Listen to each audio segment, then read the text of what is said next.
Now, boys, that's what you call a fucking intro. Welcome, everyone, to the newest series where your boy Donald Trump the Pro will be showing Obama how it's done. Remember to like and subscribe and join our channel as a member if you want early access to the new series. All right, so before anyone asks, this is a ROM hack for Pokemon Brilliant Diamond, and it's basically reworked all of it into Platinum.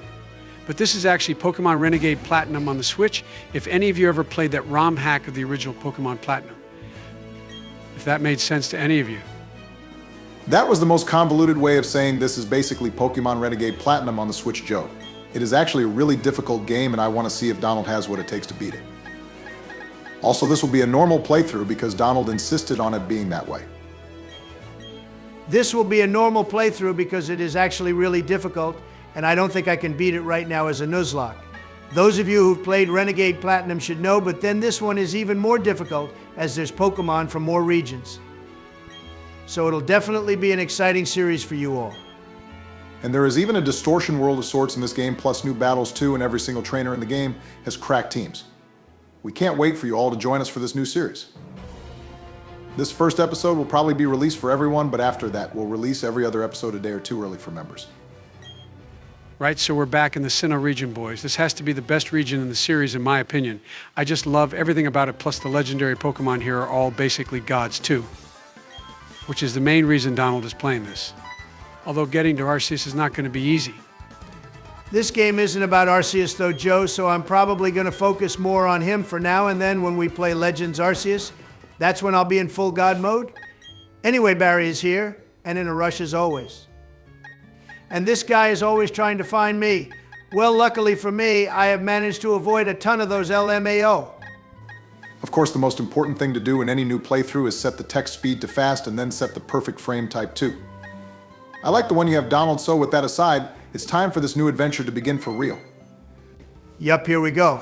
And I actually already have the perfect team in mind. It's a team I've wanted to use for a very long time, so this will be the best chance for that. And you all know I got to do it in style as well, so those regular colored peasant Pokemon won't be on my team if you get my drift. Oh boy, here we go with Donald's Russian contacts again. Anyway, our mom gave us the running shoes and the bicycle right off the bat, which is great. And probably the best feature of this game is our Pokemon follow us from the get-go, and the sizes are all correct too, unlike the regular Brilliant Diamond. Boy, did that piss a lot of people off. There are some glitches in this though I've noticed, but nothing really game-breaking. The running animation sometimes is a bit weird, and in battles, the background sometimes looks like an acid trip. I don't mind those, to be honest, Obama. Also, some other features in this game include an unlimited repel, which we can use from the key items pocket. And there's some kid in the Jubilife City Trainer School who can give us an unlimited rare candy, which never runs out. Now that is my kind of item. Hey, check it out, it's Palmer. Barry's frontier brain dad, who we barely ever see. He's as strong as Cynthia, apparently, but we won't be battling him for a very long time. And Donald, the infinite repel is fine, but no way are you using that rare candy. That's not going to be any fun if you do. Yeah, don't do that, Donald. We actually want you to win this properly. And remember who the champion is in this game too. Our Wonder Woman, Cynthia. The original demon of the Pokemon world with her absolutely cracked Garchomp, who, by the way, is way higher leveled in this game. All the Pokemon in this game are way higher level than normal Obama, so what difference does it make to me? The only thing is, I think all the Pokemon have max IV and EVs, so that will make things even more difficult. But there is one lady in Jubilife or Heart Home City who can boost our entire party to max IVs if I give her a golden bottle cap. The key thing there is finding a golden bottle cap Donald, which is already a pain in the ass normally.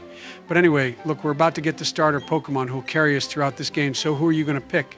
I am going to be picking Chimchar because he's my favorite starter out of them all, Joe. But in this game, you can actually get all three of them, and that's what I plan on doing, since when do you ever get to use all the starter Pokemon at once in a playthrough? It's a win-win-win situation. A triple win situation. All right, if that's the plan, then go for it, Donald. That's half the team already decided, and we haven't even made it to Sandgem Town, so who are the other three going to be then? Since you're the one playing, I bet one of them will be a dragon type. You always need a dragon type in a playthrough of Pokemon, but this game actually has fairy types in it, so I got to be careful about those. And actually, the 3 Sinnoh Region starter Pokemon won't be permanent. At least Piplup and Turtwig, because you can actually get the starter Pokemon from every other region in this game too, so I'll use one starter from each region.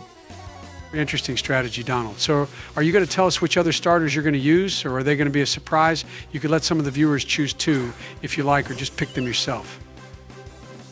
Barry wants to battle you right now, though. And of course, he picks the Pokemon that's super effective against us, which in normal situations would be a pain, but any of the grass-type starters are really strong, so his Piplup won't be an issue. Barry here can actually be quite the formidable trainer later on. Plus, I have no idea what team he plans on using in this game since fairy types have been included which aren't in the normal Renegade Platinum ROM. Either way, he won't ever beat me. I am just too good, and being Donald Trump means I automatically get a stat boost. So you're saying your name means you get a stat boost? How the hell does that work, Donald? If that's some ploy to use that unlimited rare candy, then I'm going to be watching you like a hawk in this playthrough. Obama may be a piece of shit Pokemon trainer, but at least he is a piece of shit with dignity. I can't tell if that was supposed to be a compliment or not, Joe, but all right, I'll pretend I never heard any of that. It looks like our boy has this first battle of the series under control. We even had Ember to begin with, which means Barry had Bubble on his Piplup, but he never bothered to use it. To be fair, I'd have lost this battle if he had used Bubble Obama. And we even had an Oranberry on Chimchar too, which I never put there, so it looks like the game is trying to help me out. What a nice developer for giving me that berry. Maybe this is the game you should have played Obama. Yeah, it's holding your hand quite a lot so far. I wonder what else they've added to make things easier or at least improve the quality of life. I bet there's an EXP share and affection toggle too. We definitely need affection turned off though, because I don't want Cynthia's Garchomp surviving with 1 health point left so she wouldn't be upset. Oh man, that would be a problem. But I actually have a brilliant big brain strat for dealing with the Elite Four. I have one move in mind which I saw Obama use in the last playthrough, which can basically carry me through this whole game once I get it. I already know what move you're thinking of. That will all be revealed later, though. Barry here wants us to investigate Lake Verity with him to find the mystery legendary Pokemon which lives there. And boy, does this music hit me in the feels. It's like I'm on a nostalgia trip right now. Yo, those water graphics put Scarlet Violet, Sword and Shield to shame, though. Just look at that. I think the graphics for this game have definitely been upscaled, but it also helps we have an NVIDIA 490 for this too. Yeah, well, the 5090 comes out in a few days. Joe and I will be getting my hands on that. Being a billionaire has its perks, you know, so there's no way those scalpers will get the best of me. Also, this is our first introduction to Cyrus too. What a madman he is. Cyrus is more like Giovanni in that he barely shows emotion and is quite level-headed for a supervillain. The others are way more emotional, like Archie and Maxie, always making noise and screaming. And the funny thing is, they're both older than Cyrus too. Hey guys, look. This shaman just appeared and gave us this incense burner so we can encounter Pokemon from other regions, although it's not functioning right now, so I guess the devs are still working on this feature. But we put flowers in it from different regions and burn them to get the Pokemon from that corresponding region. If it's not working right now, then why give it to us? I guess to show what features they'll be adding soon, but anyway, with all this Lake Verity crap aside, it's time we headed back out to Sandgem Town to meet up with the Professor and Dawn again, who's smoking hot, by the way. Donald, please keep this PG rated. We're only 10 minutes into the new series and I don't want you getting the channel banned again. Plus, we still have to see if you're actually going to be good as a Pokemon trainer, or if you're just all talk. And here is good old Sandgem Town. Nothing really special about this place, except it's where the tutorial is and where the professor's lab is too. We only visit him like 3 times throughout the whole game, but maybe he has more of a prominent role in this one. His lab looks exactly the same as usual, though. And of course, we get the same spiel about going on a journey with the Pokedex and visiting each gym. The funny thing is, how comes we're the only person in the whole of Sinnoh who does this, whilst everyone just can't be bothered? All right, Donald, to the right there is his briefcase, and you know what's going to be in there, don't you? As soon as this old fart has stopped talking, you're going to head over there and steal the other 2 Pokemon for our team. What's even funnier is Professor Rowan here is only 60 years old, whilst Donald and I are like 20 years older than him and going out on a Pokemon journey. Goes to show he's just lazy if 2 80-year-olds are able to still go on adventures like we are. You have a good point there, buddy. And now this fool is looking through our bag and found the incense burner. Not that it means anything right now anyway. But with all this aside, we won't be seeing him again for quite a while. He honestly just doesn't stop talking, and it's so annoying. He's an all right professor, though, but my favorite definitely has to be Professor Juniper. She is hot and pretty and clever and my type of woman. Also, she was the first female professor, too. There was actually that other female professor on the 3DS who was in that one stupid app thing from the eShop who we've never seen again. So yeah, apart from them, there hasn't been any others. And now we finally get the other starter Pokemon too. If you don't plan on using these two for the full game, Donald, then at least use them for Rourke's gym. He uses Rock-type Pokemon, and trust me, he's not a pushover in this game. His team actually can change too every time we battle him, so if you lose, don't expect to fight the same team again. Wow, Obama, you honestly expect someone like me to lose to a peasant like Rourke and his silly rocks? Did you forget who you're talking to? There's no way I'm losing to him in this game, and as a matter of fact, I won't be losing to anyone at all. I'm not, you remember. Okay, and with that, we've got 3 members now and haven't even walked into tall grass or used Pokeballs yet. LMAO. Awesome start to the series, in my opinion, and let's see what other Pokemon you have in mind for the series, Donald. Are you going to give us a clue? I can tell you the next Pokemon for our team can actually be received from Jubilife City and the one after that from Oribur City. Basically, we will have a full team by the time we get to Hearthome City. That's my plan anyway. And Dawn is giving us the lowdown on how this game works, even though we already know all this shit. I feel like they could have cut this part out since they cut the catching tutorial out. It's not like it's going to be difficult to work out what these buildings are for new players anyway.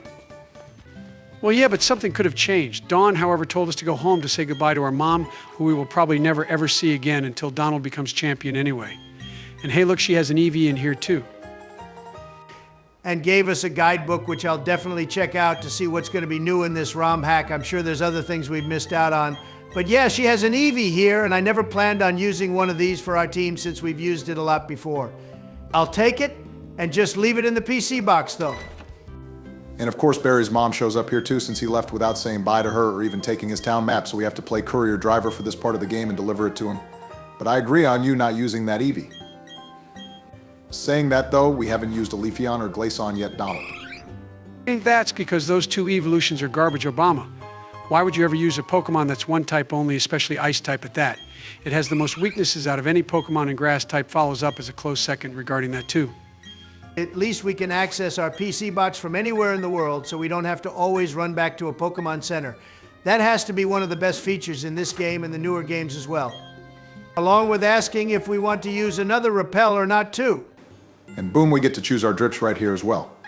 So many clothes to choose from, Donald, but since we're playing Platinum, you know there's only one type of outfit we'll need for this playthrough. The Platinum outfit has to be one of the best in the series. Definitely one of the best.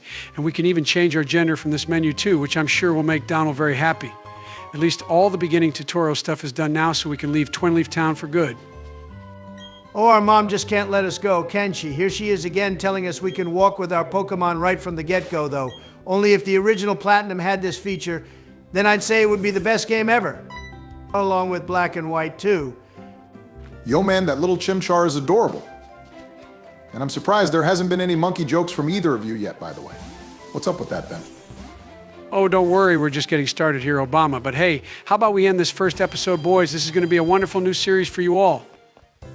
Yeah, good idea, Joey. This will definitely be a great series of how a pro likes me schools Obama in Pokemon battles. But that's all that comes, so remember to like and subscribe and become a member of the channel if you want early access to the new series. I bet you'll lose against Rourke Donnie. He is actually really tough. I lost to him a few times when I played through Renegade Platinum during your inauguration back in 2016. Yeah, that's because you were the one playing, and ignoring my speech too. But with that, we will see you all in episode 2 very soon. We hope you all have a lovely rest of your week. I'll make sure Bush is in the next one so he can witness your battle against Rourke Donald. That should be one for the books if you actually go and lose LMAO. Maybe Shaman Jizzy Joe Biden should come back and start making predictions about Donald's playthrough now, instead of abusing me all the time. Yo everyone, welcome to part 2 of Pokemon Luminescent Platinum. In this episode, I'll be making my way to Oribur City, and we shall see if we have time to take on Rourke or not. But we'll definitely make it there. We also have a crap ton of battle in between getting to Oribur anyway, so make sure to hit that like and subscribe button. Yo-Yo Jizzy Joe Biden is back at it again too. Let's see how this playthrough goes now someone as incompetent or stupid as Obama isn't playing. Donald, I expect straight W's in this series with absolutely no losses whatsoever. And hot damn Dawn wants to straight up battle here, Donnie. No catching tutorial or anything in this game, boys. This is what will separate the peasants from the men. Let's see how strong she is too. I am back, everyone, for this new playthrough. I hope you're all happy to see me. I left the other one Obama was playing because it was just tragic to watch. But I know he somehow beat the Nuzlocke and won the battle against Red 2. Let's hope Donald does a much better job here, though. And of course, when Donald plays, every Pokemon has to be a shiny because his ego is just so big. It can't even be contained on planet Earth. Donald, is this really necessary, bro? Normal colored Pokemon are still awesome, you know. This was absolutely necessary because I hate the normal colored Pokemon Obama, and this is also my game, so I'll play it how I like. And talking of which, I'll be asking the viewers the question for this video, which is, which city in Sinnoh would you guys love to live in if you could, and why? Personally, I like Jubilife City since the background theme for it is without a doubt the best. I'd live in Canalave City because I could go fishing there every day, Donald. But you do realize the music isn't actually there in real life, right? This is just a game at the end of the day. But boy, is this music and the route we're in right now really hitting me in the feels. This guidebook will be really useful for us boys. Look at everything new in this game.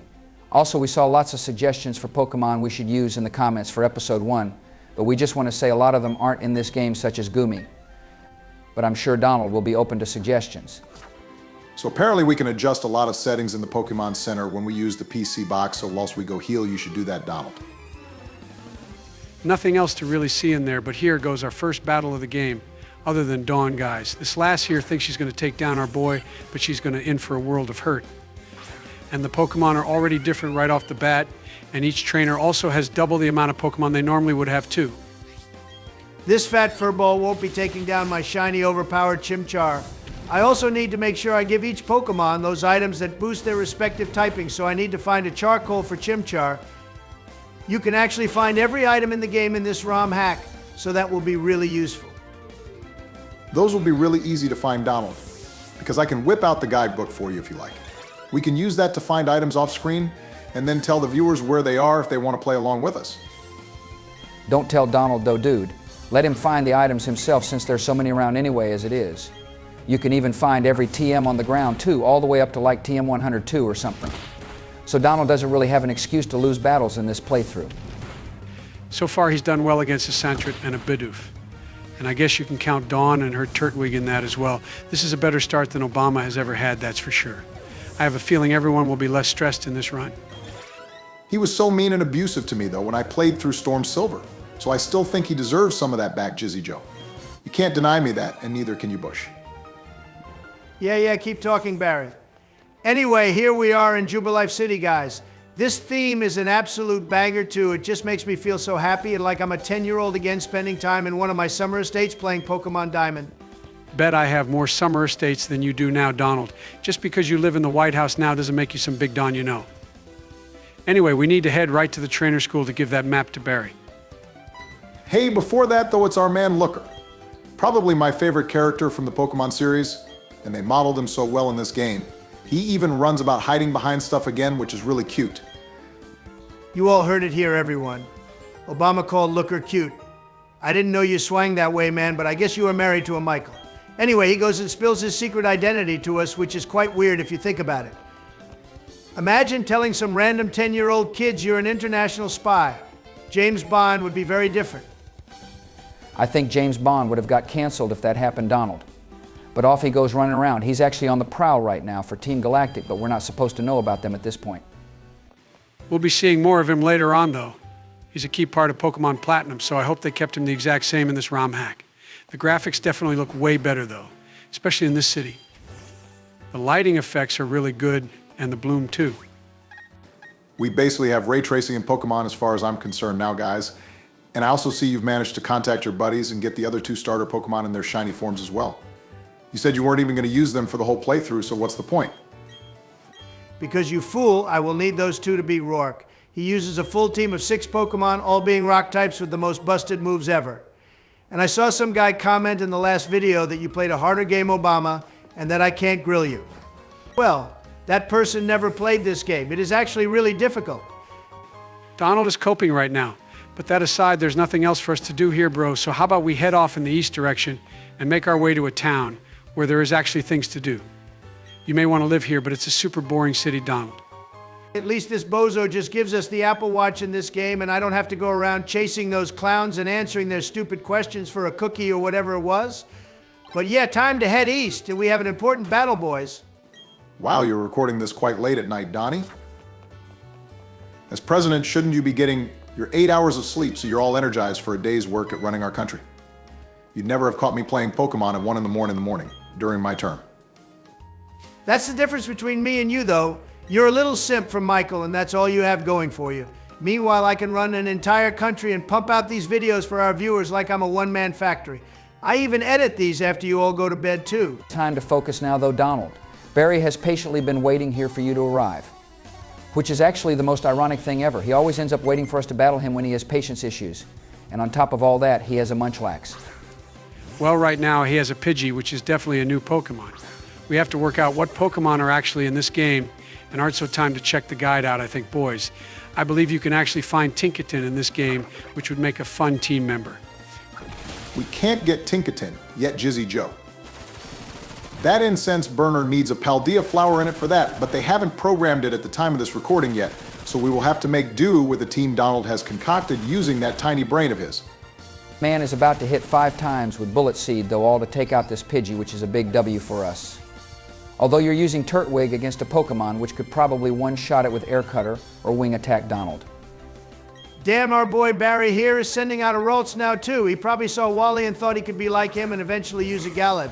I don't know if Barry will change his team throughout this game or not, but seeing a Ralts this early is quite ominous.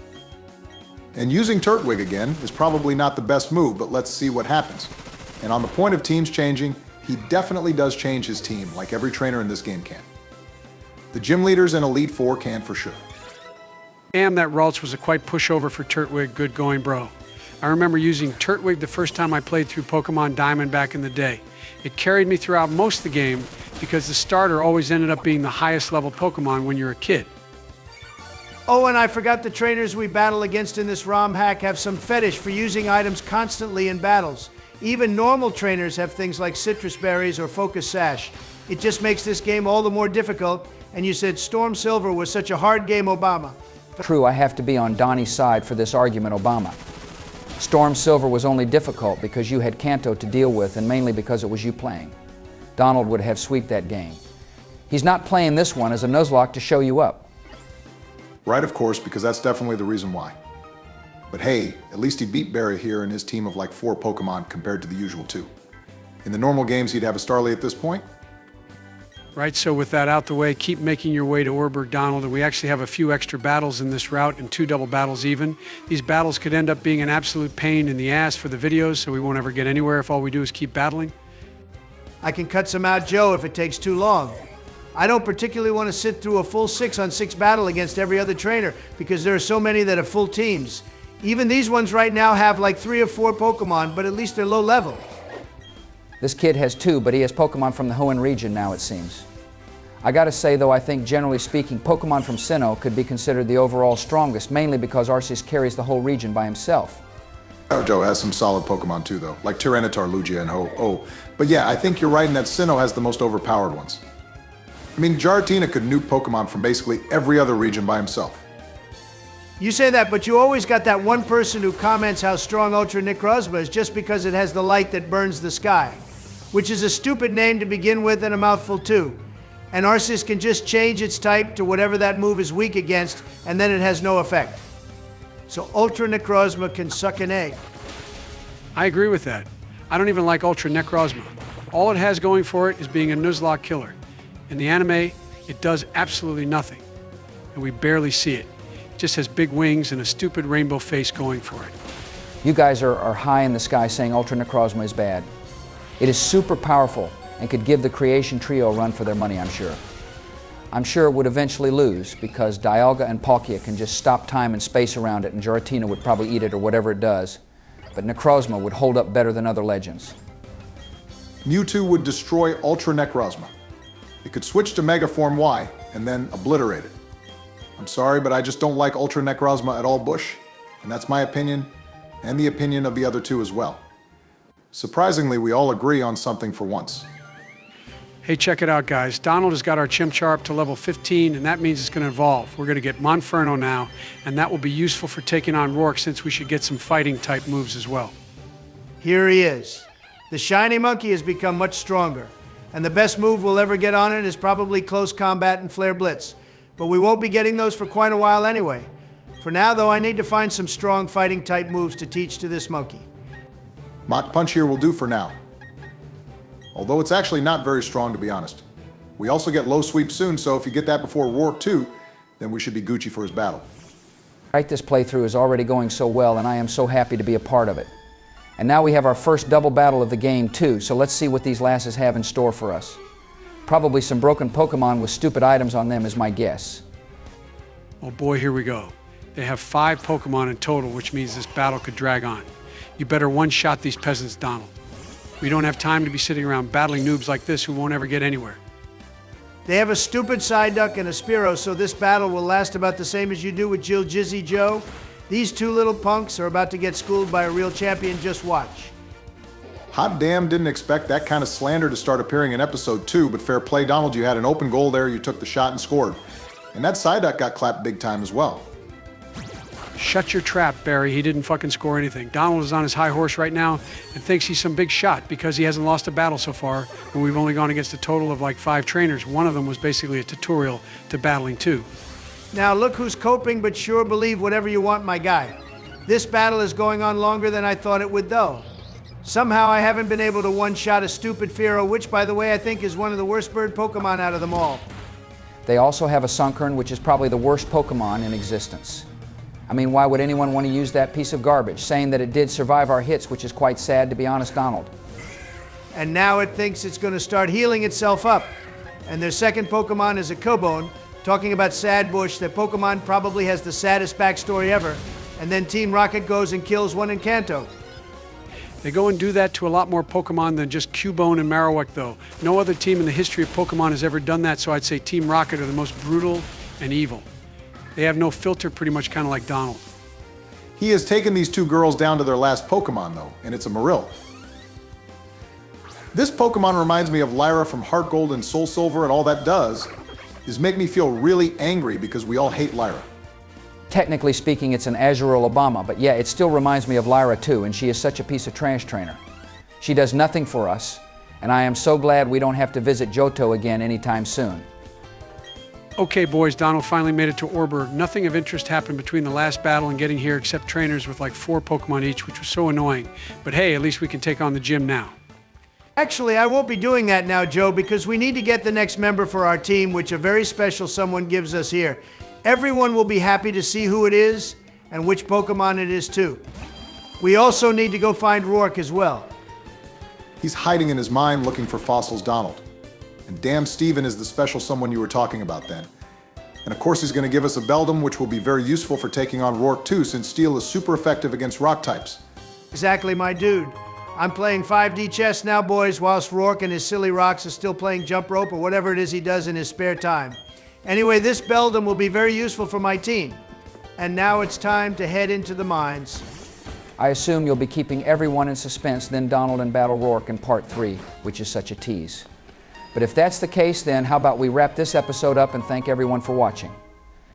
You guys also got to make sure you hit the like and subscribe button and join our channel if you want early access to videos. Yeah, you guys all got to make sure you do that. And Donald, are you going to name any of our Pokemon? Or are you going to be boring and pretend to be like Ash and not name anything? At least I would have done that by now. You'll have to wait and see, but I do like sometimes playing without naming the Pokemon too. Maybe some will be named and maybe others won't.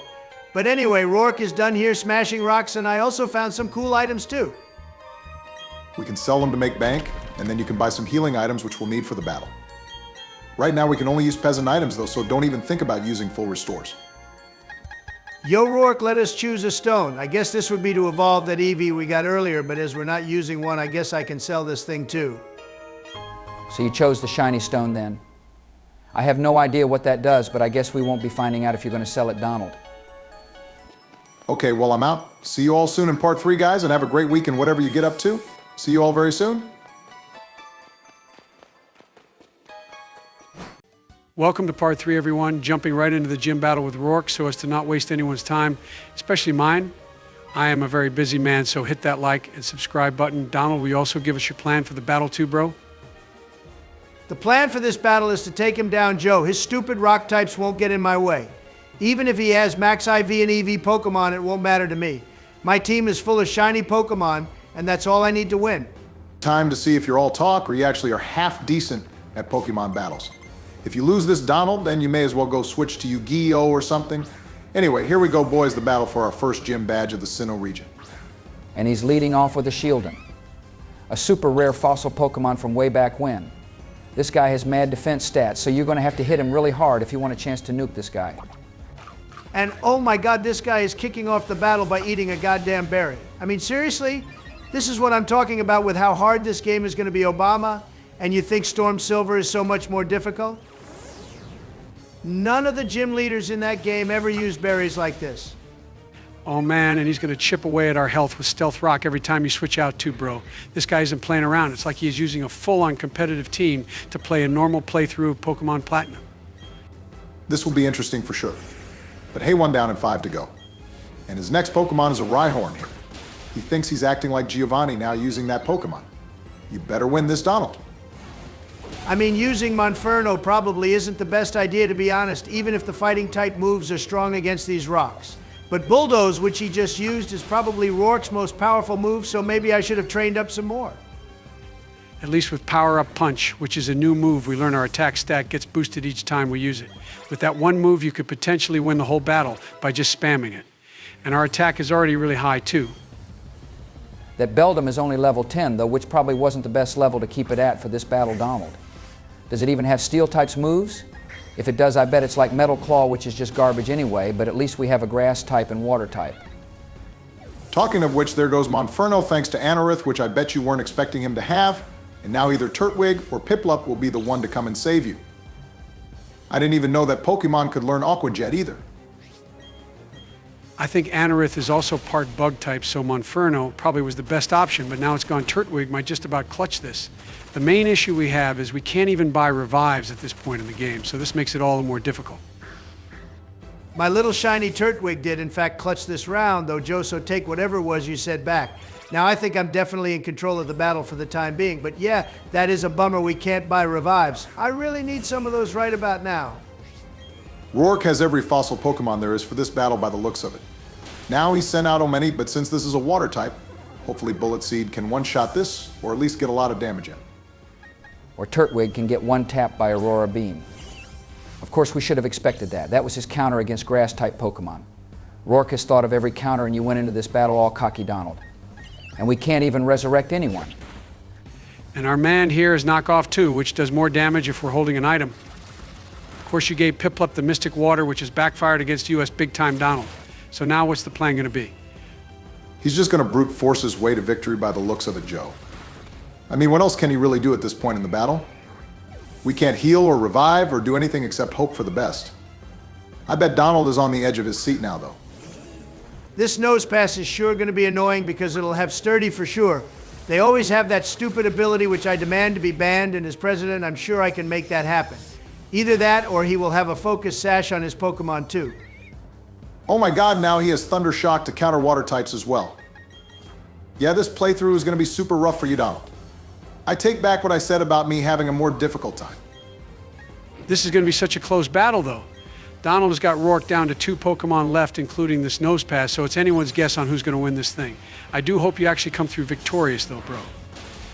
And boom, there goes his stupid nose pass. And the Sandstorm shouldn't affect us either, since Beldum should be immune to that move, or at least I hope so. Either way, it's not that important, but now, Donald, you got to win this thing, bro.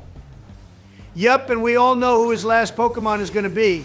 I guess I got to be happy he isn't using a Rampardos with Head Smash and the Rock Head ability. That would make this an even more miserable battle than it has been so far. Damn Iron Head did a lot of damage. Just another one of those to win this whole thing, buddy. I'm sure you can win this and prove to Obama you're the GOAT at Pokemon battles. I think you spoke too soon there, Joe. Of course, the Cranidos would have a citrus berry on it, which basically healed up all of its health, and we have absolutely no healing items to use in this battle. Oh boy, are we in for a rough ride, guys? Wow, all we have is a gosh darn antidote in our bag. Donald, you severely fucked up here, bro. I know we can't buy revives, but you could have at least bought some potions. Surely they're being sold in the Pokemarts, right? Okay, well, Rourke is a little rock-type bitch, and I hate him with all my guts and soul. He deserves to be banished to the distortion world forever and ever, where Garatina can feed upon him and his silly team. Okay, we're back, everyone, and this time Donald has done some training with our team, and I think we have some new evolutions too, isn't that right? Also, this time I think we have a better strat too. Hang on, guys. I know you and Bush went for a very long McDonald's lunch break, but you missed what happened in between Donald healing up and this battle starting. So are you going to tell them what happened, Donald, or will I have to? Everything Joe is about to say is fake news, and you shouldn't listen to him and instead focus on how I'm going to actually crush Rourke this time. Just you wait and watch. Looks like I'm going to have to tell everyone. So basically, Donald battled Rourke another 3 times before this battle and lost all of them. And now he's going into this one pretending it's his second time battling Rourke just for the video. Oh, did he now, Joe? So you lost to Rourke a total 4 times, Donald? And you've been going on about how great you are?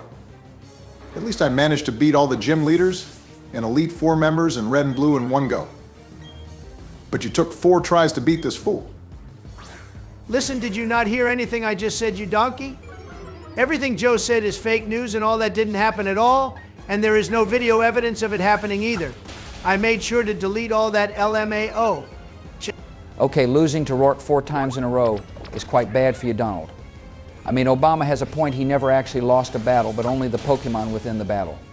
If this was a Nuzlocke, he would have lost it 4 times over. I gotta say, I'm on the Big Don's side for this one. This game is just 10 billion times more what Obama Trauma played.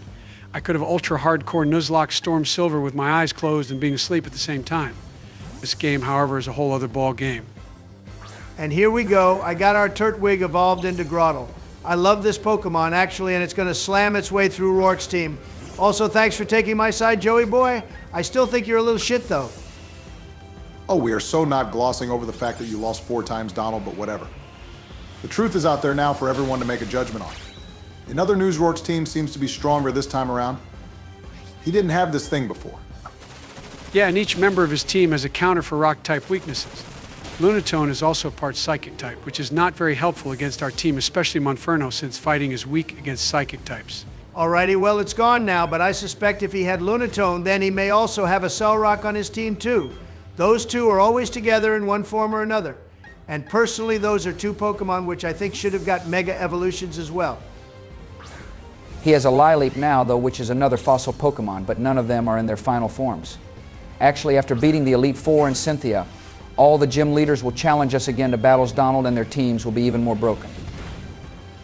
I think their teams will be in the level 70 and maybe even level 80 range, which should be interesting to watch how he deals with those. Knowing him, though, the whole team will be level 100 by then, and each one will be Arceus with a different plate. We only have 2 Pokemon left to deal with, though. And now he's going to be sending out another fossil Pokemon, of course, and it's Kabuto.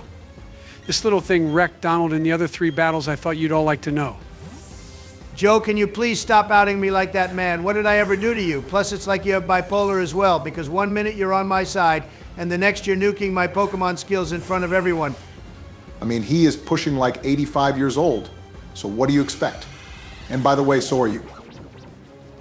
Imagine the 2 last people we have in charge were 80 plus years old, and apparently I'm the bad one at Pokemon games. Oh my God, Rourke is loading his whole team up with berries, I swear.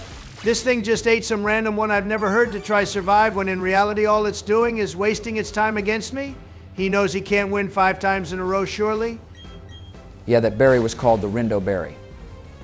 Now that has to be made up because none of us have ever used or heard of it before.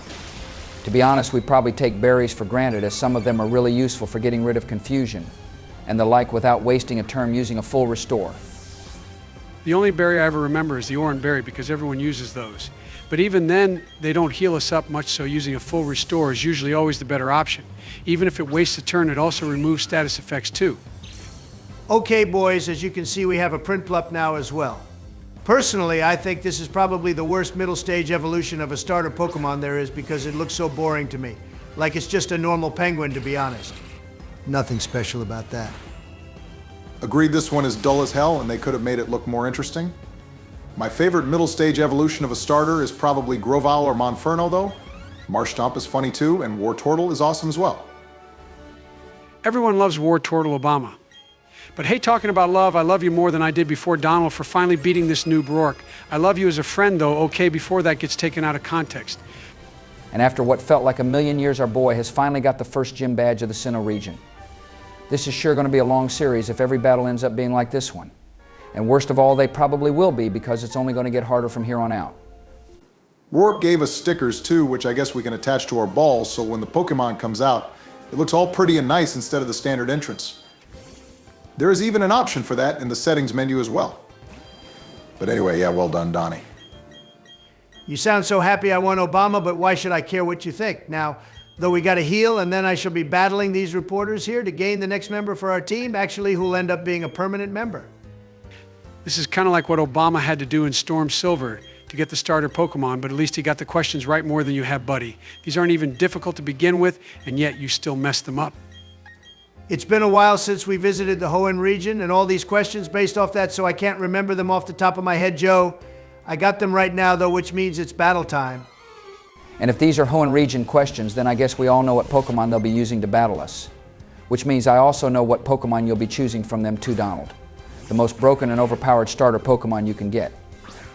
Don't spoil it, though, right now, Bush. Some of the viewers might not have an idea on who the next permanent member will be, and I've been so angry we never got to use this one since Obama got it killed in his Storm Silver Nuzlocke.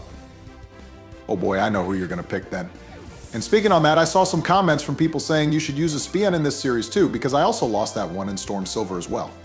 What do you think about that idea, dude?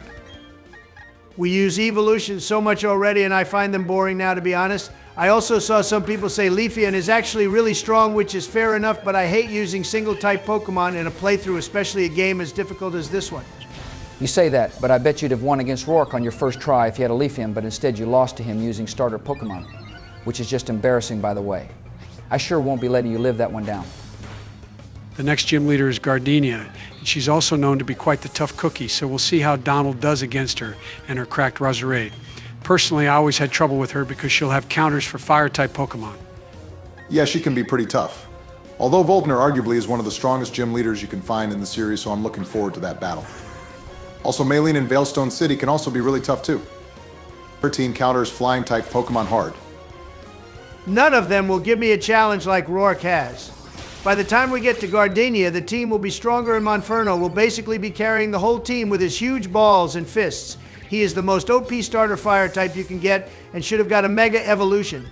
Agreed on that take, bro. And now these reporters have been beaten, which means you get to choose the Pokemon you want. And the good thing about this game, unlike Storm Silver, is that you can get all three of them at once. The Storm Silver was being stupid about not letting us do that, to be honest. And of course, Donald chose Mudkip as our next permanent member, which means Printblup is getting smacked right into the PC box, I assume. Along with Grovel now as well. That is right, and with that we're going to be ending this episode now, guys, so thanks so much for watching. Please hit the like and subscribe button, as it really helps the channel out, and share the video with everyone you know who loves Pokemon. And don't forget, Donald lost to Rourke 4 times in a row, but yeah, thanks guys, and stay tuned for part 4 coming out very soon. Have a lovely weekend with whatever you're up to. Hey, I just realized Bush despawned and we haven't heard from him for a while. I wonder what happened to that guy. Oh, I silently kicked him because he was annoying me, Obama. Donald, where did this little guy come from? I don't remember you having a Larvitar in the last few episodes, but I must say you have chosen a solid Pokemon for the team, and this guy needs more love than it already gets. You can find Larvitar in this area north of Orbor City for those interested in playing this game and using one yourselves. And by the way, just because you're Jizzy Joe doesn't mean you can't do a proper intro for the video. Yeah, hi everyone, welcome to part 4. The most sane one amongst us shall do the intro today, so hit that like and subscribe button. Share the video and consider becoming a member of the channel if you want early access to videos. Now, today Donald should be making his way to Eterna City where the next gym is. That's before I get interrupted by these two fools. Of course, Team Galactic are going to show up now, and this is our first encounter with them. And the Grunts actually have decent Pokemon with good moves compared to the standard game, which makes me wonder how broken the admins are going to be. Well, the first admin battle is coming up soon against Commander Mars. And she has a Purr Ugly, which is a super annoying Pokemon and kind of looks like my wife when she's mad at me. And then you have Commander Jupiter with probably the worst Pokemon out of the 3 admins being Skuntank, and finally there is Commander Saturn with a Toxicroak. Hang on, where did this Bulbasaur come from, Donald? Is that little guy going to be the 4th member of our team then? The Grass-type starter from Kanto. Which, to be honest, makes sense because we've never used a Venusaur before, And now we have starter Pokemon from 3 regions too. Yeah, personally, I like Sceptile the best as my favorite grass-type starter Pokemon, but we can't have 2 Pokemon from Hoenn, and there might be another Pokemon appearing in the next few episodes, which will be from the Hoenn region too, so I want to keep everything as balanced as possible. All right, fair enough if that's the way you want to go about this whole thing. Doesn't change the fact that I saw you lose against Rourke and then another 4 times off screen, Donald. Maybe if you had that Bulbasaur, you'd have won. You could have trained up a bit more too. He should have done that for this battle because it's still going on for some reason. I thought Donald was meant to be some sort of pro. All he's doing is battling some peasant grunts as well, which we'll never see again anyway. This is their last Pokemon anyway, so who cares, Barry? Also, I'd like to ask the question for this video since I think Bush hijacked that from me in the last one. So the question I want everyone to answer in the comments below is what 1 starter Pokemon would you choose to take on every region in Pokemon, and you're not allowed to change that starter. Personally, I'd probably choose Mudkip because Swampert is busted. A lot of people will answer that with Mudkip for sure. I'd probably choose it too, but just for fun, I think I'd choose that new blue duck Pokemon from Paldea because he's so cute. His final evolution, however, is an abomination, and I really don't like its design. Why on earth would you choose that thing? At least go for that cute little Firecroc guy. And talking of Paldea, we will be returning there very soon, maybe after this game, but you guys keep commenting so many games and ROM hacks for us to play that our list is constantly growing.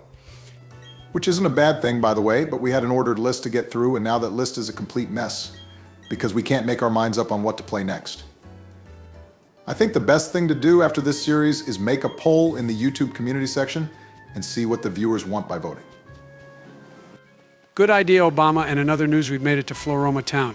Probably the most boring route in this game is the one between Jubilife and this town because it's a tiny cave which you can walk through in 10 steps and then an annoying path of grass. And the reason we're here other than because we don't actually have a choice is because that little girl's father has been kidnapped by Team Galactic to help them with some research or something. Now, something that's always bothered me about Sinnoh and Gen 4 is we never go to the Fuego Iron Works.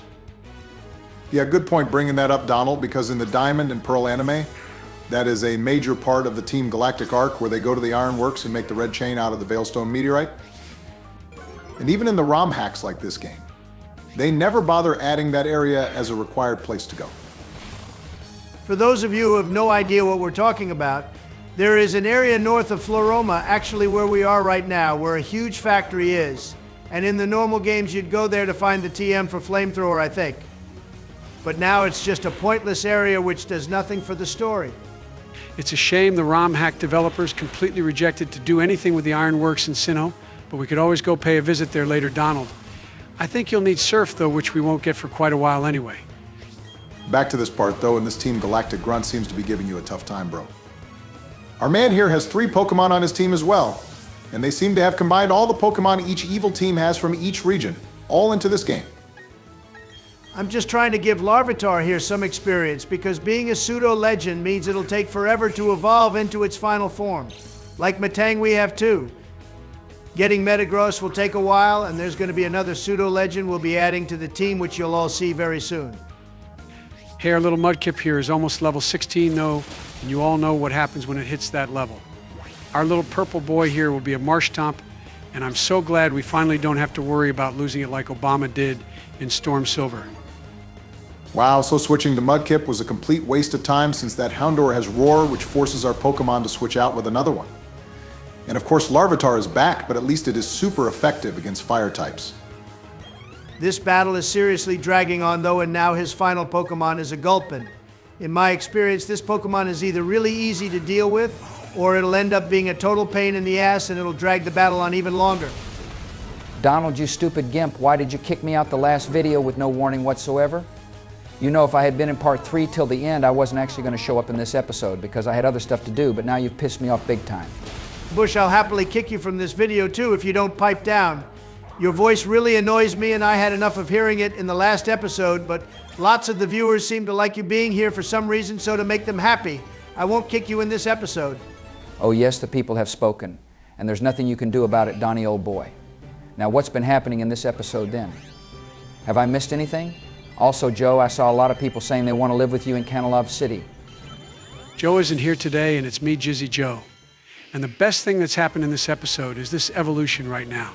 This is what Obama killed, remember, in the Storm Silver Nuzlocke, and everyone I know is so excited to see a shiny Swampert. My one wasn't shiny first of all, and this one is better anyway because it's a 3D animation compared to the 8-bit one. Although I do still like the style of the old Pokemon games too. Either way, well done for this evolution, bro. Swampert will definitely be a big carry in this playthrough. So we're at this point in the game where Team Galactic take over the Valley Windworks. By the way, did you talk about how shit it is that no one ever does anything with the Fuego Iron Works?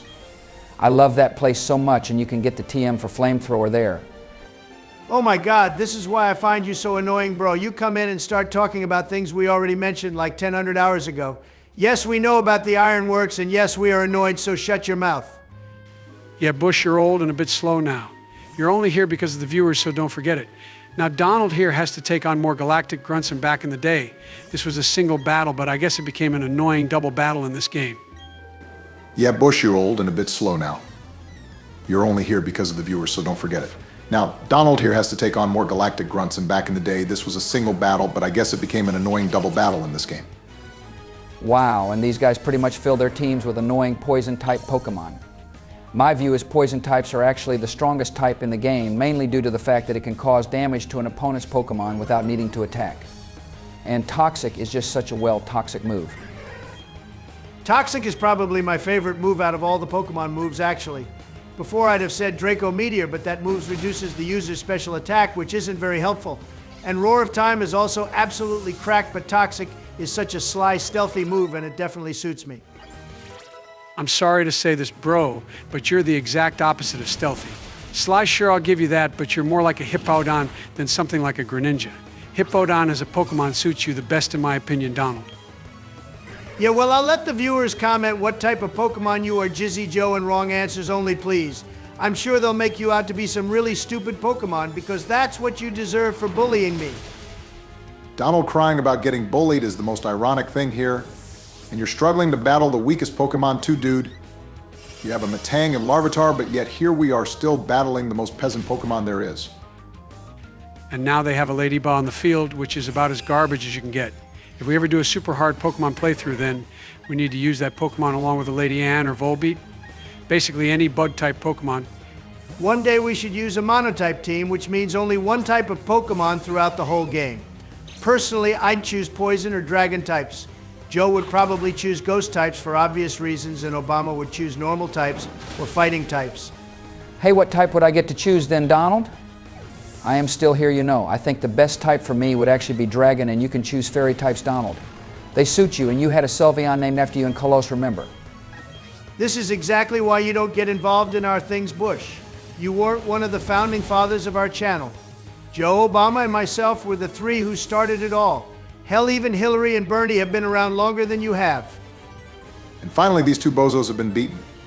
Now imagine basically every trainer battle in this game, Galactic Grunts included, have teams as annoying as this. That's another reason why this game is worse than Storm Silver.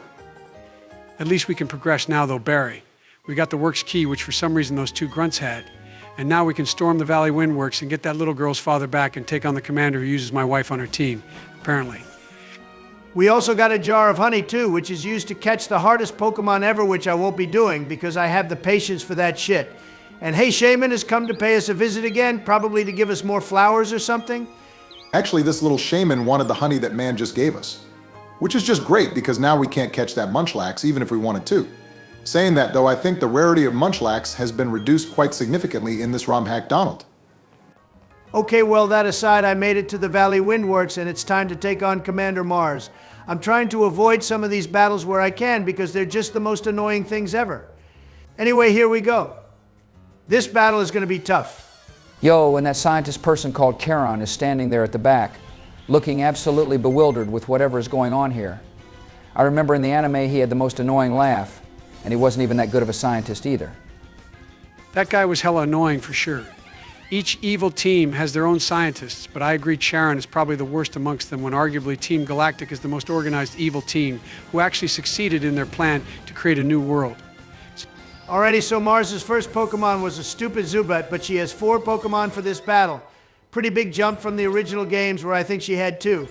Either way, she's going to get her butt clapped by my crack team, just you watch. Okay, and her next Pokemon is Bronzer.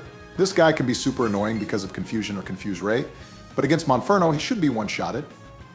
And what's interesting is this guy was actually on Saturn's team before. One thing we should talk about is how the legendary Pokemon encounters in this game have changed a lot, actually. I think in the original Brilliant Diamond and Shining Pearl, the legendaries were caught in the Pal Park place south of Sanjum Town, but now they're in the world hiding. I read that on the guide Jizzy Joe. After Donald becomes champion, if he's able to beat Cynthia, which I bet he won't, but anyway, we can find Pokemon like Zapdos hiding behind the Valley Windworks, which is where we are right now. There's a small island behind this building where the legendary Lightning Bird can be found. And Rayquaza can be found in the Pokemon lead behind the waterfall. You're such a little Pokemon nerd bush. And you guys aren't even paying attention to this battle where I am destroying her whole team. And now she's on to her last one, which will feel the wrath of my Monferno. All right, that was some major bullshit right there. That low sweep was super effective, but somehow this fat cat survived, all because of a stupid berry it was holding. I bet Mars planned for this eventuality, Donald. And there goes Monferno getting clapped by the cat. I guess we should have seen that one coming. So Donald, what's the plan going to be now then? How do you plan to take the cat on? Knowing him, he'll just brute force his way through the battle when he has no strategy. Of course, it somehow usually works out for him, which still blows my mind, but whatever it takes to win, I guess so, who cares? You're finally learning to be a good little simp bush and bow down before your ruler, Donald J. Trump. And hey, would you look at that? I beat with brute force using Metang's awesome attack stats. Metang is a Pokemon no one will ever beat, and when it's a Metagross, it'll be GG to all those who face it. You still lost Monferno though, Donald, which is technically your ace Pokemon. But well done for beating Mars. She'll be tougher the next time you battle though, so bear that in mind. Anyway, with this all concluded, we can finally head to Eterna City. And Bulbasaur is evolving into Ivysaur too, which is just great. We got to teach this fella all the poison type moves, my Lord Donald. We can turn this guy into a toxic staller Pokemon and it'll slay everything. Except steel types. But we'll have Infernape for them. You just called him Lord Donald. You seriously are simping out for him now, aren't you? And all for what? To just stay in this videos without getting kicked out, LMAO. He is my little bitch now forever and ever. And with that positive news, I think I'm going to wrap this episode up, boys and girls. So thanks so much for watching. Hit the like and subscribe button and join our channel as a member if you want to support our work.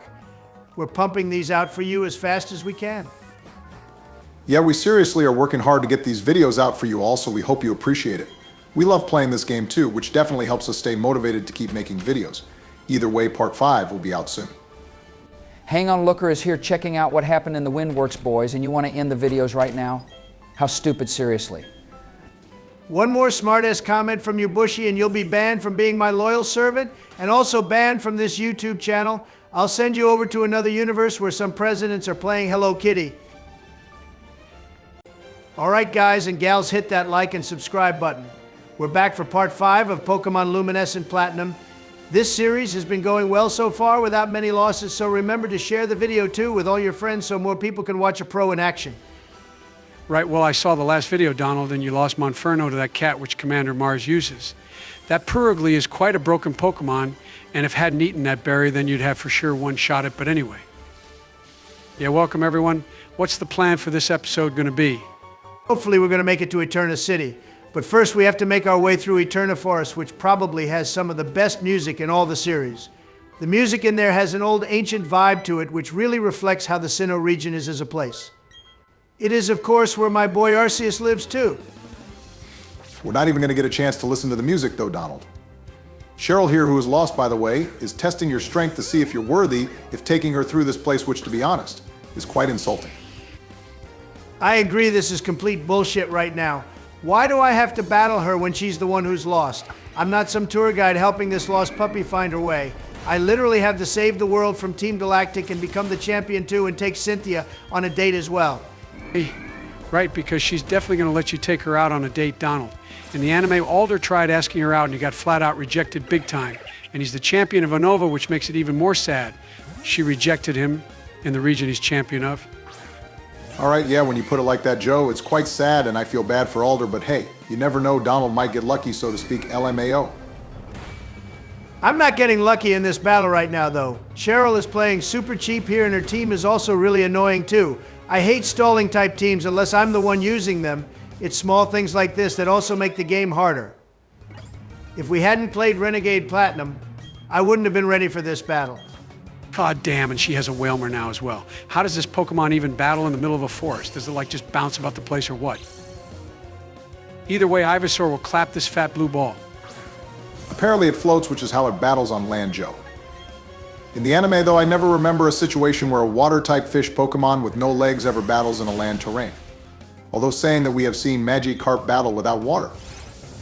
Yeah, but everyone thinks Magikarp is useless when it's not. It's a super tough Pokemon that can survive in the most polluted waters, which means it could probably live in an ocean filled with literal poop. Imagine that, though, seriously. I don't particularly want to imagine that, my dude. How about you slap Cheryl back to the Dark Ages, though, before this battle drags on for longer than it should? And by the way, many of the viewers are starting to call you out on your pro Pokemon player status, Donald. After I told them you lost to Rourke 4 times, especially.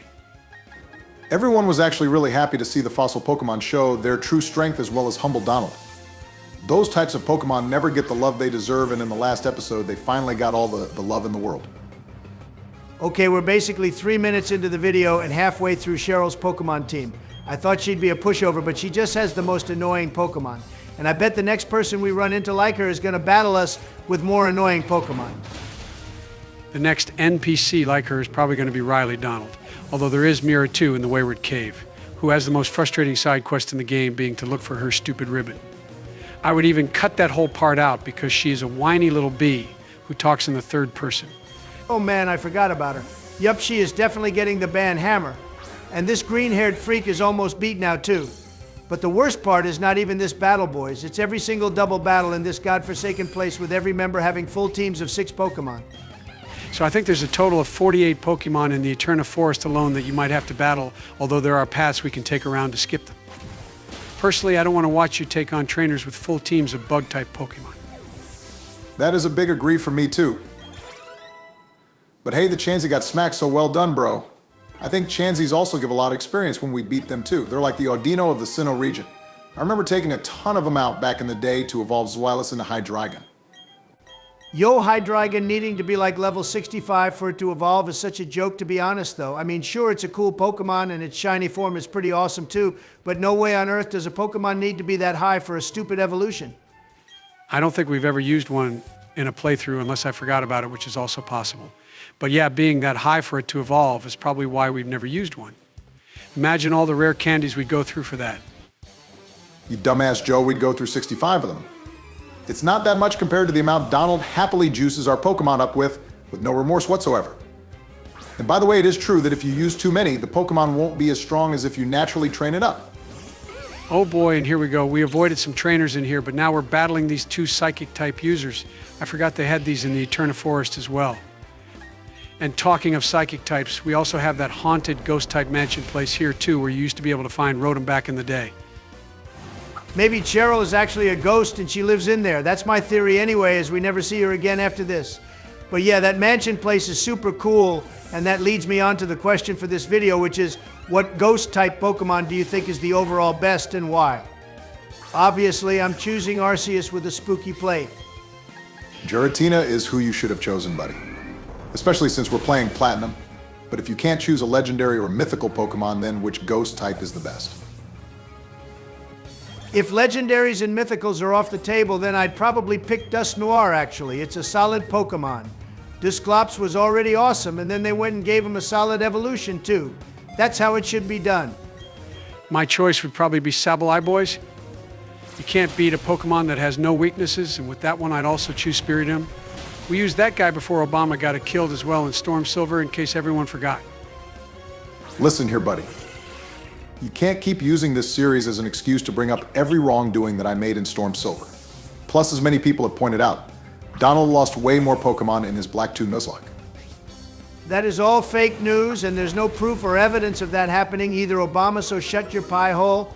I need to focus anyway because these 2 psychics are really getting on my nerves, like this whole forest is full of double battles constantly too. It's so annoying.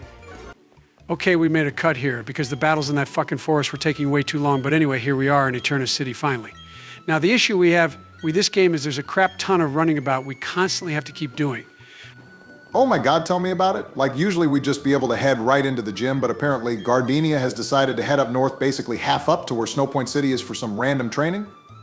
Honestly, I might just get one of you two to do all the boring parts for me like this shit, and then when there's important battles I can take over, because I seriously haven't got the time or patience. And speaking of patience, look, who's decided to show up. Barry has barged into us here. He's probably annoyed about Gardenia taking a spontaneous trip to Route 213 or whatever the one up north is.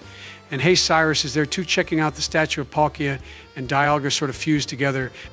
I gotta say, since you mentioned them both, Joe, that the origin forms, or whatever they're called, of Dialga and Palkia and Legends Arceus are the most ridiculous looking things I've ever seen. It's like they've been turned into some My Little Pony shit. Yeah, I agree, I hate them so much.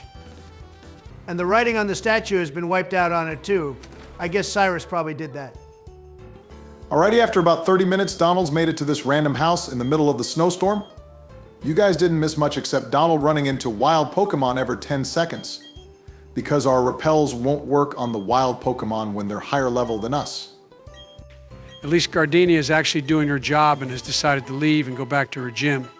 And right about now, I wish we had the HM for Fly so bad. Because you have to walk all the way back now, Donald.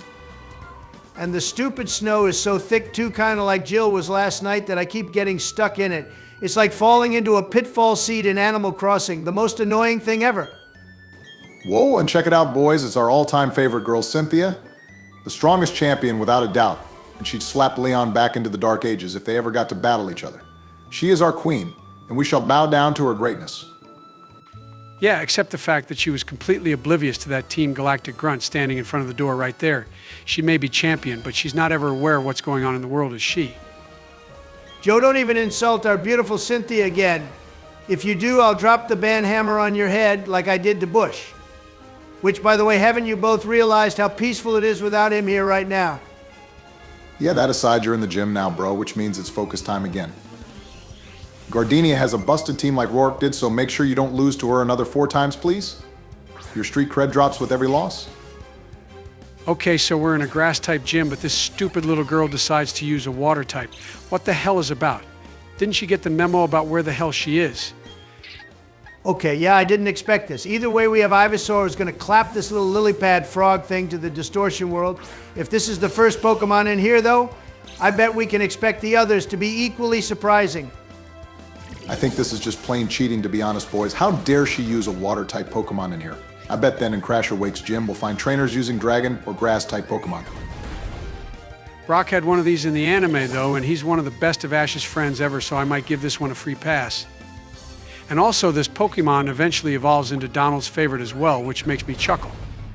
Try chucking when my fist is halfway down your small intestine, Joey boy. We won't be talking about Ludicolo, especially in today's climate. Anyway, I want to point out how this thing somehow survived a direct attack from a seed bomb attack. Well, you still beat it, dude, but I bet that Lotad had maxed IVs and EVs like everything else does, which is why it took you 2 turns to take it out.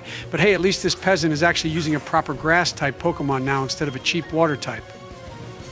What I want to know is why this random gym trainer is using this specific Pokemon when Gardenia should be the one to have it. In the anime, James gave his Cacnea to Gardenia because she has some fetish for grass types and it became really powerful. Oh no, since you feel so bad about this situation, Barry, how about you file a complaint to someone who actually gives a damn? Not enough with the sass, Donald. Just get this gym done with already. And the annoying thing is we can't skip any of the trainer battles in here, otherwise those clock hands won't move about. At least Donald can one-shot everything now, though. That Lotad in the beginning was probably only there to try to psych us out and make us feel intimidated, but it will never work. This little peasant girl got clapped big time. Okay, boys, can one of you or someone with a higher power explain what the hell is going on here? This is bugged to shit. Excuse me, Donald, but did you turn on the walk-through walls cheat or something? What the hell are you doing glitching into walls in the flower clock? You're crushing all the plants. Listen, I'm not doing this on purpose. This whole clock is bugged, and I can't even walk to that trainer to battle her. What am I supposed to do now, boys? Well, this ROM hack still isn't fully finished, but if they allow us to beat the game, then why is this happening? We may need to end this episode here and figure out how to fix this mess, guys. Yeah, right. Well, thanks for watching, everyone. Sorry this episode was a little shorter and ended fast. We didn't anticipate this happening, so we're going to have to now spend some time working out how to get around this situation. Remember to hit the like and subscribe button. I bet Gardenia is doing this because she knows she's going to get obliterated when she fights my team, the little grass-type peasant. I don't think you understand the gravity of the situation. We can't progress unless this is fixed, Donald. All right, and what do you expect me to do about it right now, you dumbass? I'm just going to leave now and do some Googling. Everyone, I am back for part 6 here thanks to all of your comments. Now I see Donald has made his way to the Gardenia and fixed that wall glitch from the last time too. So make sure to hit the like and subscribe button for us as we're pumping these out for you all. And I'm back, 2 boys and the girls. Jizzy Joe Biden, the Redeemer, is here to watch Donald get pummeled by yet another gym leader. So buddy, how many times does it take you to beat this one then off screen before deciding to hit the record button? All right, you two, first off, stop trying to dethrone me. And also, I haven't battled Gardenia yet. What you're all seeing right now is my first try, and this is the truth. I know she'll be tough, though, considering how brutal Rourke was, but at least she won't have cheap fossil Pokemon with the most busted moves. This battle is already off to a great start, though. Saying that, this is how Rourke started, and then it was all downhill from there, but regardless, I believe in you, bro. She set up the spikes, though, which will be annoying every time we have to switch out. I think that's a move we honestly got to teach every Pokemon. And of course, this worm madam has some random busted-ass berry that makes it somehow survive a flame wheel attack, which usually would be super effective. See, this is what I really don't like about this game. The gym leaders all have the most broken teams and items on those teams just to drag out battles longer than they should be. That's what makes it very difficult, as I've explained to you many times, you dumbass. And also, whilst this is all going on, we have received a few comments from viewers asking us how we play this and how to get it working. To be honest, we can't really explain that in detail due to various reasons. So instead, we ask you to just Google this game yourself and you'll find all the info you need. Yeah, it's quite easy to set up, but as Donald said, due to certain reasons, and we say reasons in apostrophes, we can't say much about it mainly because we like our channel and don't want it gone again. Now with that all aside, boys, who's going to ask them the community question for this video? The guys asked everyone what their favorite or strongest ghost-type Pokemon was, and pretty much everyone said either Garatina, Spiritomb, or Gengar. Obviously, those would be picked, but this time I want to ask everyone what the strongest legendary is. I know we've asked that question before, but it's funny because each time the answers always change and then people start debating it all in the comments section, which makes it hilarious for us to watch. But yeah, go comment what the strongest legendary Pokemon is in the games and the anime, so give us 2 answers. And whilst we were discussing all that, Donald has slowly been making his way through Gardenia's team, and he's been very quiet as well, so how's it going, buddy? Are you confident you can win this entire ordeal? Calling it an ordeal is stretching it, I think. But yeah, I so got this in the bag. That Bayleaf was quite annoying, though, for some reason, and its energy ball did more damage to Monferno than I expected. But either way, I am gonna clap her. Oh man, and now her next Pokemon is a gosh darn Alolan Executor. The thing is so big it's not even fitting on the damn screen. And on top of that, this thing is part Dragon type too, boys. Yeah, being Dragon type will make things difficult. Usually we don't encounter that type for a very long time in the normal games. Hopefully this thing won't whip out the Dragon Pulse or Draco Meteor on us though. Otherwise we're gonna be absolutely ruined. And as some of you may have noticed, our voices might sound a little different from a few minutes ago. We're currently experimenting with things, so please let us know how these sound going forward. Personally, I feel like a new light has been breathed into me. And now to deal with this long-necked demon. Monferno already got wiped out somehow, so I guess this is her ultimate counter to fire types, guys. Yeah, I didn't expect her to have something like this. She's whipping out all the stops right now to put an end to Donald's rampage. Each gym leader is just getting stronger, so the next one is going to be even more hell. I think the next leader is Fantina. But hold your horses on that battle, Jizzy Joe. Donald hasn't beaten this one yet, and she's properly making his life miserable right now with these grass-type strats. Oh my God, and of course she has Bulldoze on this thing too. I bet she hacked this guy in from Alola because there's no way she caught it here first of all. I mean, she always loves leaving her gym randomly. So I bet she took a spontaneous trip to the Alola region just for this Pokemon. She is so cheap. She has the harvest ability, which means her berry, which heals up her health, never runs out. And on top of that, she has synthesis as well, which heals up even more of her health. This battle is going to be one infinite loop if you don't smack this thing back to where it belongs, Donnie. I'm trying to find a positive spin on this whole situation, but I'm really struggling to find one. How does she come out with a strat like this and call herself a gym leader when this is just so cheap and a waste of everyone's time? She is literally playing like how a bot would play. No real strategies, just spamming the full restore and banking on us running out of power points. I think Synthesis only has 10 of those though, so we could stall her too. This is the type of scenario where we really need a move like Toxic that would slowly eat away at her health, and as each turn goes by it does more damage, which means her stupid harvest ability will be pointless. Yeah, well, we won't be able to get Toxic until we reach Hardhome City. I think the TM for that is in one of the routes down south from that city. But I'll definitely be grabbing that as soon as we can. I guess for now, you just gotta try get lucky with a critical hit or something then, dude. Not much advice we can give you when she decides to pull a stunt like this one. All she does is spam Bulldoze, which for some reason is super effective against all our Pokemon. Having no flying types on the team was probably a mistake for this battle, Donald. You could have at least caught a Starly or something. Why would I take advice from you of all people, first of all? And anyway, flying types would have been pointless against this thing anyway, since I bet one dragon-type move like Dragon Tail would one-shot a Starly. And there's no way I'd have a Staraptor at this point in the game either. But there it goes, boys. Larvitar came in clutch right at the end there and took it out with a crunch. To be honest, I'm surprised we managed to knock this giraffe out with Larvitar of all Pokemon. He's not at his full potential yet, but still got us the W.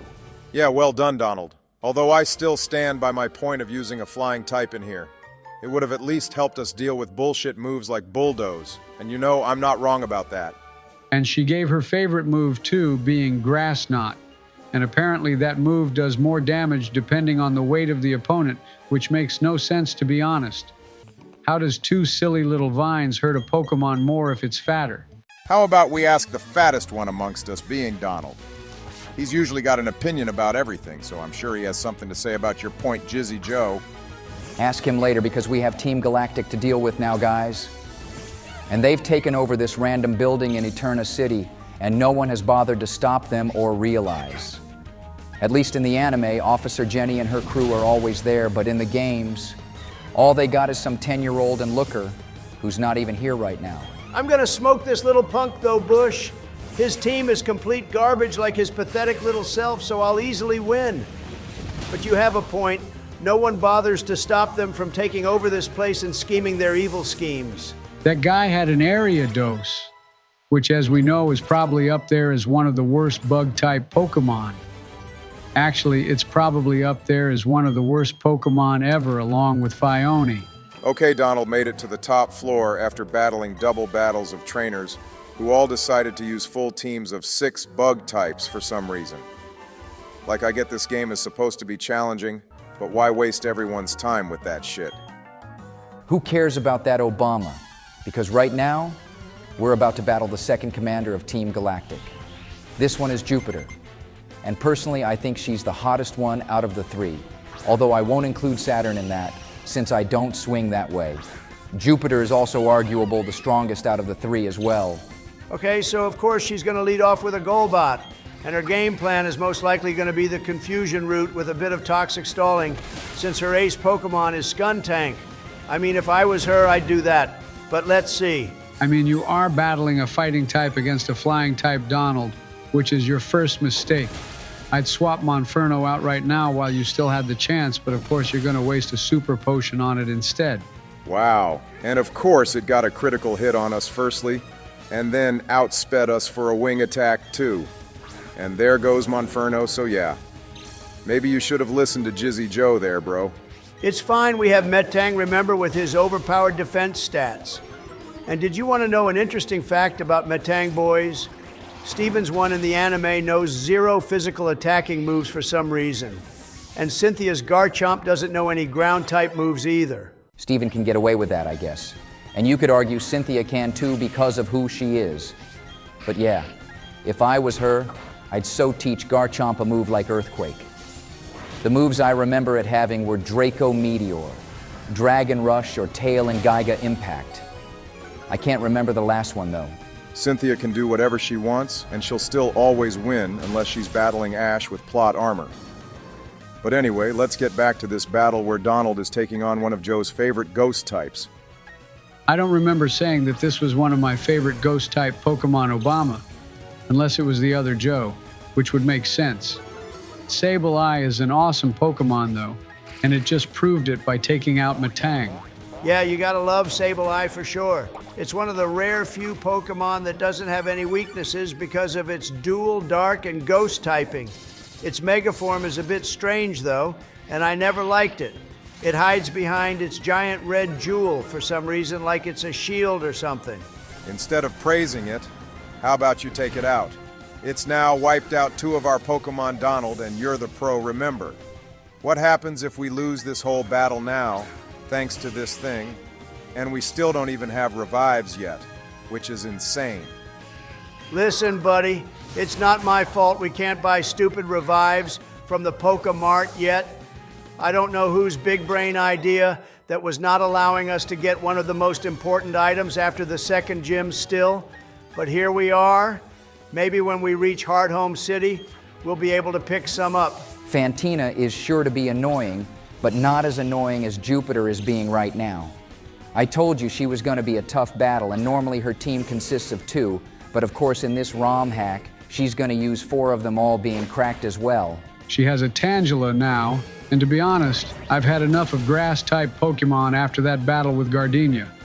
And only if you had switched out Monferno like I said, we could have one-shot this thing with Flame Wheel. I still got rid of it though, didn't I, dude? So, how about you keep quiet? Her ace is about to come out now, and I'm down to my last 2 Pokemon with no plan of action except faith that I will win.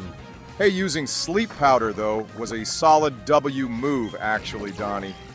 I'll give you credit where credit is due on this one because of how Battle Skuntank can ruin a team.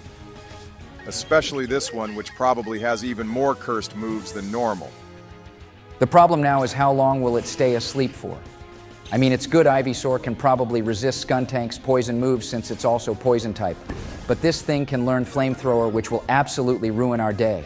To be honest, I feel I should have done more training before I took Jupiter on. I'm only 1 level higher than her ace here, and she is still giving me a tough time. But for some reason, it just keeps using Defog, which has to be up there as one of the most pointless moves in the entire series. I mean, it's good for us, but still. It seems to cause us to flinch, though, which could be really annoying in the long term. At least Aquatail hits it hard, so we gotta just spam that, I guess, at this point. Oh my god, of course it has a citrus berry on it as well. I mean, why not just use a fucking full restore too at this point, the stupid little peasant? This battle is so dumb, and she is definitely a lot worse than Commander Mars. Well, now she's actually going to attack for the first time with Night Slash, and that move slammed my poor Marshtomp. Yep, congrats you fool, Donald. Now Marshtomp is gone, and we only have Ivysaur left to deal with this brute of a Pokemon. I bet the Skuntank lovers are creaming right now seeing all this go on. The only way to win this battle against Jupiter is spam the Sleepy Joe move and then use Seed Bomb. I have no other advice for you in this cursed situation. And now it's using Defog again. I don't understand its strategy in this battle at all. But hey, as long as Flamethrower doesn't come out, then we're gonna be fine. She has like 5 health points left though, boys, so we got this one in the bag. Now Donald, next time we battle her, for the love of God, make sure you train up more and bring better healing items. She wiped our entire team out. Even in defeat, she do be looking quite fine though still. I'd say she's a solid 8 out of 10. She'd be a 10 if she was a brunette because the purple is a bit strange. And hey, look, we could add this Porygon to the team if we wanted, but I hate them. And they're also garbage Pokemon too. Not my type, but I'm sure I'll get someone berating me in the comments for saying that. Anyway, though, we're gonna wrap this episode up now, everyone. That's right, so thank you all for watching, and remember to like and subscribe. We're still fine-tuning our new voices, so bear with us on that too, but you can expect Part 7 out soon as well. Usually at this point we'd get the bicycle, but we already have it, so I guess we can finally leave this boring-ass city and head to the best one ever, being Hearthome. I love that place. The bike guy gave me a Dawnstone, though. A solid stone and a solid way to end the episode, too. Alrighty everyone, welcome to Part 7 of Donald's Pokemon Platinum playthrough, even though this is a ROM hack of Pokemon Brilliant Diamond. Now today it looks like we're jumping right into a battle with Dawn again, and her team is actually really strong, so remember to like and subscribe and join our channel as a member if you want early access to videos. Yeah, and it looks like her Swinub has now evolved into Piloswine. And I also have some new things to share with you all.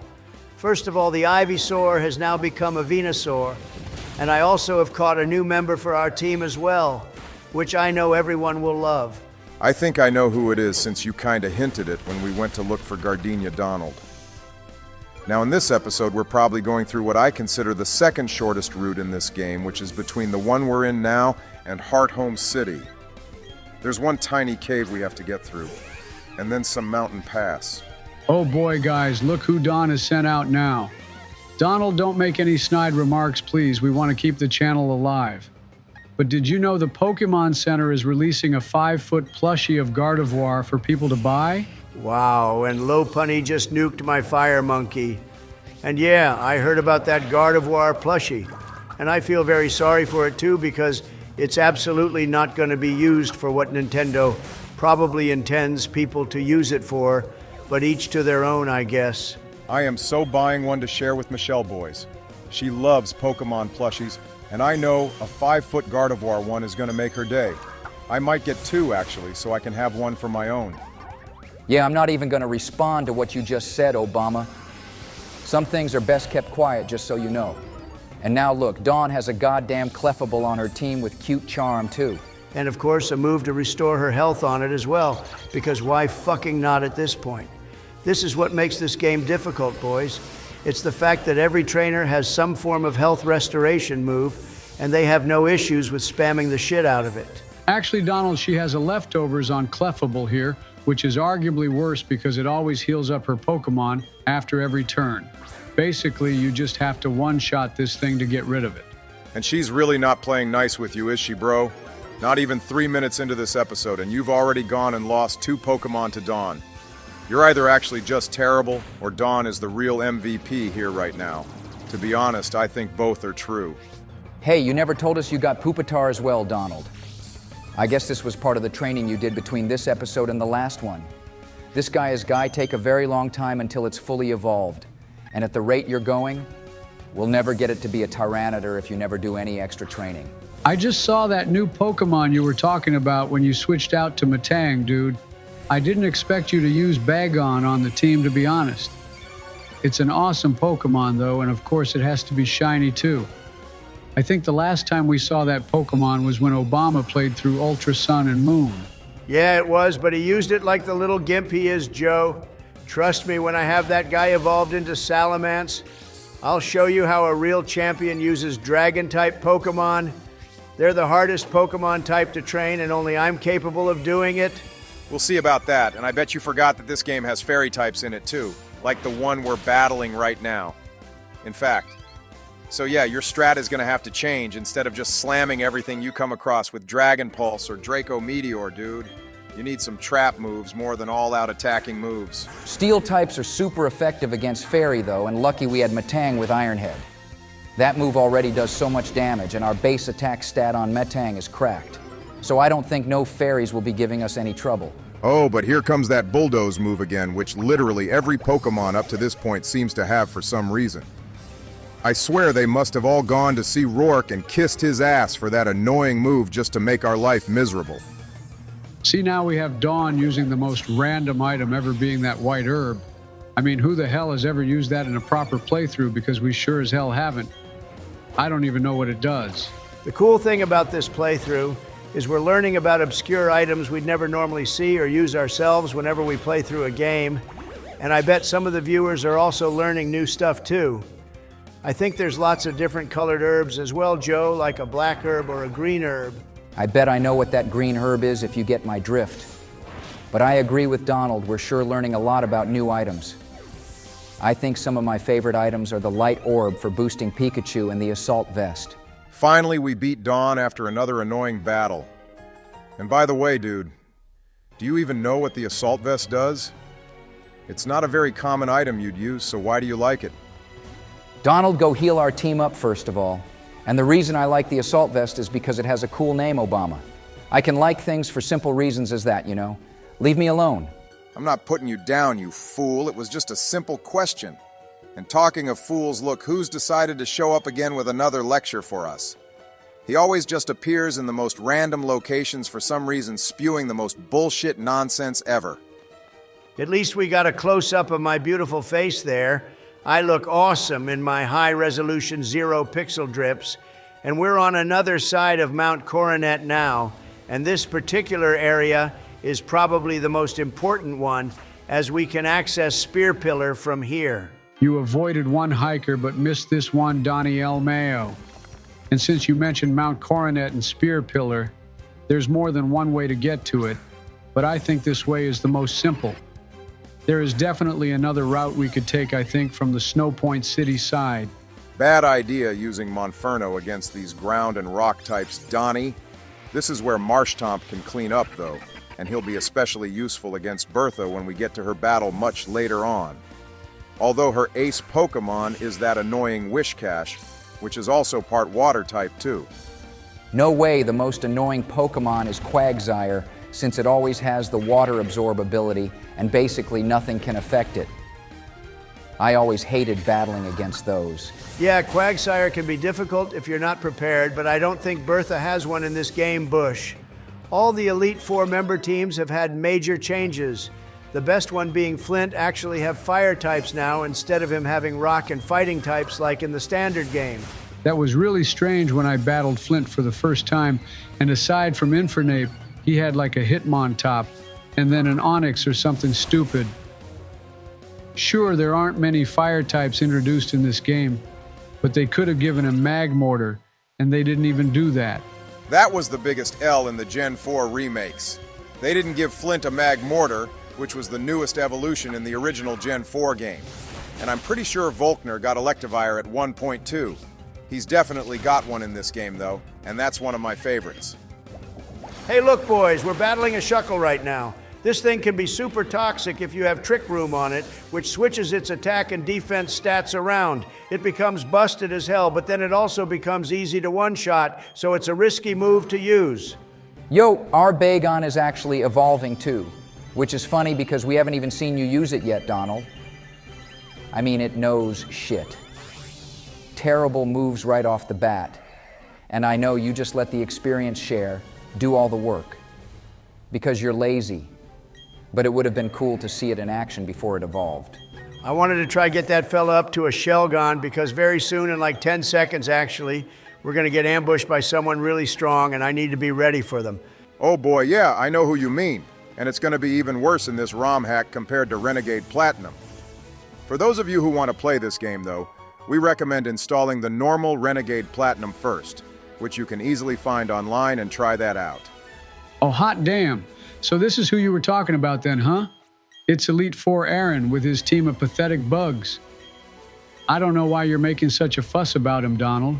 He is the weakest Elite Four member ever. He did give us a choice to battle him, and normally I'd agree with you, Joe.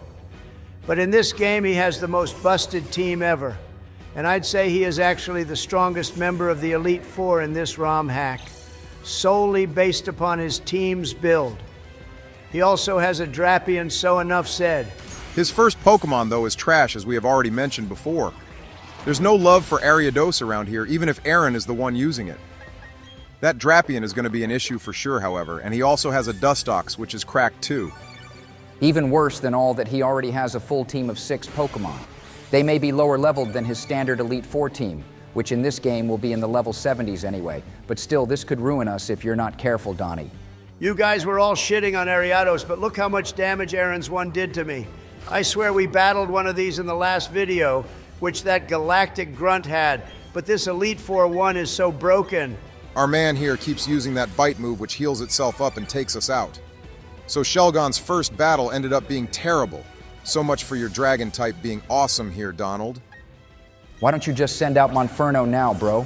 He'll clean up in here and maybe even evolve by the time this battle finishes. Although what happens if we lose this one?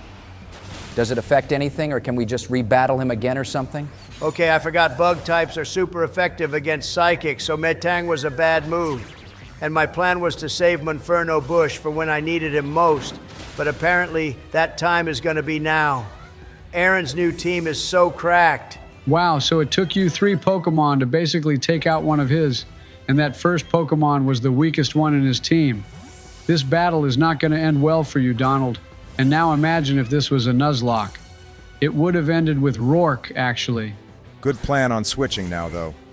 And Aaron is sending out Pinsir next, which is an awesome bug type and needs more love for sure. It's actually really strong, but I prefer Heracross if given the choice.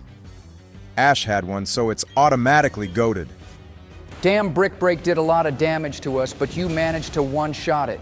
I bet you could have one-shot Ariados and kept Shelgon alive if you had used Monferno first, Donald, and you call yourself a pro. I mean, seriously, that was a bad move. I will put my ego aside on that one and agree with you there. I should have used Monferno since the beginning of this battle, but I thought this could be Shelgon's debut battle, and it backfired big time. I mean, who would have thought a stupid Ariados would have taken out a Shelgon? Okay, wow, and there goes Monferno now too, thanks to this busted-ass Mothim. Aaron has planned his team and the moves so well that he knew we'd have a Monferno, and he used Air Cutter to deal with it. Oh my god, Donald, get in the game, man. You just lost 2 Pokemon to one-shots to this fucking moth. Seriously, get a grip, would you? This is why a move like Toxic is so important, especially when you can't do anything. Exactly, Obama. I can't do anything, you stupid pineapple. I keep getting outsped thanks to that spiderweb move that immediately slows down whoever I send out before I even do anything, and then I get hit by a broken move. I never ever knew Mothim could be this strong, though. I think we're all about to get humbled. You're definitely getting humbled, Donald, because now I have no hope for you winning this battle. And this isn't even the real Elite Four either. And of course, our man has a Sizer too. One of the best and most iconic bug types you can get. Hey, at this point, I wouldn't even be surprised if Aaron had a Genesect either. He is so strong, guys. Well, that was a waste of a super potion, wasn't it, Donald? So now what's the plan gonna be? We have no fire types to deal with this guy, and half our team has been sent to the Distortion World too.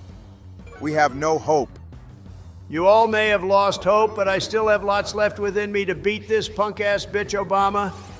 I've decided to switch to positive vibes only and clutch this battle for you all. If you had evolved Monferno into Infernape and had a better physical fire-type move like Flare Blitz, then I bet you'd have won this battle much easier. Monferno just wasn't strong enough to get us through this battle, honestly. Hey, at least Pupitar here is actually doing quite a lot of damage to Sizer, though. I thought this guy would be one-shotting the rest of our team, but apparently not. We just have to hold on for as long as we can. This battle would have been going a whole lot different if we had revives, which, by the way, we still can't buy for some dumb reason. The fact that they left those out up to this point is pure insanity and makes no sense. Especially when we'd be battling someone like Aaron only after the second gym. Okay, boys, this is it. All I have left is Metang, who's also steel type, so I assume he should be able to survive Bullet Punch, but Sizer is part bug type, remember, which could spell my demise.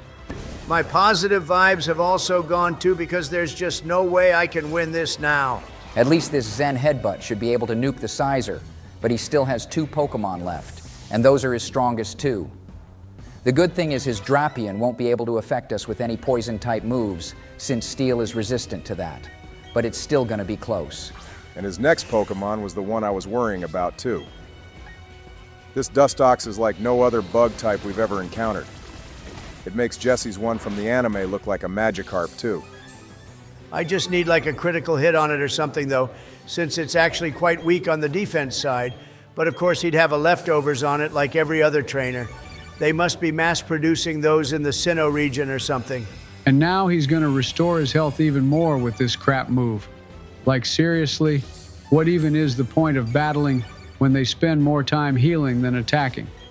This is the only reason why this game is difficult. And he has Protect too. This is just ridiculous.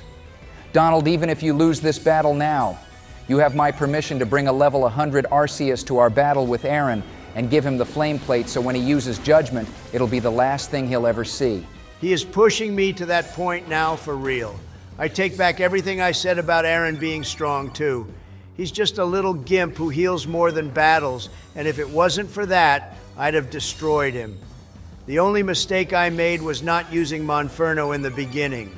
Agreed, he is the biggest gimp ever. And there he goes using Protect again with the leftovers activating right after. I want all the viewers watching this to comment on what they think about this battle with Aaron, and how Donald could have beaten him with these stupid strats of his. Yep, this is the end, so we may as well tell everyone to like and subscribe now and stay tuned for Part 8 if Donald ever actually recovers from this atrocious battle. Well, since this is the end of this battle, how about we talk about the plan for Part 8 and what everyone can expect, so we can end this episode on a more positive side. Yep, I am so done with this game at this moment in time. I just want him to hurry up and beat me because there's literally nothing I can do. Anyway, for Part 8, I hope to take on Fantina right away, and I'll make sure no battle ever ends up like this one has again. You also have my permission to use Arceus just to nuke Aaron of the face of the earth, and over level 2, because there are no words to describe what I've witnessed here. We could also visit Amity Square to find more cool items, since that might make you happy, Donald. I don't blame you for feeling depressed after this. Also, you can get a Pokemon egg from that hiker to the east of Heart Home City, too. Yeah, I could do that, but I think I need to go to therapy after this. The fact that this happened to me of all people too is just wonderful, isn't it? That was sarcasm too before you say anything, Joe. Holy hell, Donald, you actually finally managed to beat this little punk-ass bitch. It only took like 10 turns, and it wasn't even a critical hit. I don't even care. I am just done with a capital D, and I still have to deal with this purple thing too, so yeah, I have clocked out. I want him to win at this point. I'm still very impressed you got Aaron all the way to his last Pokemon, even after dealing with the most cheap, dirty strats. So I think this was an honorable defeat. And look, he's rubbing it in my face even more now. Going on about how it's okay to lose to Elite Four member. Well, he can go suck an egg and I am out of here. Welcome to Part 8, everyone. Remember to like the video and subscribe if you want to support us, and join our channel as a member if you want. Early access to new videos. Now, Donald has made it to Heart Home City finally, and the first thing he should do if he's smart is stock up on revives before taking on Aaron. You mean Fantina, dude? Aaron's still giving you PTSD as much as he gave me that from the last episode. I'm going into this battle as a sort of therapy as well, since I'm quite confident I can beat Fantina. There's not actually much going on in Heart Home City, though, so I thought we'd jump right in and take on the gym. Yeah, well, let's hope you don't get creamed, Donald. And this gym was always super odd to me with the whole math questions deal they throw at us when we enter this place. If you get the answer wrong, you have some trainers to battle, but it still doesn't make any sense. Luckily, my old brain still have enough cognitive capabilities to answer these third-grade math questions, boys. And Fantina is usually quite a challenge with her Mismagus, but she's going to have 6 Pokemon like every other gym leader does. So let's see what we're going to be up against. I bet she'll have a Gengar too. It would be a bit foolish of her not to use a Gengar, to be honest, but here we go. The first 2 gym battles were kind of rough, but I'm expecting Pupitar to actually carry us in this one, guys. It is dark type, so the ghosts in here shouldn't do that much damage to us, I hope. Well, we're about to find out, boys. I think Pupitar will actually do pretty well in here. And I also see you've done quite a bit of training to Donald off-screen. Any new members we should know about? There might be a couple you'll get to see later on, but the main thing is some new moves I taught the team after Aaron destroyed me. I taught Dragon Dance to Pupitar, though, which should really help in this battle boost. It's already high attack stats. I swear every trainer we've battled has that knockoff move. Maybe because the game knows we can get every move boosting item in the game, so the devs just gave every trainer that bullshit move to make it balanced. Which makes no sense in of itself, because then why give us the item in the first place? The good things is we can tank all the ghost-type moves Fantina will throw at us. But we're still really far from getting this guy fully evolved, which is going to be a pain. That Shelgon is going to be the same ordeal as well. Okay, first one down, and now she's indeed sending out Gengar like I predicted. I wonder if this is her ace or if she'll have another one. Maybe she'll have a Dusk Noir as well, which is one of my top ghost-type Pokemon that was introduced in this generation. Clearly that wasn't her ace, since Crunch obliterated it, Donald. And now Banette is out. And since this battle is going so well, I will be the one to ask the viewers the question for this video, which is, what Pokemon ability do you think is the overall best one in the game? and why? Damn, our boy is cleaning up in here. Dragon Dance was a W move to teach Donnie. And I think the best Pokemon ability is Harvest, especially when you pair it with a really good berry. Like a citrus berry, it'll just be free heals then. Harvest is a solid ability which we saw Gardenia spam back in the second gym. It's not very fun when you're on the receiving end of it though. My favorite is probably Pressure, however. I know nothing about Pokemon abilities, so I'll just say Harvest is the best, like Bush said, only because I saw it in action a few episodes ago. Hello, by the way. It's me, David Attenborough, the oldest man here. What in the actual fuck? Who invited this fossil to join us? Donald, it was you, wasn't it? To be honest, I'm more annoyed about how the badge order is being shown in this game than David showing up in the video out of the blue. Why couldn't Fantina's badge just go next to Gardenia like normal, but instead it goes all the way to the bottom, which is messing my OCD up now? Oh, I can tell you the reason for that, Donald. It's because this is a ROM hack, and normally you wouldn't battle Fantina right after Gardenia. But since they changed it, that's why her badge goes there. I don't even know what to think right now. But hey, it's always good to have a new person join our videos. So welcome, David. I loved your latest Netflix series, by the way. Now, could you do some commentaries on Donald's Pokemon battles like you did with those snakes chasing the lizards? I don't like this guy being here, though, guys. I feel like he has some agenda or something, and he might end up replacing one of us. What if it's me? Oh, trust me, Joey boy, if I was going to replace you, you'd be gone already. I'm just here because Bush invited me, and I bet he was banking on me not remembering that because of my age. But trust me, I'm more cognitive than Joe Biden. Right. Well, yeah, so I did invite him. Now anyway, with the pleasantries over, how about we watch Donald battle Barry here for the third time or something? He ambushed us in the gate leading out of Hearthome City. Yes, and as you can see, he has caught himself a fortress. Now this is a very interesting Pokemon in that no one ever uses it except Brock from the anime. But he gets a free pass because it's Brock. Damn, and David watches anime too, which I never thought I'd hear. Anyway, he does indeed have Fortress, who's spamming spikes, which means every time I switch out, it's gonna really hurt. But my plan is to nuke his team with Pupitar so we can get it closer to evolving. Well, it does have good defense stats. But of course, Dragon Dance comes in clutch yet again. Interesting to see Barry's team much different from normal, though. I don't remember his team from Renegade Platinum, which was different anyway. But I think it's further refined in this one. Oh, and like Dawn, he has a low punny too. Now we all know how everyone feels about that Pokemon. So I shan't say more, but well done for one-shotting it, Donnie. Barry isn't proving to be a very good Pokemon trainer, is he? Since you keep chiming in, how about you prove to us one day how good of a Pokemon trainer you are, bro?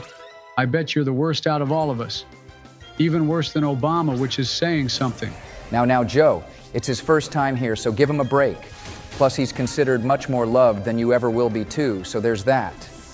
But I would like to see David play a game one day. The only game I'll play is something like Legends Arceus, where I can go out into the world and watch how the Pokemon interact and live from afar, hiding in the tall grass. I am totally against catching them, though. Okay, well, if you're against catching them, dude, then this isn't the game for you. Go back to planet Earth or whatever it is you like doing then, buddy. I think David could end up being an integral member of our group over time, though, Donald. He doesn't have to play, but he can give commentaries in his British accent, which we all love. Plus, I'd love to hear some slander from him against you or Joe. Talking of slander, Barry has been beaten yet again. And his steam is slowly getting stronger, you know. Weird to see him with something like Fortress again. But I'm pretty sure he had that in the original Platinum game, and they gave it back to him in this one. And we get ambushed by another random person who says some shit is going down in the route south of Hearthome City at the Pokemon Mansion. We never usually go here in the normal games, so it's cool they added this place as an event area in this one. Oh boy, and this part is an absolute pain in the ass. You have to beat these grunts in exactly 6 turns, Donald. No more and no less. Exactly 6, so you really have to lock in here. Doing it on your first try would be sheer luck, but hey, it could happen. I remember this in Renegade Platinum. It made me almost want to quit the game with how hard it can be. Mainly because these guys use the Ninkata line and they're so fast. Also, Donald, when the hell did this evolve? During my off-screen training, I got Monferno to evolve. If I didn't, then it would have taken ages whilst recording, and I don't have time for that. I have other things to do in life, you know, dude. But hey, with Infernape now our team is cracked. And if Aaron ever wants to battle again before the Elite Four won, then he's gonna get obliterated. Oh, now here we have a very interesting Pokemon. I believe this one has a speed boost ability which increases its base speed after every turn. So you have to get in there quick to nuke this guy. And it has Aerial Ace too, which is one busted flying type move for this point in the game. It never misses and does about 6 damage. It's a really good move to have when you have an absolute bot of a Pokemon trainer who loves spamming double team and the like. Yeah, and now we're on to about 4 turns, I think. That stupid bug hang on with 1 health point left due to a focus sash or something, of course. So we basically have to knock the last Pokemon out in one go. Don't worry, our Fire Monkey here is gonna win this whole thing for us. It's like I'm playing Black Myth Wukong right now, boys, but in Pokemon, isn't it? Infernape looks very similar to that Monkey King. Maybe that's what Infernape is based off, Donald, who knows? A viewer can probably leave a comment regarding that. And hey, this is Shed Ninja Now. It's basically a shell of a cicada like you'd find in real life, and I'm sure David can fill us in on them. Yes, these are cicada shells. And that's all about I can be bothered to say about them right now. I'm more interested in seeing if Donald can take this thing out in one go. David, my friend, you're such a G. And now watch as I use the Scorched Earth tactic to win this battle challenge by these grunts. I think using that super potion was actually my 5th turn. All right, now I'm confused because that Shed Ninja used a focus sash too, so that must count as an extra turn, which means you failed this challenge, right? Or is that focus sash a part of the turn itself, maybe? We're about to find out if Donald beat the challenge or not in 6 turns. And wow, it seems Arceus do be shining on him today, because he somehow did it on his first try, which is a miracle to be honest. That challenge can be so difficult sometimes. Okay, so all the baby Pokemon in the mansion here were getting trapped by Team Galactic and we freed them all. There was also like 6 other battles in here with Galactic grunts, but watching Donald battle full teams of 6 shitty bug types was not a fun time for us to watch. Wow, and that Happiny seems to be the commander-in-chief of all these Clefairy too. It's so happy that I, Donald J. Trump, the biggest G on the planet, saved them all. And that was kind of it. It gave us the lucky egg, which gives Pokemon more experience after every battle, which we probably don't need, really, since this game provides us with that anyway, because there's just more battles for us to take on, like this double one now with Commander Saturn. And he's roped the owner of this mansion into being his battle partner, too. Hey, he looks like me. Mr. Backlot is his name, and boy does he dress like a fine young man. I'm very impressed. But let's see now if he has good battle skills or not. I was gonna say that he's old like you too, David, but then again, you're probably older than everyone in the Sinnoh region. You're like 30 years older than Professor Rowan, and the only other old person I can think of is Cynthia's grandmother in Celestic Town, who we've yet to see anyway. The only person older than David in the entire Pokemon series is probably AZ, since he's like 3,000 years old. Somehow he's managed to live for that long, so who knows? Maybe David can beat that. I sure as hope he does live forever, David the G. You keep referring to me as a G, but I have no idea what that means or what I should be doing about it. I think it's his way of complimenting you while still trying to sound like a roadman cool guy or something. But what he should really be doing is winning this battle, because Barry, he is going to be no help by the looks of it. He's evolved his Munchlax into Snorlax, though amazingly. And that thing was so strong in the original ROM hack, so I wonder if it'll be the same in this game. Plus, Saturn's team so far is exactly the same as before. At least I one-shot that damn Wigglytuff. That thing is part fairy type in this game, but those Pokemon and its other evolutions can be so annoying to beat sometimes. In my experience, they either make your life feel like hell, or they are just the easiest things to battle. Yeah, during your Wigglytuff monologue, you got Infernape taken out because of Octillery, Donald. See, if you were paying attention instead of ranting, then that wouldn't have happened. Joe, I shall politely ask you to shut the fuck up because it wouldn't have mattered anyway. Octillery is super effective against Infernape, and he did what he had to regardless, so I don't care that we lost him for the time being. Plus, this battle is going to be my W anyway. Damn, and with Petal Blizzard, you took out both of them at once. Now that's what I'm talking about, Donald. That move is already super strong, and then it goes and does that, which is just wonderful. It's like the move Heat Wave, but for grass-type Pokemon.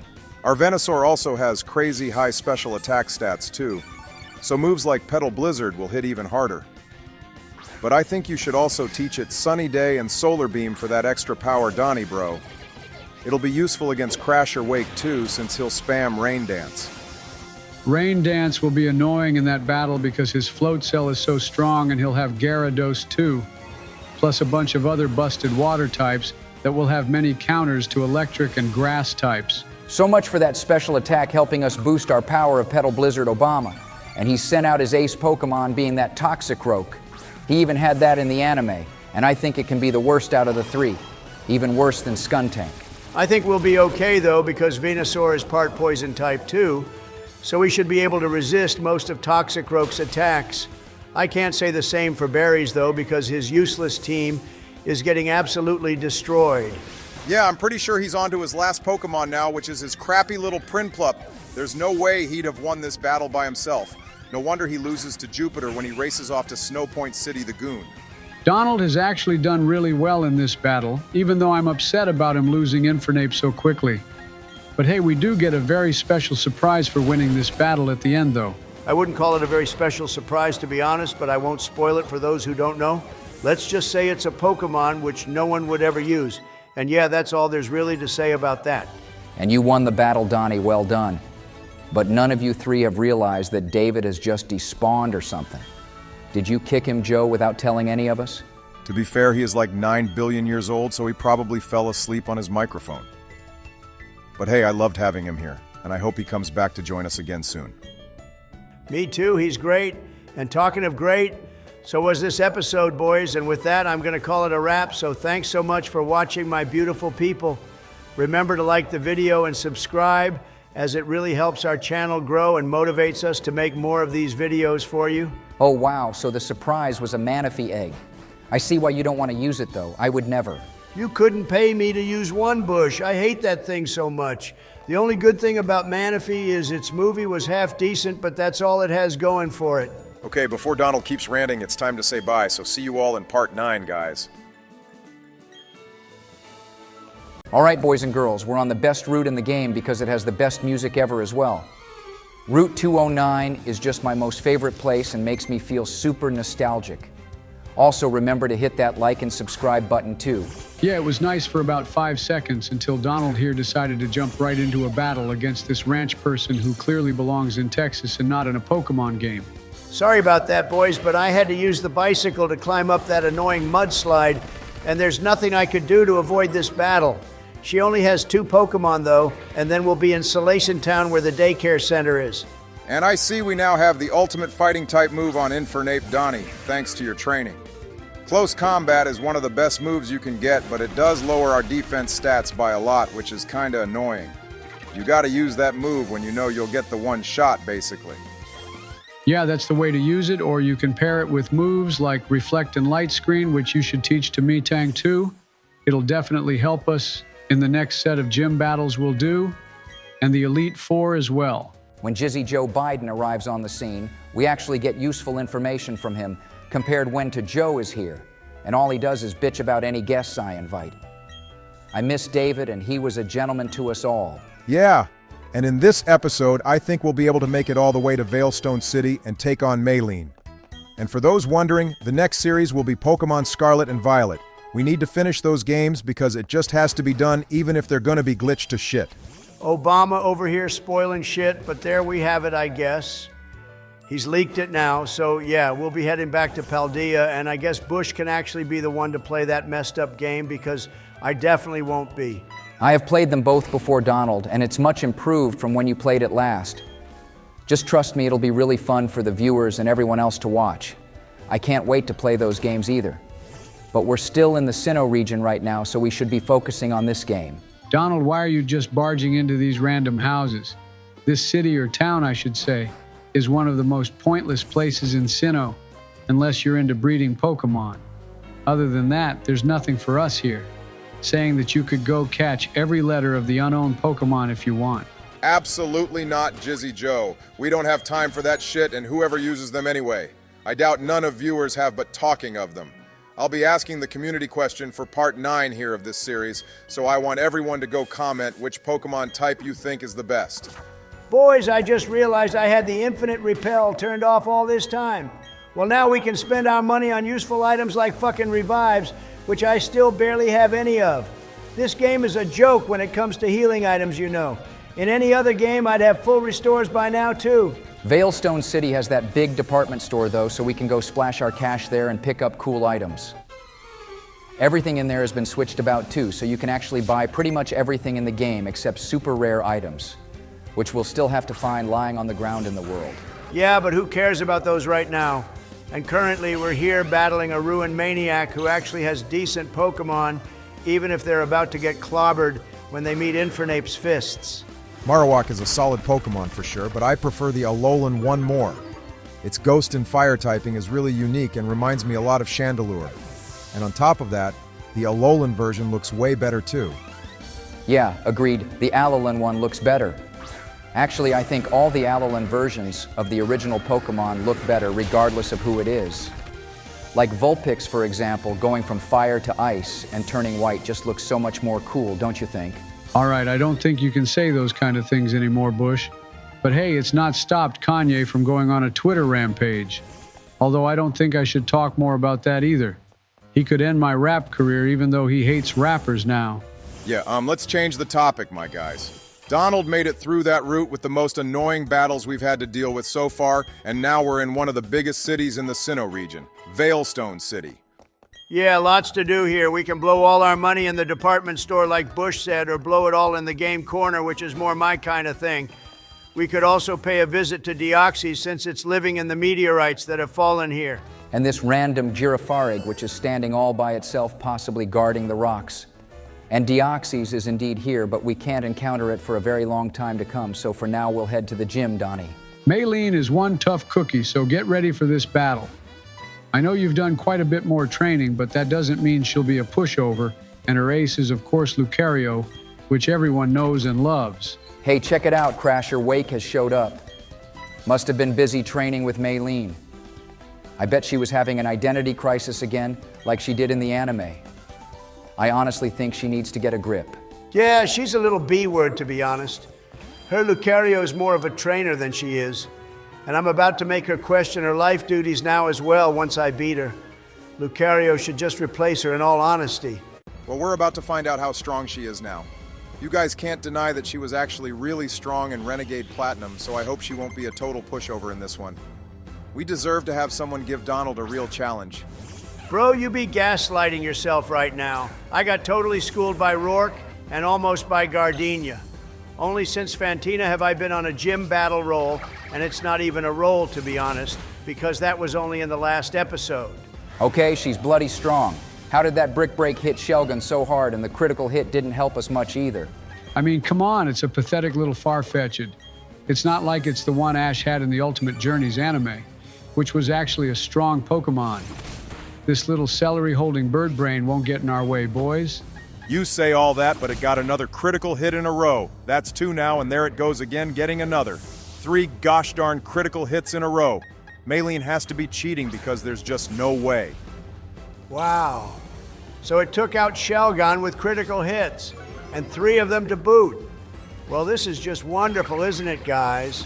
We shit-talked Maylene, and then she goes and pulls a busted stunt like that. This battle could be the end of me now. Oh my God. And there's another crit too. How the hell is she getting them one after the other? Unless she has that item which boosts the chances of having one, but still even with that, this should be impossible. I want whatever she smoked before challenging us to a battle. And she took out Pupitat with another crit. She got 5 of them in a row, which is insane. Donald, you might actually end up losing this to foul play because there's just no way that this all should be possible. The chances of this happening must be like 0.01% or something. Infernape will be able to sort this stupid bird out, just watch. But yeah, I have never seen anything like this in my life. The odds of getting continuous crits like that in this ROM hack is the same as in the base game, so yeah, this is just madness. Okay, it's gone now, but what if all her Pokemon are as broken as that bird was Donald? There's no way we can win this gym battle if every Pokemon in Maylene's team just spams the critical hit action replay code on us. We just have to hope that Donald can one-shot the rest of her team and not get outsped. Otherwise, yeah, I can't see this going well for him. Maylene went from the worst to the best in about 1 minute. He's taken out 3 of her Pokemon now, though, so it's going well. We're about even so far. But I'm amazed Flamethrower is actually this strong because Infernape has way higher physical attack stats than special attack. Unless Maylene's Pokemon just have the worst special defense, which is probably the case. Flamethrower is cleaning up in here big time. I don't have to worry about my team dying to any more critical hits either, which is the best thing about this. And her last 2 Pokemon here are weak to fire as well, which is a bigger bonus. All right, so apart from the beginning, Maylene got slammed, which is a big W for us. I think this momentum needs to be kept up now for the rest of the gym battles we're going to partake in, boys.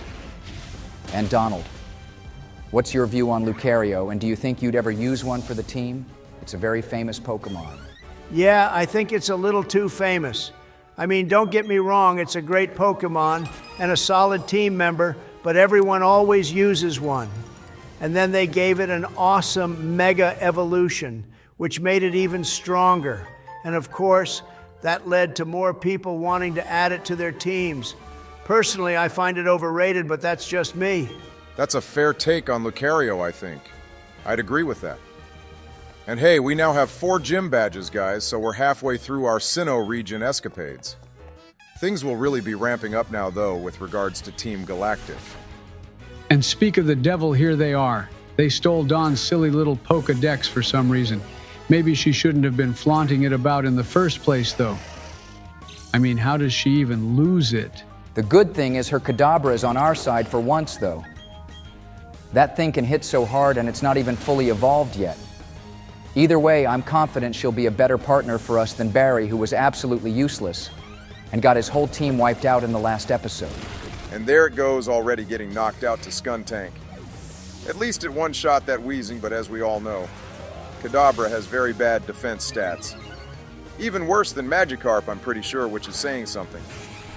Seeing Dawn with anything but a Piplup is really strange to me, though.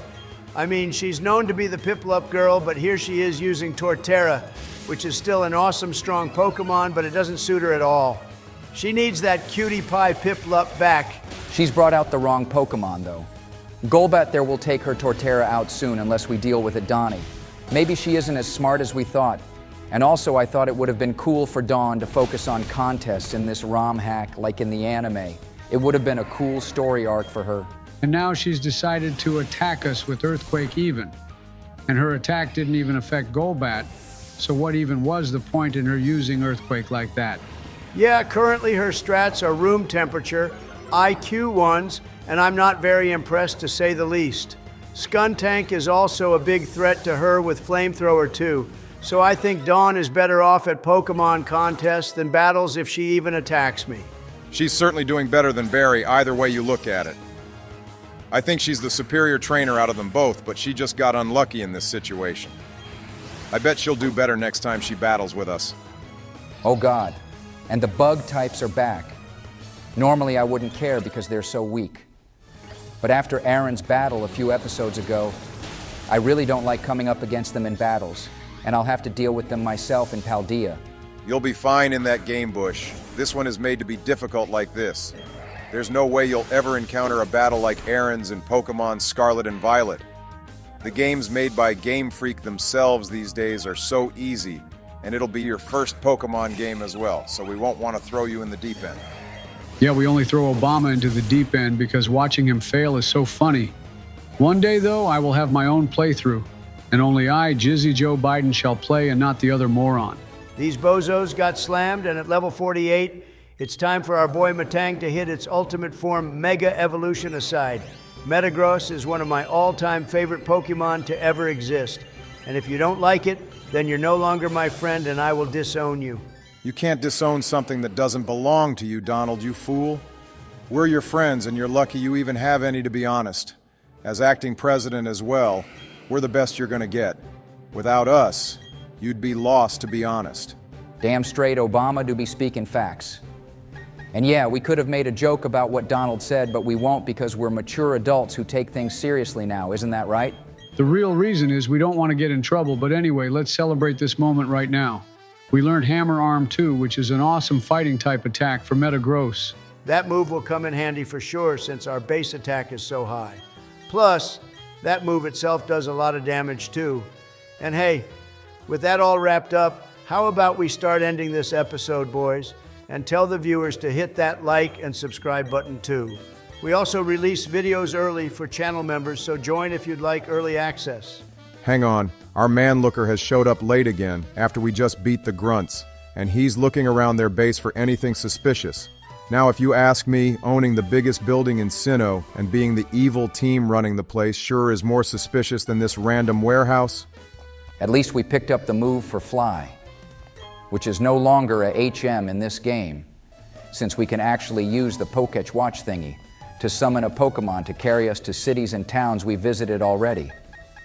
Pretty sad it took them this long to get rid of HMs, but I guess it's progress. And none of you have even noticed we have another new member on the team as well, kinda. Because we don't care now, thanks for watching everyone, and see you all in part 10, where Donald will be making his way to Pastoria City and taking on Crasher Wake for the 5th Sinnoh Gym badge. We have a long-ass route to get through before reaching Pastoria, though, and we still need the TM for Toxic, which Donald keeps forgetting about, too. There's a time and a place for everything bushy-wushy, and this isn't it, so there. Alrighty, welcome to part 10, everyone. We hit the double digits for this series already, so remember to like and subscribe. We are still pumping these videos out for you all, and we hope you really appreciate that. Anyway, Donald is on Route 214, I think, with a more rock theme going on in the background and many trainers to battle. Yep, and we're jumping right into another battle here. I scouted out the route too, and there's honestly not much going on here. One place I do want to visit, which we will have to anyway, is the resort area. I'd definitely like to buy a villa there like Cynthia does in Undella Town. Solid place with prime real estate, Donnie. Of course, you'd know all about that. And hey, this psychic thinks she can crush us. But with our new Metagross, we're gonna be the ones sending her back to the distortion world. Let's see what Giratina thinks about psychic types. I see you finally have been able to purchase revives, though. Only took getting to the 4th fucking gym for that to happen, holy hell. But anyway, at least we have them now. No gym leader can stand in our way. Yeah, managed to pick up a few revives, Joe. The items are still trash, though, and this game is doing everything in its power to make our lives difficult, but it won't affect someone like yours truly. Also, we see more comments about people asking how we play this game. Well, the best thing I can tell you is to Google Pokemon Luminescent Platinum yourselves and figure it out. Wow, imagine using a Chimecho on your team and thinking you can win with that. No chance in history. They even made this Pokemon James's partner in the Ruby and Sapphire anime days where all it did was make bell sounds, and that's about it. Yeah, a pretty useless Pokemon for sure. And now we've made it to the resort area place with our purple Swampert, which we still haven't seen in battle, by the way. And to the east of here is Sunny Shore City, where my boy Volkner lives. Hey, and talking about him, these two guys give us the evolution items to get a Magmortar and Electivire. Solid team members, but personally, we presidents love Electivire more. In this game, we can't obviously trade either, thank God. So all you have to do is use these items like you would an evolution stone on Eevee. Simple stuff. And it's about time trade evolutions were gone. No one likes them, especially people with no friends. Like Joe Biden. Now, hey, speaking of friends, one of mine is rocked up, and the last time we saw him was in Salazon Town. And now he wants to challenge us to a battle to see who's superior. Obviously, it's going to be me, but I bet his team is much stronger now. And of course, he's gonna send out Lopunny first. And this thing can be quite nasty when it uses high jump kick, which never misses in this game, apparently. If it somehow does miss, though, it inflicts quite a lot of damage to the user. That's why I am switching out to Infernape, bro.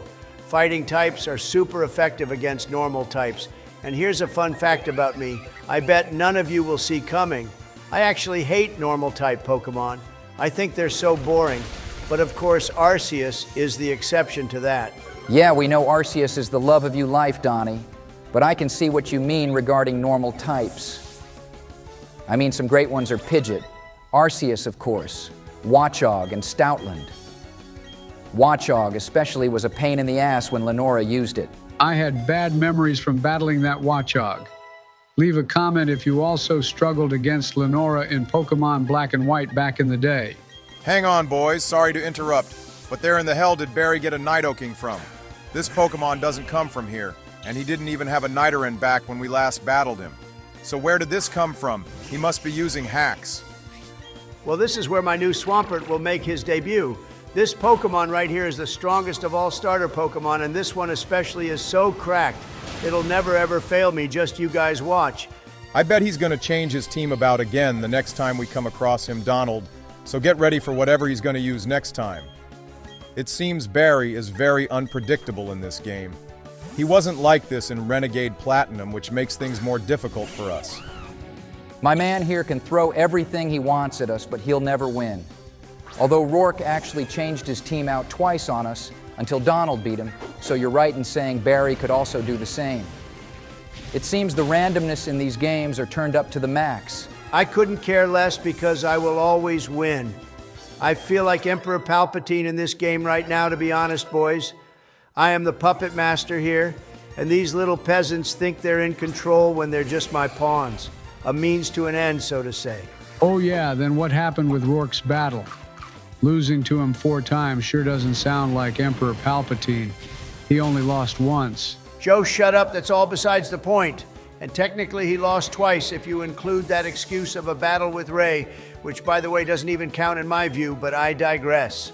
Okay, we're on to his second to last Pokemon now, and it's a Dusknoir. I can't remember if he has this before either, but it's an awesome Pokemon regardless. How comes Barry didn't whip these Pokemon out when we had to partner with him against Commander Saturn? It would have been a big help. This thing has crazy high defense stats too. I remember that one Diamond and Pearl anime episode in which Dusknoir saved everyone from that ghost girl who tried taking everyone into the spirit world. Pretty scary stuff if you think about it. Also, I think Dusknoir eats food from its stomach mouth. Well, it just took out Infernape with Shadow Punch. That was pretty insane. I thought Ghost-type moves wouldn't affect Infernape since it's fighting type. Or maybe it's only the other way around, but anyway, I told you this Pokemon was strong, Donald. Not stronger than my Shelgon, though. I can't wait for this guy to evolve, too. When you play the next game, Bush, you better have a solid Dragon-type Pokemon on your team, bro. I can do the honors of choosing the one best for you, and it definitely won't be that ridiculous apple one. That apple one is so cute, though. It's said that children accidentally take bites out of it because they can't tell it's a Pokemon. That's basically them eating a Pokemon alive, which is crazy if you think about it. I still find it strange that Pokemon get eaten by humans. Like, I'm pretty sure Miltank gets turned into steak. But that Pokemon deserves that sort of treatment. I hope they do that to Whitney's one when it's too old to battle. They eat dogs in some Asian countries too, so you can add Lenora's Watchog to that list too. Hey, he finally evolved his Prinplup into Empoleon, though. Sinnoh has to be the best region for all its starters because all of them are just great. I've yet to see another region with that going for it. Maybe in Generation 10, though, we'll see something like that.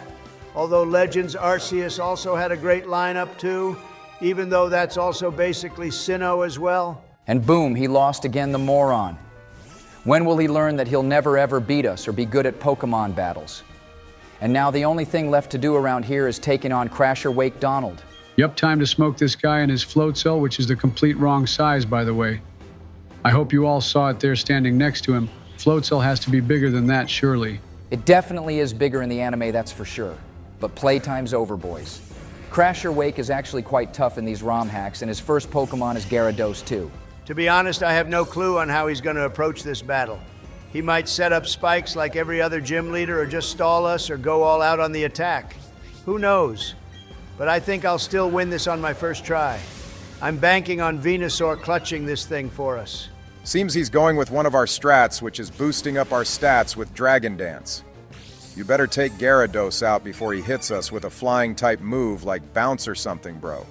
That will one-shot us if it hits for sure. And of course he has a leftovers. I was waiting to see what ridiculous item Crasher Wake would have equipped on his Pokemon, and this will just be the start of it as well. I bet he'll have more stupid items on his other members, especially his ace. And our grass-type moves are barely doing any damage to this thing. How comes our Gyarados in Pokemon Storm Silver wasn't as good as this one? And the one we had in that game was a shiny too, which automatically makes it stronger. Joe, you dumbass. I'm pretty sure we've explained this to you before, but having shiny Pokemon doesn't make the team stronger. I mean, look at Donald's right now as an example. He's doing nothing to this Gyarados, and he's lost so many Pokemon in this playthrough as well. Gosh, this thing really is tanking our hits. He must have very high special defense stats if it can withstand all those seed bombs and petal blizzards. At least when it's asleep, though, it makes our life a lot easier. Not really Obama, because that leftover still activates even when Gyarados is asleep, which absolutely should not be a thing. How can it restore its health when it can't even move or attack? That feature should be banned, and the leftovers should be banned too. I should write an executive order about this bullshit. You should write an executive order about how Rourke should be barred from being a gym leader since he creamed you 4 times, dude.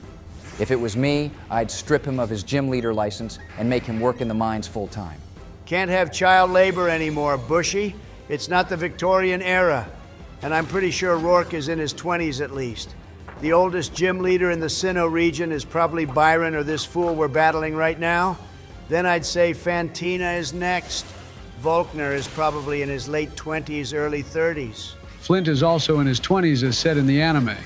Something I'd like to see is a battle with Volkner versus Byron. They say Volkner is the strongest gym leader, strong enough to take on the Elite Four, so I wonder how he'd do against steel types. Well, Bertha is a ground-type elite 4-member Joe, and Volkner uses pure electric types pretty much, so I'm sure he'd lose to her. As strong as he is, you can't get over a type weakness like that one. It's just such a big deal. Okay, so Crasher Wake cornered me just now, boys, and I had to use my one and only Hyper Potion to restore Venusaur's health.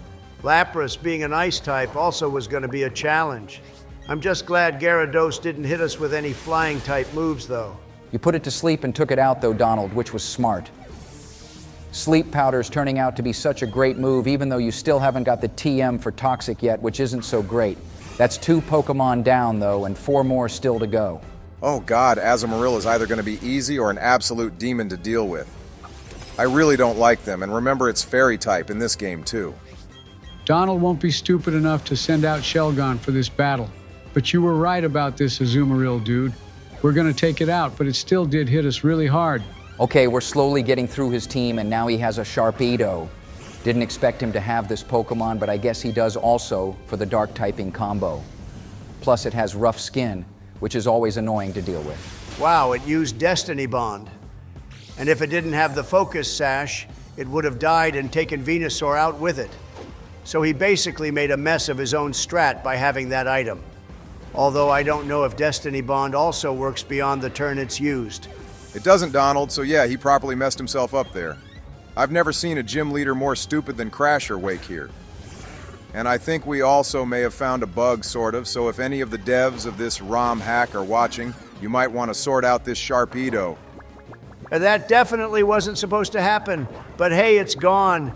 And now he has a Lantern, which is an awesome Pokemon that's also part electric type. A very interesting combination which we need to see more of. The sleep strat strikes again, though. Not that this thing could have really done much damage to us anyway. A part of me, though, Venusaur would have been a ground type, but I guess the flower on its back is how it makes poison. Yo, and Swampert is learning Mirror Coat. That's the same move that took out Obama's Lugia in Pokemon Storm Silver. Sabrina and her goddamn Wobbuffet, if any of you remember. I think that move was mirror shot, but it definitely had the word mirror in it. And I was trying to forget that whole ordeal too, Joe, so thanks for bringing it up again for no reason whatsoever. I now need to book another appointment with my therapist. We're on to Wake's final Pokemon, though, and of course it's the Floatzel. This thing is a little orange demon too, if not dealt with properly. And I still stand by the fact that Ash should have used one in the anime and evolved his Buizel, but he never did for some reason. It took out Venusaur, and now you send out a fire type to deal with it, Donald. Are you sure you want to be doing that, dude? I have a secret weapon, and that weapon is called Thunder Punch, boys. I went and bought the TM for it at the Veilstone department store, just in case Venusaur somehow died during this battle before the end, and now it's gonna be the savior of this battle. This is my ultimate counter to water-type moves. That certainly worked out in your favor, so well done. And with that, we now have 5 gym badges to our name, guys. This battle was a little less annoying than the others we've encountered, apart from Gyarados in the beginning. I just want to comment on how much I really like the water physics in this game. They just look so much more cleaner. Literally no one cares, Joe. And with that, boys, I'm going to start ending this. So thanks so much for watching, everyone. Hit that like and subscribe button and join our channel if you want early access to videos. Yeah, part 11 will be out soon, everyone, and that's when things really start kicking off with regards to Team Galactic. I can't wait to rebattle the commanders and one-shot them all with my cracked, overpowered team. Well, things will definitely start off with a bang in the next episode because Team Galactic are going to bomb the Safari Zone and the lakes with a special red chain bomb that can open up portals into time and space. I mean, if I was Arceus and I saw all this going on, I'd come down and sort them out because what Team Galactic are essentially doing is playing God. I agree with that sentiment, but of course the 10-year-old is the real hero here, and I'm going to be the one doing Arceus's job for him. Alrighty, look who's here, guys. It's your boy Ben Shapiro, and I've been invited to this series by Discoml. I am actually quite knowledgeable in Pokemon, so remember to hit the like and subscribe button if you enjoy the content. This episode is going to be awesome. Always good to have you here, Ben. We haven't seen you in a very long time. Listen, Donald has been struggling quite a lot, and he lost the first gym battle 4 times in a row. I think you need to give him a helping hand. You're one to talk, Donkey Kong, but yeah, welcome, Ben.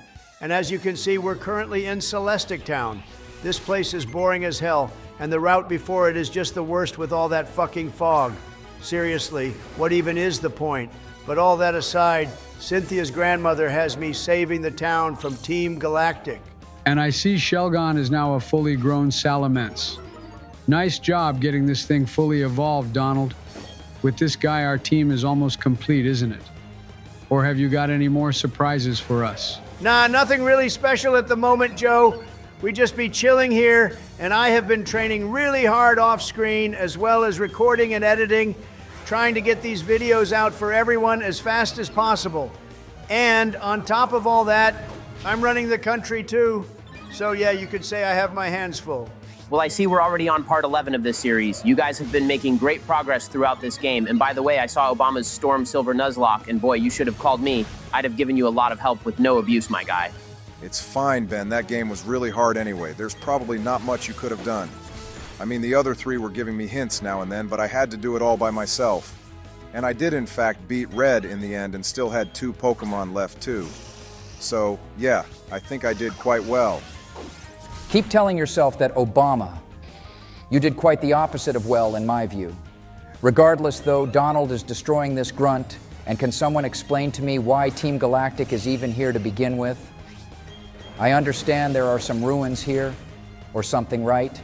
Yeah, these ruins are old and have something to do with the creation of the Sinnoh Region, and probably the whole Pokemon world, I guess. I don't know too much, except Arceus did it all, and that's all that's important to me. On the outside here, though, you can see paintings of Dialga and Palkia, so they're clearly important, too. Also, something I find interesting is how Giratina is never mentioned because he was banished, and it's like they wiped all recorded history of the poor guy. I mean, he's actually quite good at heart, isn't he? Yeah, he's a solid dude. He saves Ash, and I guess he just went on a small power trip back in the day against Arceus. If you think about it, he's pretty much Arceus's child, so he was basically told to go sit in the corner and think about what he's done. And was given an entire world to rule, too. Very much like Lucifer. Oh boy, I loved that Netflix series on Lucifer, though. Shame he was nerfed to hell, pardon the pun. Like in the DC comics, Lucifer is the second most powerful being, tied with Michael, his brother, and only their dad is stronger, who's God. Kind of like with Arceus. And talking of God, here's a blue-haired fellow who likes to play God by creating worlds himself. One thing I never liked about this generation, and in the anime even, was how literal Pokemon deities get controlled so easily by someone as pathetic as Cyrus. There is no way someone should be able to control Dialga or Palkia like Cyrus does. And he wants to take me on now, too. And also outed that he's in fact the boss of Team Galactic, even though he's been walking around the entire Sinnoh region with that jacket on with the gold G embroidered on it. The guy is a walking fool, if you ask me. He's also a really strong trainer, though, Donald, so get ready. I bet he'll take out some of our team. Like his Crobat right off the bat is so fast, faster than anything we have. And since this is a ROM hack, we have no idea what his other team members will be either. He can use whatever he wants and he still won't win. I have full faith in Donald and his team. This is probably one of the strongest teams we've used too, which I've said before and will say again. The only team stronger is when Donald used that single Arceus to take on the Elite Four in our normal Pokemon Platinum playthrough last year. Right, and there goes Crobat. And his second Pokemon is Arcanine, which I wasn't expecting, to be honest. A solid team member, though, and with extreme speed, it could cause us a lot of issues. Wow, and it lives with about 3 health points left too. And of course it has Play Rough, which is a fairy-type move, so that's GG to Salamence Donald. What's the strat gonna be now then? We really need to just one-shot this thing because it's very dangerous. All right, that's total BS that it had Play Rough on it. Salamence was supposed to take on his entire team, but I guess it's time for Swampert to come out and clean up his mess. There's no way this guy will lose. Cyrus will definitely have your favorite full restores and other items like that on his Pokemon, so be aware, homie. He could be up to all sorts of tricks with this battle. And then we have to do it again later as well, which is even worse. Our team is all currently in the level 50 zone, which is good progress though. And he already has a full team of 6 Pokemon right now too, Bush. So I doubt the next battle with him would be even harder than this one. I just expect the levels of his Pokemon to be slightly higher, and that's about it. Nothing more to it, really. Wow, this buffoon is actually sending out a chat out of all things. Why the hell would you even want to use this Pokemon, first of all? Here's some advice for you three, especially you, Obama. Never ever use this Pokemon. Only someone like me could possibly have the chance of wielding a Pokemon as useless as this one. Why did you say wielding like you're talking about a sword or something, Ben? It's a gosh darn little blue birdie, not Excalibur. Only someone with a room temperature IQ would say something so stupid, so I can't expect you to understand Joe.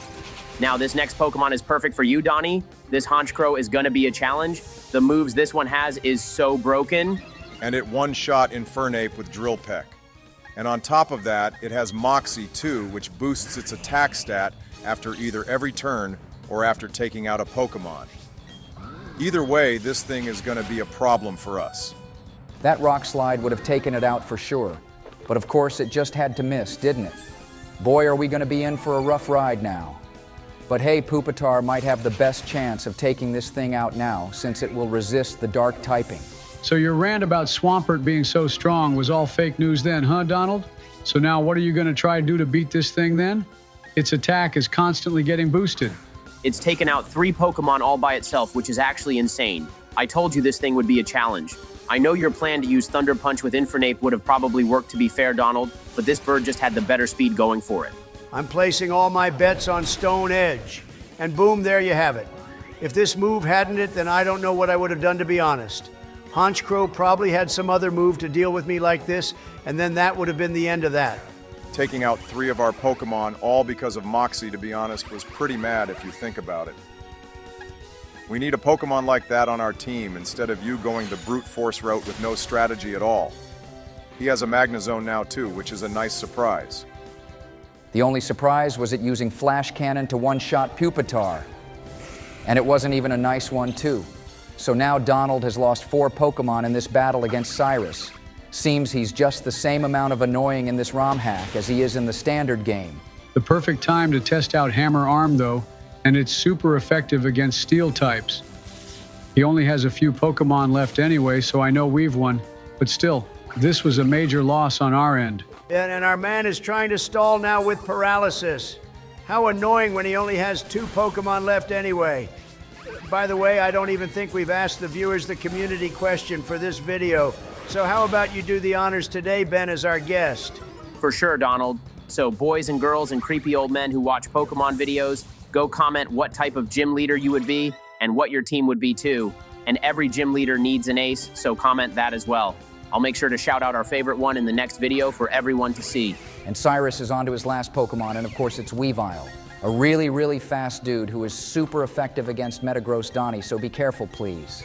Reviving Infernape was a smart move at this point in the battle, but Metagross managed to hold on for you with 1 health point left because it loves you so much. How sweet is that? Clearly, Metagross doesn't know Donald well enough, otherwise, it would have just let itself get taken out. I sure would have. I seriously need some hyper potions at this point, boys. Can one of you go scouting for them off screen for me, because these super potions are doing absolutely nothing to help us? You bought a lot of them, though, which is good, Donnie. Being prepared like the good boy scout you are. Although I think this is a complete waste of time, and you should probably switch out to something useful to beat Weavile. I agree with Bush, dude. It's toughed it out for you twice in a row now, and we're getting nowhere with this battle. In other news after this, we're going to be heading to Joe's favorite city, being Canalev. And from there, we could visit Iron Island, Full Moon Island, and New Moon Island, where my boy Darkrai lives. Wow, so after all that, you just go and get Metagross taken out, Donald. What was the point? I know your plan was to spam Hammer Arm, but Weavile is just too fast, man. You have to switch out to a Pokemon with more health and one that can survive any of its attacks. Yeah, but I just wanted to be stubborn. At least with Intimidate, though, Weavile's attacks have been dropped. This is one tough battle, to be honest. I should have done a little more training, and I definitely will the next time I have to battle that ridiculous Honchkrow. The only reason we're at this point with regards to our team is because of Honchkrow. Otherwise, this battle would have been a cakewalk. We're going to have lots to do in the next city, though, so that should be exciting. And finally, the close combat goes. But of course, Weavile would survive with 1 health point left, wouldn't it? Just to take the piss even more than this battle already has. Honestly, we got really lucky here. Close combat reduces our defense stats big time, so Weavile could have easily ruined us if it didn't use such a peasant move. Yeah, Infernape was saved by Feint. I guess the other Ice-type moves it wouldn't have done much, but it surely would have moves like Night Slash or Dark Pulse, and yet he didn't use them. Ben, it's because I'm the superior god-tier ultimate trainer around here, which is why I won. That's all there is to it. Now Cyrus can go back to his little hole or wherever it is he came from. Meanwhile, I have more important things to do than save grandmas from blue-haired men. Actually, Cyrus was born and raised in Sunny Shore City, which is a fact I bet not many of you knew. He grew up there, and like Volkner, he was very much interested in technology, and I guess that's how he became rich and a superpower in the Sinnoh region. He even has his own public company that's got nothing to do with Team Galactic. As a businessman myself, that is a genius strat. I'm pretty sure it's actually embezzlement, but whatever. He's funneling all the money he makes from his public company into Team Galactic, and that's how he's funding everything. I'm surprised no one in Sinnoh has actually figured that out. He is evil, Donald, so what do you expect? And I see you checked out the scary in-house, which takes us to New Moon Island. We haven't got the member card for that yet, so no point going there at the moment anyway. The first thing that's important here, though, is this battle with Barry. I wonder what team members he'll have this time. Alrighty, I'm here if you need me, and I doubt you'll need me for this first Pokemon anyway because Volbeat is garbage. Best option is to use Infernape with Flamethrower if you want to make this easy for yourself. Now, these battles aren't normal ones, Ben. The enemy always uses some weird strat on us. Like now, Barry is using Rain Dance, which means his battle plan has changed from the last time we went at it with him. The rain will reduce firepower, but Volbeat is still Ask Joe, so 1 Flamethrower would have taken it out. The whole point of him sending this out was mostly to set up the weather for whatever else he has in store for us. Donald has Dragon Dance, though, so I guess his plan is to boost Pupitar's attack whilst his weakest Pokemon is out, and then one-shot everything else on his team. Let's see whose strategy will come out on top. Hey, Bug Buzz did a lot of damage to us, though, surprisingly. Still, I think the Don's plan could work out for us. We just have to be careful, if Infernape gets sent out, not to use any fire attacks, and basically hope close combat can deal with his Pokemon. Oh, we'll deal with Barry here, easy peasy. My speed is also being boosted, remember? So my other strat is to one-shot everything, whilst also outspeeding them as well. It's a great plan, to be honest, and I know it'll work out for me. The rain only lasts a few turns, too. I think you've boosted your attacks enough for now, though, Donald. Pupitar is easily strong enough to take on his whole team by itself. To be honest, Stone Edge would have one-shot this bug regardless of you using all those dragon dances anyway. But I understand your plan now, bro. And his next Pokemon is a Kingdra of all things, which is pretty mad. This thing could be trouble for us. Yeah, I was thinking about what to do, but I think Metagross is my best option here. Pupitar would get taken out by a Hydro Pump easily, and I don't want to risk losing it after spamming Dragon Dance to Kingdom Come. So this Kingdra was probably why he set up the Rain Dance with Volbeat then, and his Empoleon too. He's basically got a water team by the looks of it. Be careful, Donald. Ah, I see, so your counter to dragon types is Ice Punch then. Interesting play, but a smart one too. I bet you actually taught this move when we get to Cynthia at the end to deal with her Garchomp. Hey, I think this Kingdra has a fucking life orb on it too. How broken does Barry want to try make his Pokemon? And how does he even get his hands on that item at this point in the game? Surely that's a Battle Frontier only item. If you forgot Donald, his dad is Palmer and like king of the Battle Frontier in Sinnoh. Remember as well, it said he could battle Cynthia if he wanted, but he can't be bothered. That's true, his dad is Palmer, but that doesn't mean he would be just given an item as broken as a life orb. He'd have to earn it like everyone else by collecting battle points and beating the Frontier Brains. You know, Ben, I love you, man, but you seriously are quite a little nerd too. I thought Jizzy Joe was bad, but you're something else, my guy. At least you aren't annoying, though. That would really be my limit. My limit is this Lopunny. I hate this goddamn Pokemon so much. Like, what were they smoking when they designed this thing? They clearly made it in a provocative manner on purpose. I bet Dawn's and Barry's Lopunny get it on when no one's looking. That is so happening in my head canon. And apparently I'm the creepy one. Bush, you gotta go see a psychiatrist or whatever helps deal with your issues. Okay, boys, might need your help. Barry is sending out Mr. Mime, and this thing will either make my life miserable or be an easy one-hit knockout. Any suggestions on how to beat this thing? Well, first off, you have a level 61 Salamence, so that's good. But yeah, we just gotta see what moves Mr. Mime has first before making a plan of action. Oh boy, this is gonna be a long one. He's gonna spam Substitute, isn't he? I have Fly, though, which is super effective against fighting types. But I'm sure Barry has a plan to deal with dragons himself. Okay, so he can even heal his own health with the leftovers whilst the Substitute is out? That's a really broken ability or whatever you want to call it. This is going to be a rough one for sure. And yeah, now he's using Dazzling Gleam, which is one of the strongest fairy-type moves. So that's going to be GG to Salamence then. We just have to bank on this Fly hitting with the knockout now. We got damn lucky. He went for the Dazzling Gleam again instead of Substitute. And with that, there goes Barry's most annoying team member. The rest of this battle will be easy peasy. Yup, and now his next Pokemon is going to be Sizer. My psychic powers knew this thing would be coming. And he actually has 2 steel types, so my Infernape here will one-bang the rest of his Mons all the way back to Sandgem Town. You know, I think Empoleon should have been given an all-black shiny form instead of going light blue. It would have looked way better in an all-black skin, kind of like Rayquaza. What I want to know is why you still have Fire Spin on Infernape Donald. There are way better moves it can learn, like Toxic, for example, which you still haven't bothered to get, by the way. Fire Spin is useful, but Toxic does more damage as the battle goes on. Fire Spin is one of those moves you teach to your Pokemon in the beginning of the game. Would have been useful against Gardenia and Rourke. But hey, Obama is right. Time to get rid of it. Barry just got rid of Infernape, though. I guess Venusaur is the only one to come in clutch for us now, boys. Let's hope we can finish this battle now. At least it was easier than Cyrus. For some reason, I always think Barry had a Honchkrow too on his team back in the original games, but maybe I'm just tripping. Either way, man, is gonna get slammed. Now and then I can make my way to Iron Island for a real challenge. Our boy Riley is waiting for us there too.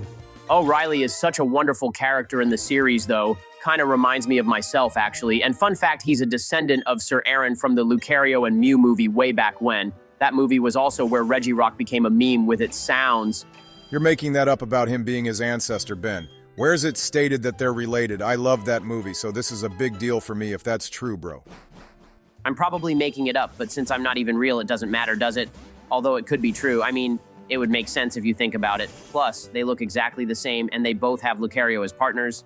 I bet they'd even mega evolve them too if they could. They probably would. But it didn't exist back then. Or at least in Sinnoh it doesn't. Although there's that whole multiverse thing where there's a world with and without mega evolution. Surely Arceus could do something about that, but seems he isn't bothered much. I would be materializing ice cream before me all day, every day if I was Arceus. What a wonderful life that would be. Okay, and other more important news. We're at Iron Island, guys, and in the anime, Team Galactic had a big plot, but in the games they just ditched all that for some reason and made it an optional area, apart from this ROM hack where you're forced to go there. Well, Byron is just sitting here in this random house and wants you to go train Donald. He thinks you're not worthy enough right now. There is also Team Galactic to deal with too, although only a few grunts. And wow, we're jumping right into a battle with Riley. Even he wants to test your strength, Donnie. Seems like everyone here doesn't believe you're worthy. So how does that make you feel? Your ego must be on fire right now, right? Actually, I am as calm as the Buddha himself right now, Obama. Riley is such a sweet guy, so I don't mind him challenging me to a battle.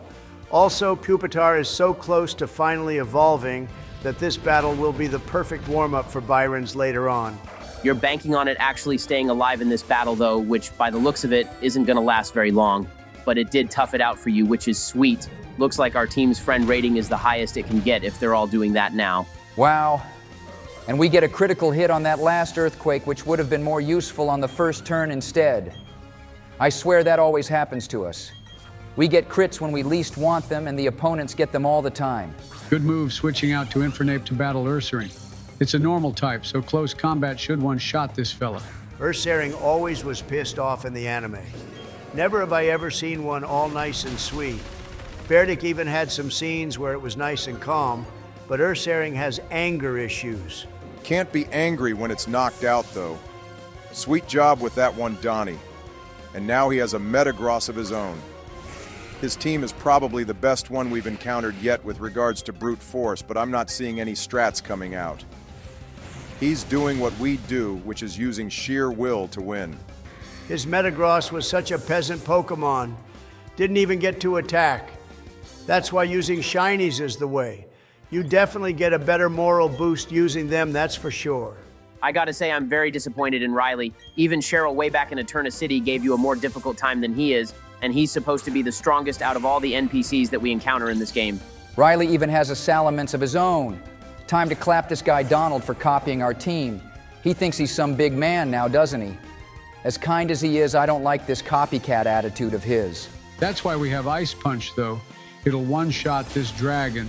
And also, it's not green like our one. It's the peasant, normal, blue-colored one, which automatically makes it worse. Damn, this battle didn't go how I thought it would, to be honest. I went in thinking this was going to be super tough, but you've put Riley in his place for sure here.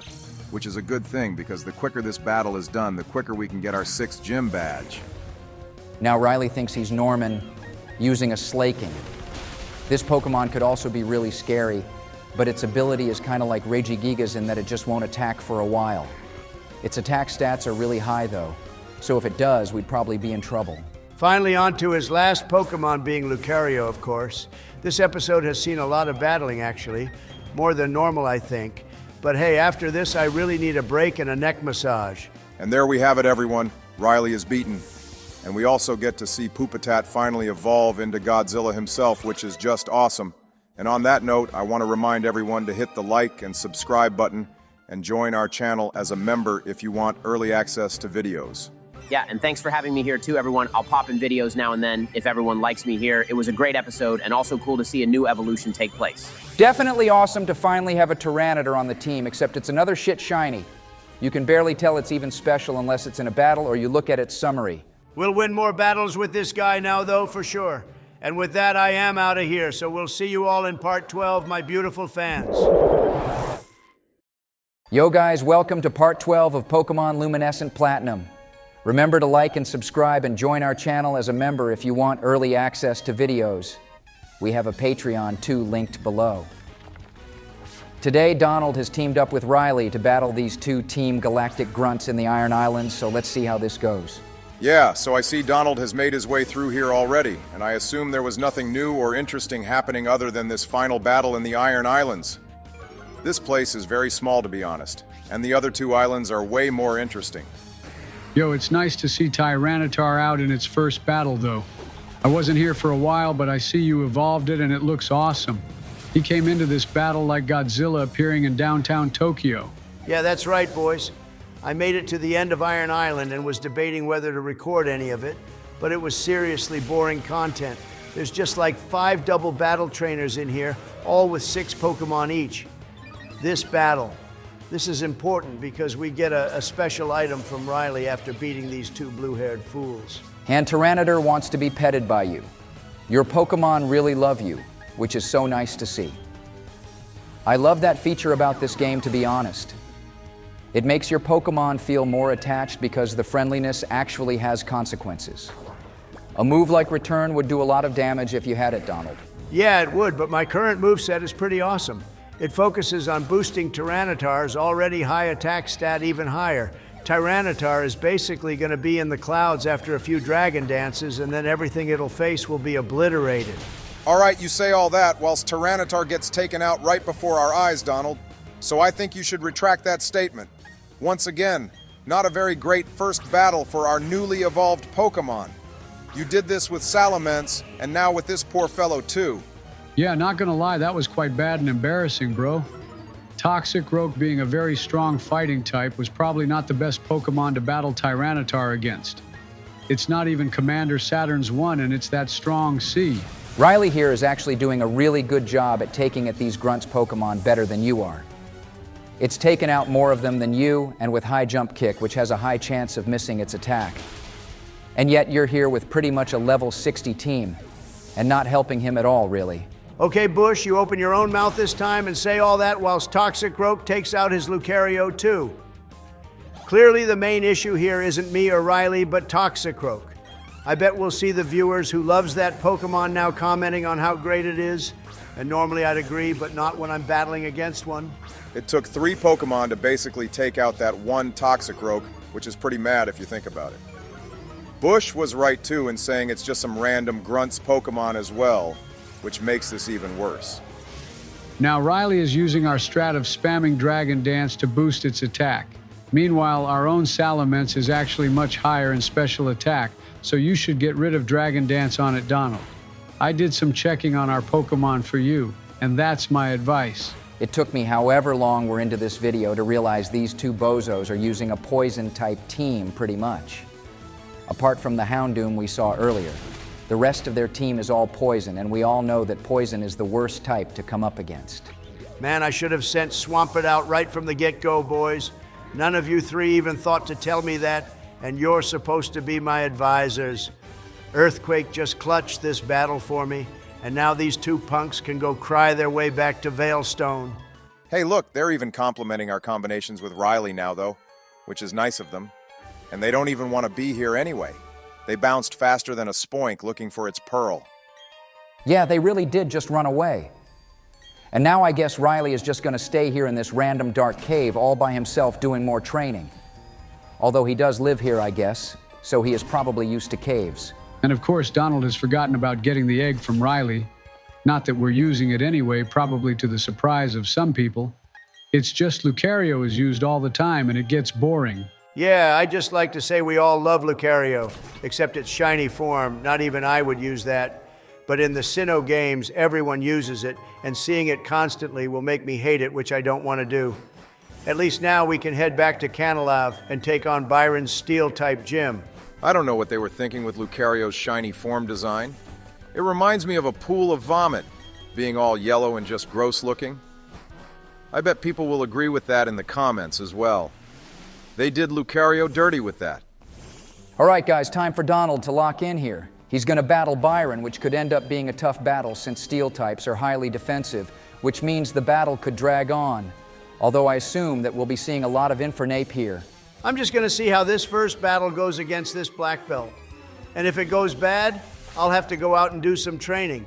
But if it goes well, we shall cut right to Byron because I haven't got time to take on every single person in here.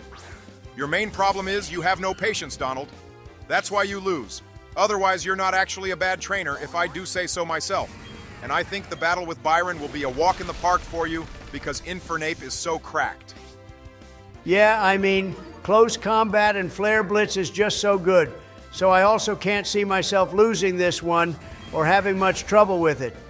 It's just going to be shit like this that will delay my inevitable victory. Sturdy should be banned as an ability, and I will write an executive order on that, along with banning the move Protect and the Pokemon Jinx. Donald, you have a level 70 Infernape, which almost got wrecked by that Steelix used by some random gym trainer. If he had healed, I'm sure you'd have lost Infernape there, so be careful against Byron. Steel types can also be rock and ground types too, which is super effective against our monkey. Okay, this is just so wrong in every sense of the word.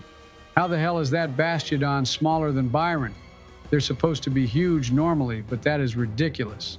Jizzy Joe, I think your priorities aren't aligned with ours.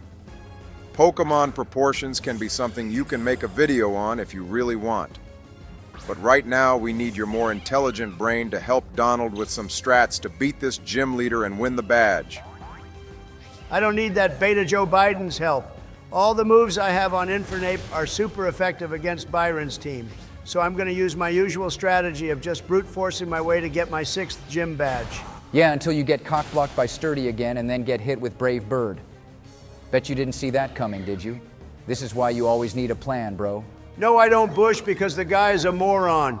He took himself out with that Brave Bird because of the recoil, and meanwhile, my Infernape is still standing.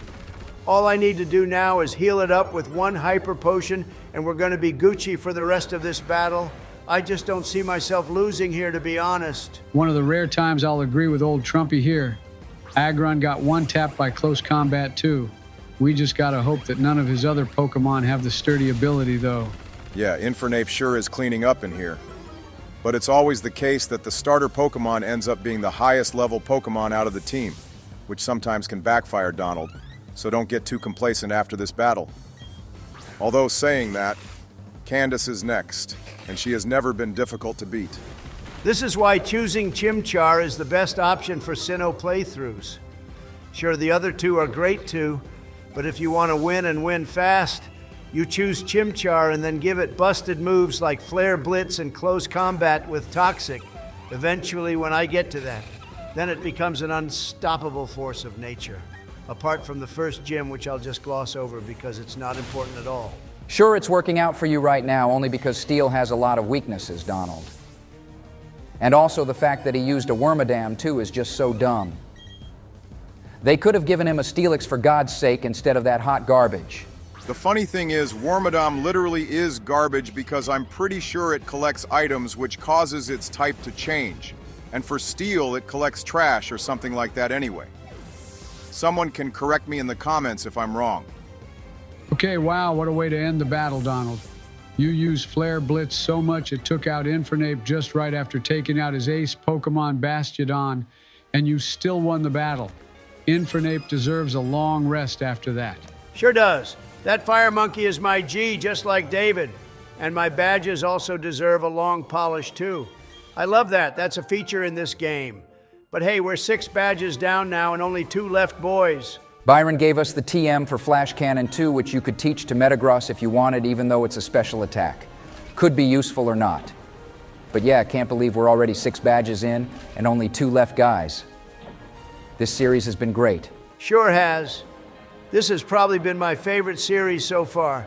Also, boys, I realized we haven't asked the community question yet, and we need to shout out a viewer who had the best gym leader type in Team 2. So who's it gonna be? I won't choose because I'll immediately go for someone who picked a dragon type. Well, actually, we received a lot of comments regarding teams, so thanks everyone.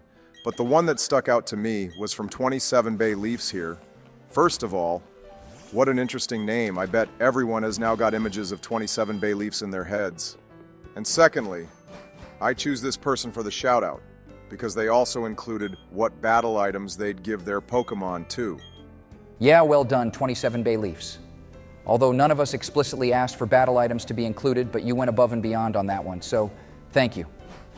And whilst Donald here gets lectured by Professor Rowan, I'll ask the question for this video, which is, which Pokemon deserves an evolution or a new regional form the most? We'll also do another shout out for the next video for this one too. Solid question, so go comment that, guys. And y'all just gonna ignore the fact that we ran into Elite Four member Lucian chilling in the library too? That guy must have a lot of time on his hands to be here reading books. I mean, the only person who ever challenges him in this world is me. So yeah, I'd expect he would have a lot of time on his hands. Other than me, though, I guess the Elite Four trainers battle each other as well as Cynthia now and then to keep up their training and try beat her too. Except Bertha, who doesn't even like being called an Elite Four member for some reason. And there was just a huge loud bang, guys. And you all know what that means. Team Galactic are nuking the 3 Great Lakes of Sinnoh to try wake up the legendary Pokemon in there. And if Lucian has so much time on his hands, he could help us out. Agreed. But they're so lazy in this game. Not even Cynthia does much around here, to be honest. In the anime, she did a lot more, but then again, the Elite Four didn't do much for the team there either. I guess it's because Cynthia has more interest in ruins and archaeology. Okay, boys, here we are at Lake Valor. The episode was actually going to end in Canalav City, but I thought that would be short, so we can take on Commander Saturn again here. And this time, he won't have some random old man who he's forced to team up with. I'll crush him. Once again, Donnie, you gotta watch out for his toxic rogue. It's gonna be even more broken now since it'll be higher leveled, and Saturn will have some weird strat to boot as well. I think Infernape will clear up in here mostly. I just hope you use Tyranitar in this battle, Donald, to make for him dying in his first appearance after evolving. That was quite sad, that happened, to be honest. Flare Blitz is always the way to go when dealing with Bronzong. It is quite a good Pokemon, though, when not being used by a moron peasant such as Saturn. And guys, I just realized something. Except for the Commander ladies, everyone in Team Galactic copies Cyrus's hair color. OMG, you're right. They must admire him that much to copy his bad hairstyle.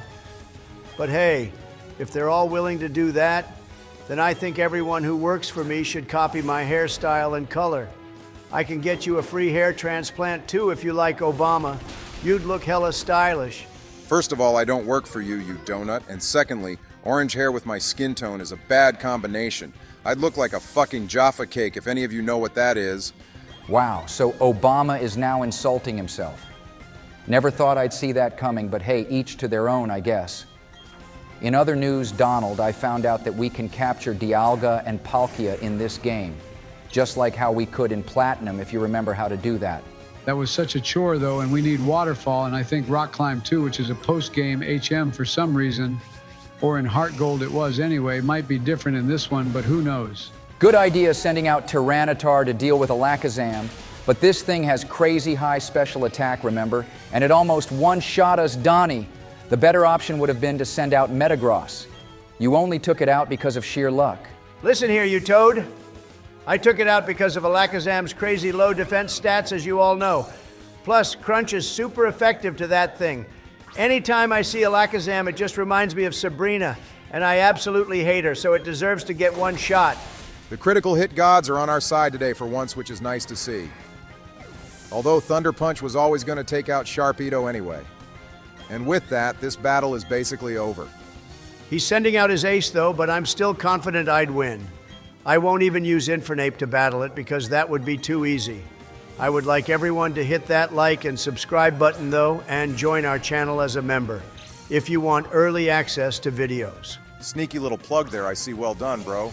And Metagross is a good choice because it's psychic, so yeah, with that, I think we can start wrapping this episode up, guys. It's not even over yet, and you two are already ending the episode. That's true, but there's no way Saturn will win this battle. The fool even has a focus sash to try last as long as possible.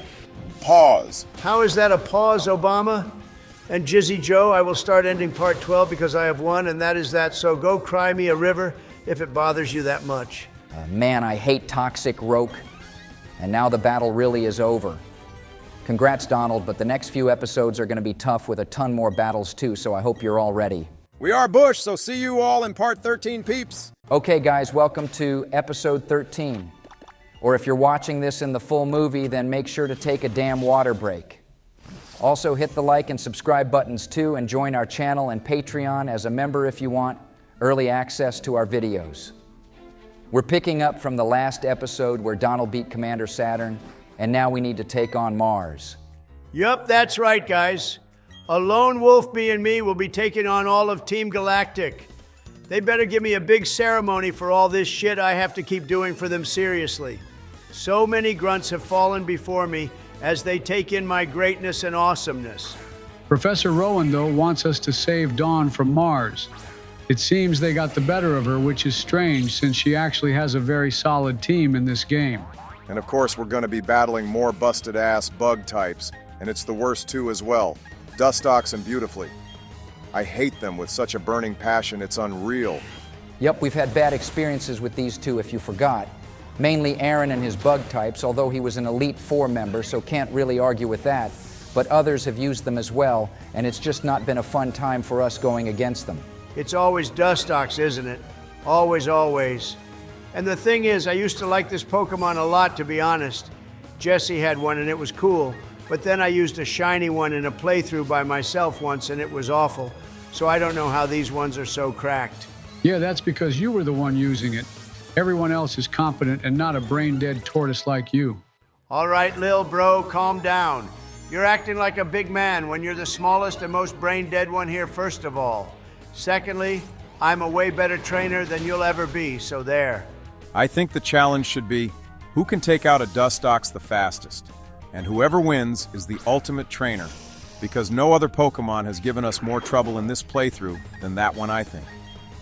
That would be hilarious, but it would have to be the Dustox, which Aaron himself used against one, since that specific one was the most broken. To be honest, I think Donald would win anyway, since Joe just doesn't have the thought process and strats like my boy Donnie does. Joe doesn't even have the thought process to get out of bed these days, I'm sure. But yeah, that would be fun. And hey, I finally beat these two grunts, but all my super potions are about to get used up, healing my team all thanks to some stupid bugs. This is why they're so annoying.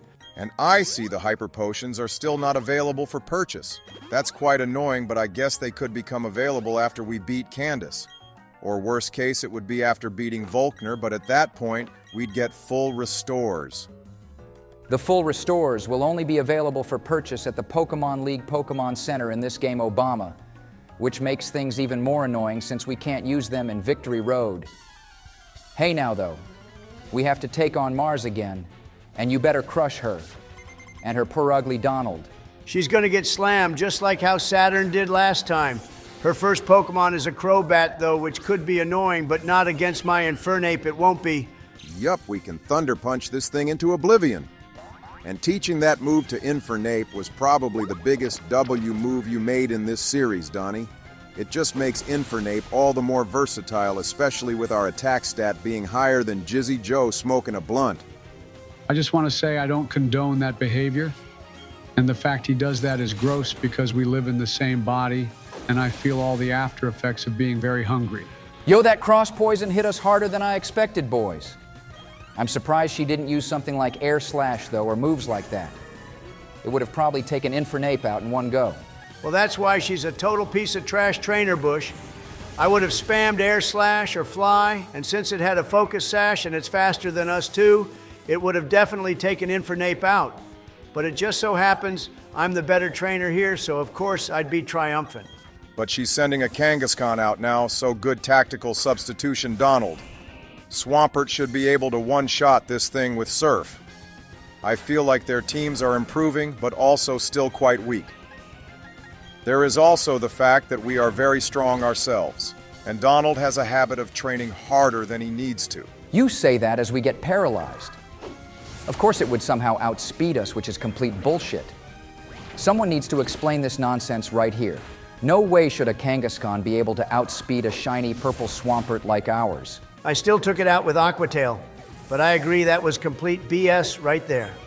Luckily, I won't need to use Swampert anymore in this battle, and I can go back to my beautiful Obama Pokemon to take on the rest of her team. So it took you 13 episodes to finally make a joke about me and Infernape, then did you, Donald? And it wasn't even a good one at that, and I'm not even bothered by it either because it's the strongest member of your team right now. You should be happy I haven't made jokes in every episode of this series, dude. I could have easily done that, but because I'm a good friend, I won't. Now back to this incredibly boring battle. Commander Mars needs to up her game for the double battle in Spear Pillar if she wants to win against me. She's actually got a Porygon Z now, though, which is interesting. Anyone who's used this Pokemon, please leave a comment on if you think it's good and if you think it would be worth us using it one day. I personally don't like it, and ever since it got banned from the anime, I liked it less. Joe, it got banned from the anime because of the animators, not the Pokemon itself, let's be honest here. And it wasn't even Porygon Z. It was the first one, I think. But we probably shouldn't talk more about that. That was a very sensitive topic. But I think those episodes only got screened in Japan and never made it to the West for the reasons it got banned for. Either way, that was then, and this is now. Donald sweeping through a team he'd be losing against if he was 10 levels lower. Hey man, pipe down. If you take a look at my Infernape, it's currently in the yellow health zone, which means I could have actually lost it in this battle. But because I'm a God tier player, I never lose. Everything you just said is an embarrassment in of itself. To be honest, Donald, you just outed yourself big time. I hope you feel really proud of yourself. I will when I've banned you for life from appearing on this channel and in these videos. Don't you think I can't do that? I'm one of the founding fathers of this place, so yeah, I carry a lot of weight. The only weight you carry is McDonald's burgers in your fat gut. Now get your fat ass to Snow Point City in the lake there because Barry needs you to save him, believe it or not. I'm very surprised Professor Rowan has so much faith in you because I sure don't. It's not like there's anyone else he can phone up, though, so Donald will have to do. Look, Maylene is here and she's saying very nice things to me right now. Something you two could start doing if you want to be in my good graces and get some boons for me. I'll give you a full shiny Pokemon team in Violet if you're nice to me, Bush. I don't care about your damn shiny Pokemon. They don't change anything except make the battle go on for a few seconds longer whilst that stupid shiny animation happens. If anything, shiny Pokemon slow down the gameplay. So yeah, take your shiny Pokemon and shove it where the sun doesn't shine. This all turned hostile rather quickly, didn't it? A few minutes ago, Donald was your boy, and now he's your mortal enemy. Not that I mind the beef, because watching from the sidelines here with my popcorn is great fun. This snowstorm or blizzard, whatever you want to call it, sure isn't fun though. Some parts of the snow is super deep and you get stuck in it. But fun fact for you all, this is like one of the only places in the Pokemon games with this much open space apart from the games on the Switch. Usually everything is congested with things everywhere, but here it's all so open. And there's the ice rock we used to evolve Eevee into Glaceon. We will be using that icy little fella one day because it's one of my favorites. And with all that, we're finally in Snow Point City and there's some earthquakes going on, boys. Hey, even the residents of this place don't seem to know what's going on either. Maybe it has something to do with the temple. Using my powers of deduction, boys, the tremors around here have something to do with the temple. Donald, I just said that. And I'm right, guys. The temple is the source of these earthquakes, like the gym guy told me. Candace seems to be there too, which means I have to do those ice puzzles, which are just the worst. Before the puzzles, it seems we're being challenged by these two temple guardians who want to see if you're worthy enough to enter. This seems a bit inconvenient, to be honest. The ground is literally falling apart, and instead of going to save the day, these two fools want to have a battle which proves nothing. And one of them has a Blissey, which means we're going to be here for a while. That fat pink furball is probably the biggest threat on the field. More threatening than our Pokemon, even. Blissey is Pink Demon if not dealt with properly. The Pink Demon got clapped by my Metagross. You two hyping up the enemy team when you should be hyping me up. You're definitely not getting a shiny Pokemon team in Violet now. I expect to be given a full shiny team, Donald. I didn't get one in Storm Silver, which was a disappointment, and I've always been good to you. Even whilst you make Infernape jokes in my face right now, I still am a very good friend to you, bro. Obama, you can have any shiny Pokemon you want. In fact, you're such a good friend, I'll even give my entire self to you. You're just a one in a million kind of guy, which is what I love about you. My brother from a very different mother. Hey, we used to be bosom buddies, Donnie, so what happened to that? And by the way, we have more chance of being related than you, and that's slaking. That is true, but you were still a meanie to him along with me just now, Joe. Also, I'd like to say it's nice to see trainers using the Johto region starter Pokemon, especially Meganium, although using that in an Ice-type area is just plain stupid. Hey guys, I just realized we haven't asked the community question and the video is almost over, so I'll pop that right now for them. Everyone go comment which route has the best music in all the games. For us, it's Route 209 in Sinnoh, and we still need to do a shout out as well.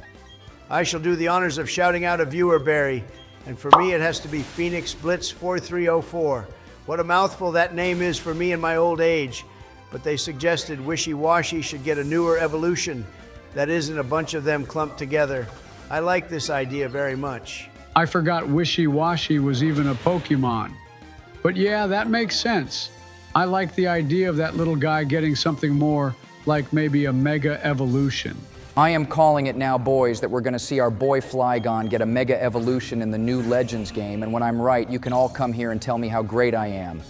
There is no way they don't give him one at this point in the series. I'd like to point out that we just lost Infernape there, and Donald is being very quiet about it. Obviously, he's embarrassed to lose such a high-leveled Pokemon to a peasant, but then again, Feraligatr is cracked. These 3 starter Pokemon also deserve Mega Evolutions too. Okay, Metagross bit the dust too. Not such a great way to end this battle, to be honest. These two are actually quite the strong trainers.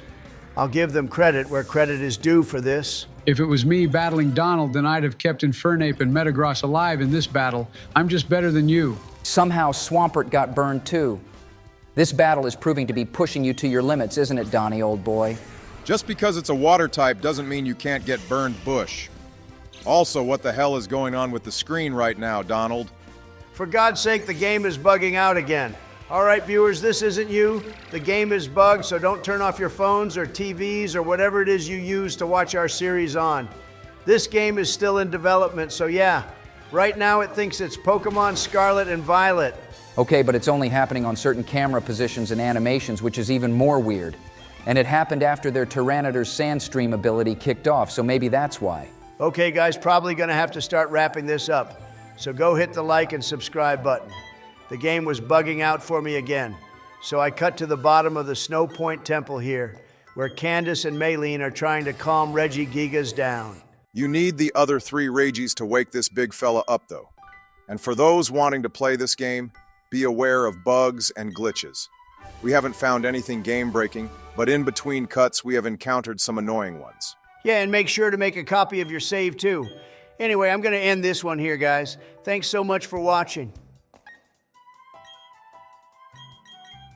Hello, boys and girls. Welcome to part 14. Remember to hit that like and subscribe button and join our channel as a member if you want early access to our videos. Joe, your intros need a bit of work, but yeah, welcome everyone. And as you can see, I'm already in front of Candace, challenging her to a battle. I had to skip the whole gym puzzle due to more bugs we had issues with off screen. If you saw what happened at the end of the last episode, hailstorms and sand seemed to cause issues for us. So yeah, we're currently trying to get these videos as perfect as we can for you all whilst dealing with that. Way too many bugs have started appearing for no reason whatsoever. But that all aside, we gotta focus on this battle with Candace to get our 7th gym badge. Her team is gonna be busted probably, but Ice has so many weaknesses, so I think we'll be fine in this battle. Once again, Infernape here will clutch us up in this battle, and Tyranitar will be useful too with its rock typing. Even Metagross with its steel moves. We just have so many ways to counter ice types in this gym battle. Seriously, I mean close combat and flare blitz will easily one-shot everything. I don't even care about the recoil damage, but maybe for the Elite Four battle, I should equip that item which stops the recoil from hurting me when using flare blitz. I think that item is the assault vest or something. Could be useful though, Donald. We can get every item in the Veilstone department store, remember? And don't have to save up those stupid battle points either, which is the biggest W here. And there goes her ace. Obama Snow, as everyone knows it's called, was always a weakling with its crap defenses. You guys actually used one back in the normal Platinum version, and whilst its snow warning saved you a lot, its actual battling skills were pretty bad to say the least. Okay, and the bullshit begins from here on out, boys. Dugong survives a thunder punch somehow, and then eats a wiki berry to restore its health. And to make matters worse, you go lose Infernape as well, Donnie. Doesn't really matter though, does it, Joe? I actually have revives now, remember? Only took me like 6 gym badges before I was able to purchase them though. It's so funny in this game you can buy a life orb before a revive. Now that is some major BS right there. I don't think that's entirely true, but I see where you're going with that statement. The devs need to really make revives purchasable right from Sand Gem Town or at the least Orberg City. Agreed, and we don't even get max revives at all. I think you can only find them on the ground but can't buy them, which is weird. They have definitely nerfed the healing items in this game for whatever reason. Either to be funny or just to make the game harder for us. It's to make the game harder for us. And hey, Metagross is doing great in here. Candace is sending out Glacian though, and the more I see this Pokemon, the more beautiful I think it is. It's so pretty. And it's about to wreck Metagross. I couldn't be bothered to heal in this battle because it wastes time and I'll probably win anyway. Although Candace's team is pretty strong and I am quite impressed with her strats. She even used spikes right in the beginning. Glaceon will still be a total pushover though, Joe. I can't see this thing doing much to the rest of our team, to be honest. With Intimidate as well, its attack will drop a lot, so Tyranitar should be able to end this cutie pie's life points with no issues. Oh, of course the Stone Edge would miss right here. And now I'm gonna take another Earth Power right to my face and then lose Tyranitar. You two had to just open your mouths, didn't you like that? You jinxed this. Glacian be hitting us like a freight train, though. I'm very impressed. I think it's humbling us since we shit-talked the poor thing at the start of this series, boys. Now it's back for revenge. Yeah, and sending out Venusaur was absolutely the worst possible idea, Donald. How do you expect this thing to take on this Glaceon, which it's already weak against? But because it loves us so much, it thawed out from being frozen. Now that's what you call love. Boom, the sleep powder hit too. I so got this with Venusaur, boys. Candace put up a good fight, but once again, I proved to be the superior God-tier trainer. I beat her faster than Ash did even. You're a god tier at overleveling and that's about it. Only I'm allowed to overlevel because I'm a bad trainer myself and will happily admit that. After this though, shit is about to go down for real with Team Galactic. We gotta storm their base. Yeah, it's gonna be like when the FBI stormed. Joe, don't even finish that sentence, homie. Donald will ban you and then worse things could happen. Anyway, he did beat Candace finally, so now we need to head back to Veilstone City and save the world. I'll give you a fun fact about this gym though, which is you can solve the entire puzzle without having to battle a single trainer in here. Although I had to use other undisclosed means because I got soft locked and didn't know what to do and couldn't even move. Talking of moving, we forgot we were supposed to go save Barry at the lake. He's getting slammed by Jupiter as we speak. Poor guy is really getting a humbling in this series. To be fair to him, she's strong in this game, so I have nothing bad to say. He did his best probably, and his team is decent too. He did his best, but he could have done better. His dad would have won, so he's definitely not at his skill level. I doubt he ever will be, to be honest. But I'd love to see Donald battle Palmer in an all-out battle if that's possible. Obviously, I'd win. And I'm pretty sure that little simp uses legendaries, which is something I don't do. So yeah, he's a cheater too. Doesn't really make him look so good, does it now, Obama? Says the person who would use God on his team any chance he gets with all the plates so nothing affects you. You're gonna play Legends Arceus one day, Donald, and I know. That's all you're gonna be thinking about. You're just a little Arceus simp yourself. Meanwhile, I'm over here enjoying the Veilstone jazz music again whilst I eat my ice cream, which none of you have bothered to notice. Oh, we noticed, Joe, but no one here gives a shit. We have way more pressing matters at hand, which is to end Team Galactic's reign of tyranny, since no one else is gonna bother to do it. We have Looker by our side too, which means it's gonna be GG for them. Also, this place is a maze too, Donald, so do you know your way around? I have a map, actually, from the original Diamond and Pearl strategy guide if you need my help. Thanks, Bush, but I know my way around. It's just a chore getting to the top of this place. And there is one thing they didn't add, which is the whole speech Cyrus gives in the normal Pokemon Platinum. I guess the devs couldn't be bothered to design all that in this ROM hack. They would have had to build a whole new room just for that speech, though, so it makes sense they didn't include that, Donald. And it's not like it changes much anyway. You better mentally prepare yourself, though, bro. The battle with Cyrus is going to be hella tough, because that Haunch Crow is going to be back at it again. Best bet would be to send out Tyrannodar to deal with it, since the rock and dark typing will benefit us a lot. Yeah, don't send out Infernape to deal with that thing. Brave Bird will definitely one-shot us if you do.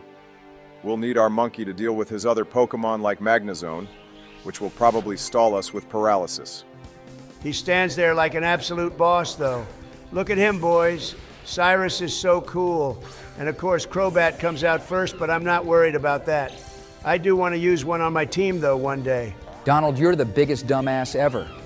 Crobat was obviously going to outspeed us, and it has Brave Bird, too. So that's actually GG to Infernape on the first damn turn. What the hell is wrong with you? That was total bullshit, Bush, and he got a critical hit on me, too. Over-leveling means complete ass in this ROM as well. And now my plan has gone down the drain, and I don't really know what to do.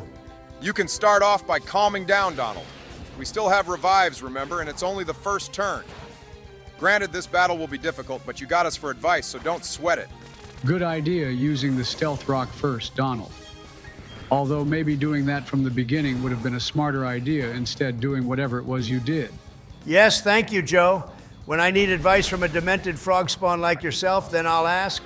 Now, Stone Edge took out Crobat anyway, so currently Cyrus and I are on an even playing field.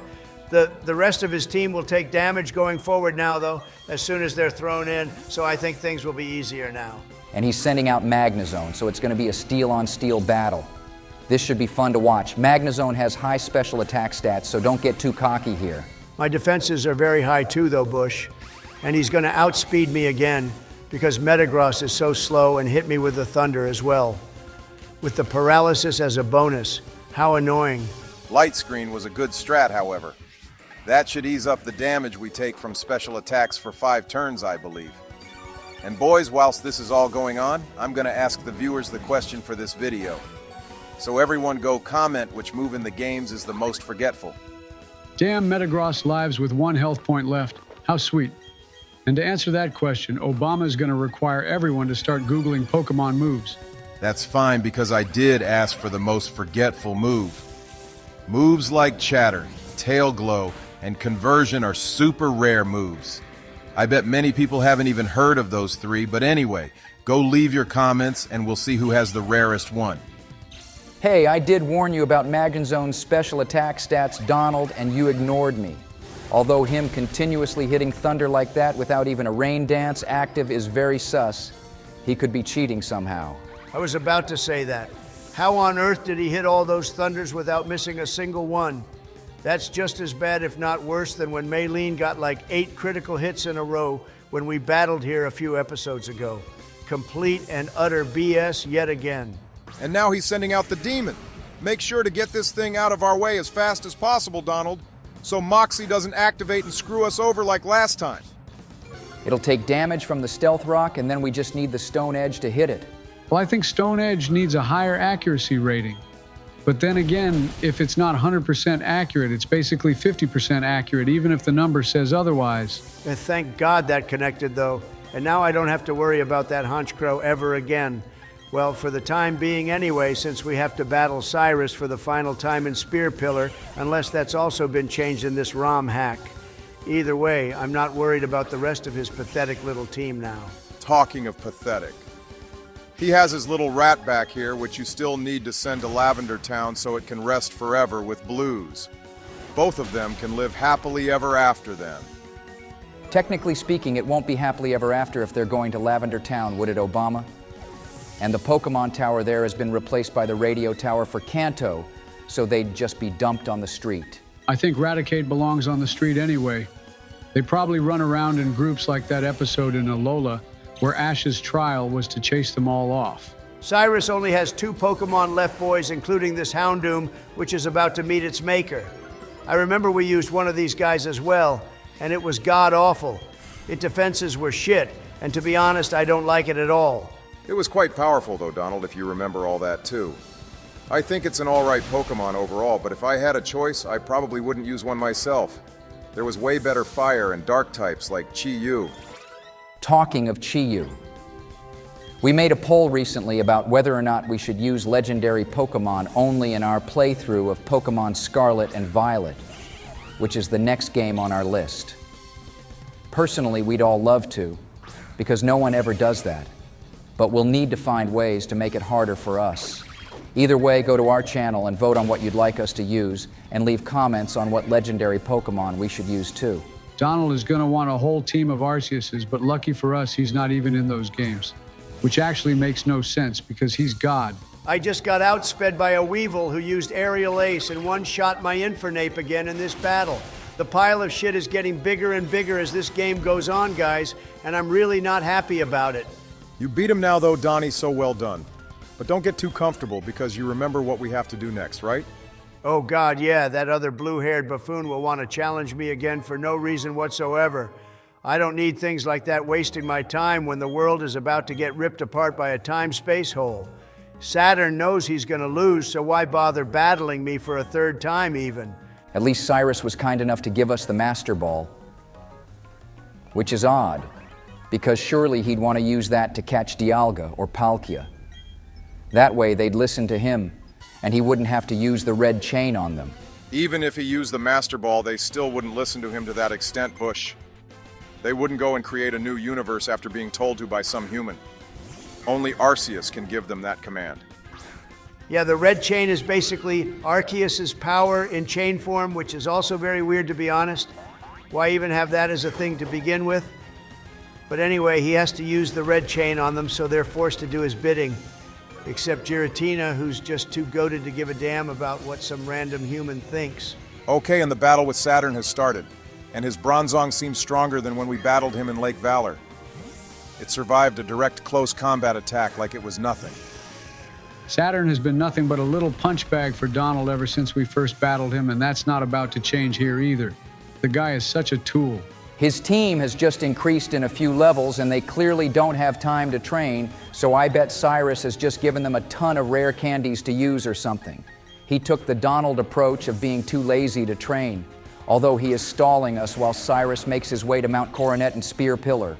I mean, yeah, that's basically what's going on here. And that Charon guy is here too, although he doesn't seem to do much.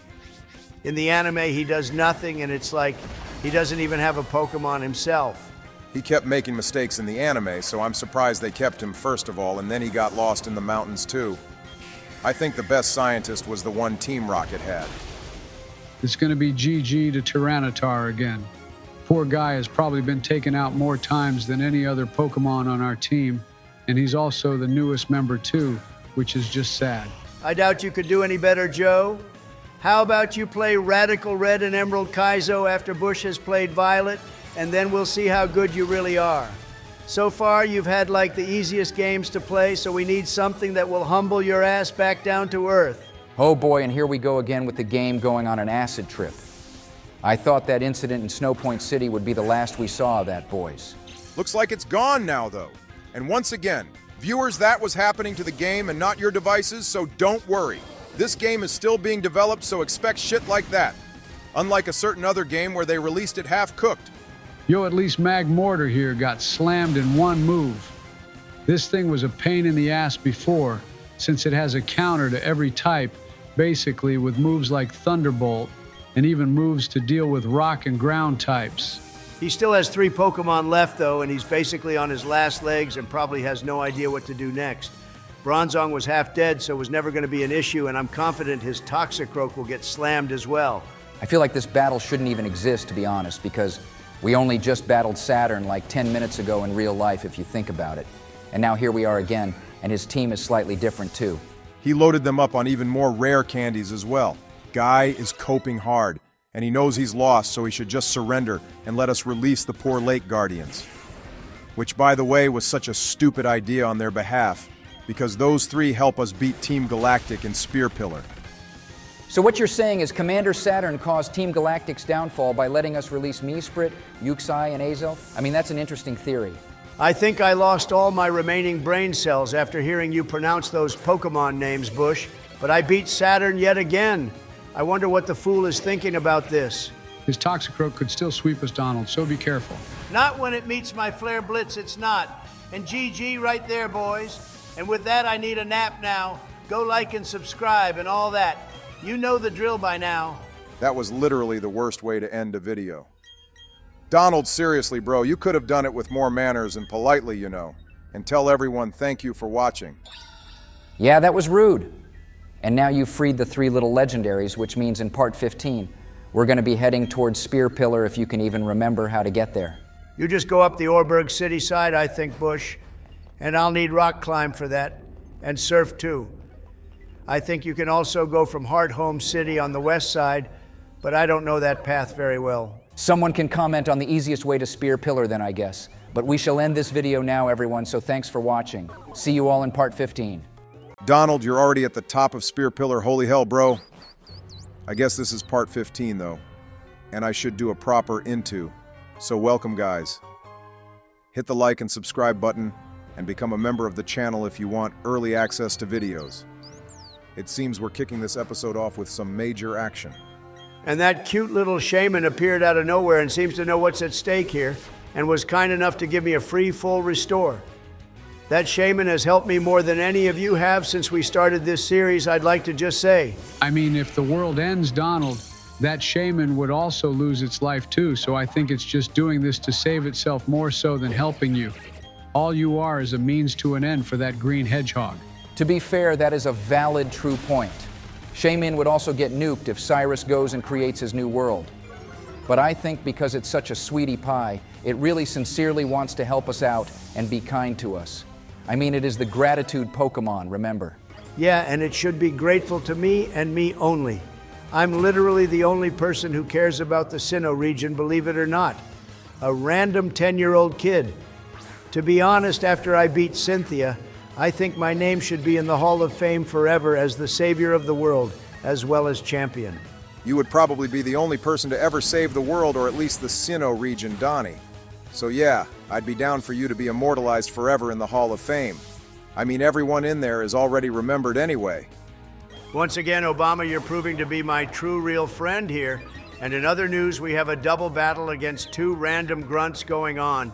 They have Toxicroak again, and I swear we've seen these same Pokemon before, so I think we've just been battling the same grunts throughout this entire game. I was thinking that too. They've just been recycling the same Team Galactic grunts with the same Pokemon. We definitely saw Toxicroak at Lake Verity, and that Beautyfly has appeared before as well. This battle should be considered the warm-up to the ones coming right after. They're going to be the final battles we have with Team Galactic, and I expect them to be cracked with their busted-ass teams. Something I'd like to talk about is that the poll we made regarding using legendary Pokemon in our next playthrough of Scarlet and Violet has been decided with the majority voting for yes. So our plan is to get a team and start them all at level 1 to make things harder right off the bat. But we need more suggestions on how to make it more difficult since legends are so strong. We shall find a way to make it harder, Barry, don't worry about it. But that's then, and this is now. I finally beat these 2 morons, and now we get no breaks and have to jump into another battle with the commanders for the final time. Hey, you finally were able to stock up on some hyper potions though, which is awesome. But you wasted them since I'm pretty sure Barry heals our team up before we take on the ladies. That might be after we beat them, Joe. He definitely does then. And also, where is Saturn when all of this is going on? He disappeared after we beat him in the Galactic headquarters, and you'd have thought he'd be here right now with everyone else. Man has probably gone home crying to his mommy about how he lost to a 10-year-old like 3 times in a row. And good idea switching Tyranitar out first, Donald. The Stealth Rock strat will be a good one for this double battle, especially if any of their team has a Focus Sash or something on them. I just hope Barry will be more useful in this battle compared to the last time I had to team up with his sorry ass. He was just holding me back and absolutely pathetic in battle. And this is supposed to be his redemption one too, since Jupiter beat him at Snow Point City. So Crobat is going to lead off with U-Turn, which forces it to switch out to another of her Pokemon. And damn, she has an Electivire now too? Shit's about to get real. Such an awesome Pokemon. I love Electivire. And Barry is using Tailwind as well, so yeah, we can expect him to do absolutely nothing in this battle for us again. He's only trying to help himself at this point. Barry even gave his Drifbloom a Flame Orb. I never understood the point of those items since they cause damage to the user. And for what? A slight boost in power or something? Doesn't seem very worth it to me, to be honest. Earthquake came in clutch there, though. Took out Electivire and did a lot of damage to the Sableye. I wonder what other new Pokemon they're going to have. Jupiter should have a Magmortar on her team, so be prepared for that. She won't have that Pokemon because Saturn is the Magmortar user. Jupiter will probably have some other busted one we'll have to deal with. And the levels of their team are quite high as well, which means we can expect Cyrus to be in the like level 60 area, possibly 70. That Sableye is the main threat here right now, though. It needs to be dealt with, and it has the leftovers, too. It's going to be the nuisance Pokemon in this battle, Donald. The first useful thing Barry has done is take out Bronzong in one go. Now let's see if he's going to help us out some more with that Sableye. Apparently I can't even take it out in one go, though, which is just sad. Mars was always a pushover, but Jupiter is probably the strongest out of the three. To be honest, she could be stronger than Cyrus, even if he didn't have Honchkrow. Yeah, agreed without Honchkrow. I can't see Cyrus being tough in this game. Unless he goes and changes his entire team around here, which could happen. But to deal with these two, Donald, you should use moves like Surf and Earthquake all the time, since they'll do damage to both Pokemon at once. And then Barry can finish them off. He just lost Drifblim, though, but we can't say anything bad about it since it's a great Pokemon. And he also took on one of their Pokemon with it, too. Jupiter called Sableye back, which was interesting, and she has Gengar out now. Didn't see that one coming at all. Somehow she got one of these on her way from Snowpoint City to here. And damn Dazzling Gleam hit that Lopunny hard. That could have been taken out of context too, so I'll pretend I never said that actually. And would you look at that, Barry, one-shot Gengar with frustration. I think that move does more damage when you Pokemon hate you, so I wonder what Barry has been doing to poor Lopunny, guys. Oh, he has for sure been carrying out some clandestine activities with Lopunny. But we aren't allowed to say any more than that, without getting told off by forces much higher than ourselves, which do exist, by the way. Lopunny is really on fire in this battle, boys. Holy hell. It must be really pissed off, but it can't take it out on Barry. So the Team Galactic commanders have to deal with all this. They clearly know we aren't the threat here, though, so Flash Cannon has ended the reign of Lopunny's tyranny once and for all. What a great Pokemon it has been in this battle. Barry has definitely redeemed himself. He's been shit throughout this whole game, and now he's finally coming into himself and clutching up this battle. I'm super impressed. Shame we won't see him again, though. I don't think there's a battle with him at the end of this game. I gotta say, Donald, you have been performing worse in this battle than Barry, which is also very sad. You're supposed to be the GOAT and leading us into victory. In actual fact, the only thing that has led us to victory in this battle is a goddamn Lopunny. Look here, Bushy, I have been contributing quite a lot and slowly eating away at their health points. But it doesn't help that Jupiter is a little gremlin. She keeps withdrawing her Pokemon every other turn. She do be doing that. And now Tangela's out, which is a grass type. So how about you switch out to Infernape and one-tap it with Flare Blitz? Joe is right, Donnie. Sending out Infernape would have ended this battle ages ago, and we could have started the fight with Cyrus too. These two are also trying to stall us, even though he's just standing there doing nothing right now. Crobat is out now with Cross Poison, so be careful of that move. And I really think you should switch out Pokemon too, Donald. Keeping Swampert out is asking for trouble. If I switch out now, I'll have to wait a turn and then get attacked possibly by some air attack which Crobat would use, which could take out Infernape. I mean, it took out Meganium in one go just now, so I'm not risking it. Okay, so your plan right now is to sacrifice Swampert like this and then use that opportunity to send out Infernape. Sounds risky to me, bro. Exactly, that is my plan. Infernape can take out either of these two easily, and then I can use close combat on that Probopass when it's back out, which should one-shot it. And then we'll only have two Pokemon left to deal with. But boy, has this battle been a drag. Barry has Wevel out now, which is awesome since it should outspeed everything on the field and going forward in the battle too. I mean, Mars hasn't sent out Purugly yet either, but I guess Infernape can easily deal with that Pokemon as well. Hey, I can ask the viewers the community question for this video whilst Donald is doing all this, since we haven't yet. And I actually have a really good question for the peeps, which is, what's the most forgotten Pokemon that deserves more attention? Last time we asked you for the most forgetful moves, but this one should bring up some interesting conversations. The one that comes to mind for me is that milk dessert Pokemon from Galar. Milcery or whatever it's called, and then it evolves into all those different flavored Pokemon. I actually think its design is simple yet elegant, and the fact that there are so many flavors is awesome too. Oh man, I'd sure love that Pokemon as my partner. I get it to make me all the candy and ice cream forever and ever. What an amazing thing that would be. For me, the most forgetful Pokemon is probably Bruxish from Alola, I think. It doesn't really evolve, and I don't know why anyone would use one, to be honest. It also looks stupid and like a clown, so yeah, that's my choice. I'm just going to chime in and say that Sizer of Berries saved your ass, Donald. Infernape was literally about to cry, as that message stated, but Sizer took out the rock head for you, Donnie.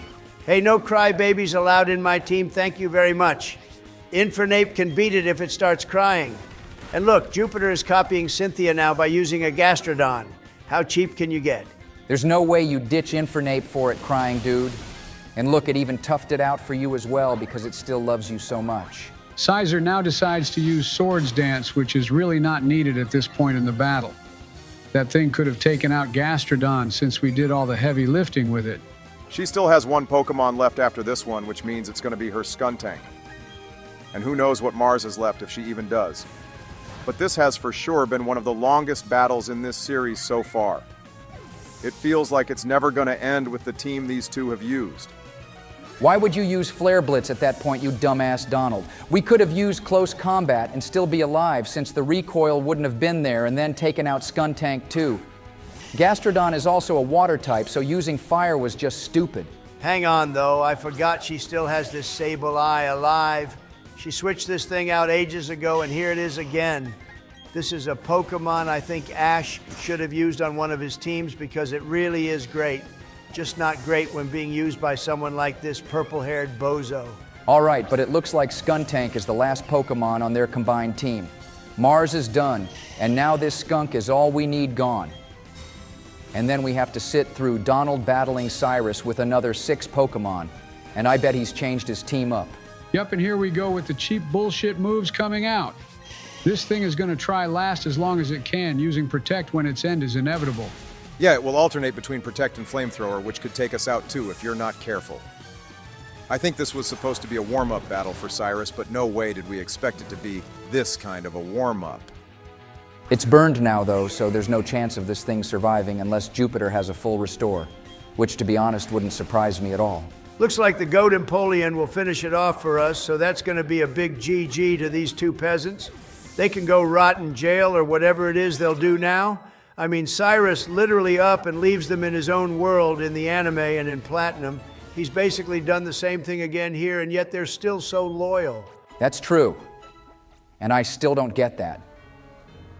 Why would you still be so loyal to someone who you looked up to, but then who turns their back on you?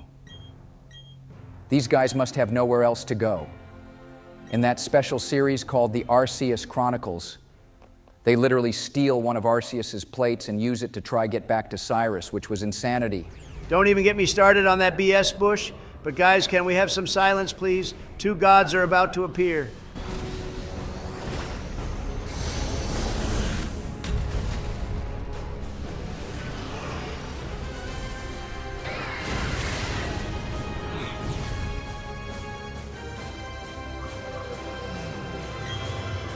So in my opinion, Cyrus is the strongest evil team leader because he can summon these two like they're nothing. Joe, don't you understand the meaning of silence? Since you've gone and broke it now, though, here we're seeing another acid trip animation, but this time, the whole Sinnoh region is tripping out. Cyrus probably has a bigger ego than you do now, Donald. Look how smug he looks right now. He thinks the world is his oyster and he basically could destroy everything with these two by his side. That's what I like about him, though. Unlike everyone else who destroys, Cyrus actually creates. Granted, he goes about it in all the wrong ways, but it's still nice to see someone go about evil in a different way. And with that, boys, I think we should leave everyone edging on a cliffhanger, so go like the video and subscribe, people. Bush, you just cut off the 3 Lake Guardians' awesome little entrance here. Poor things were waiting for this moment for so long. They wouldn't even be here unless we had freed them too. Once again, Saturn essentially caused the downfall of Team Galactic by allowing us to release them. Cyrus should go blame him when it all goes wrong. Well, looks like the battle with him is going to start now, but we shall be saving that for part 16. Things are really going to liven up in the next episode, so stay tuned, guys.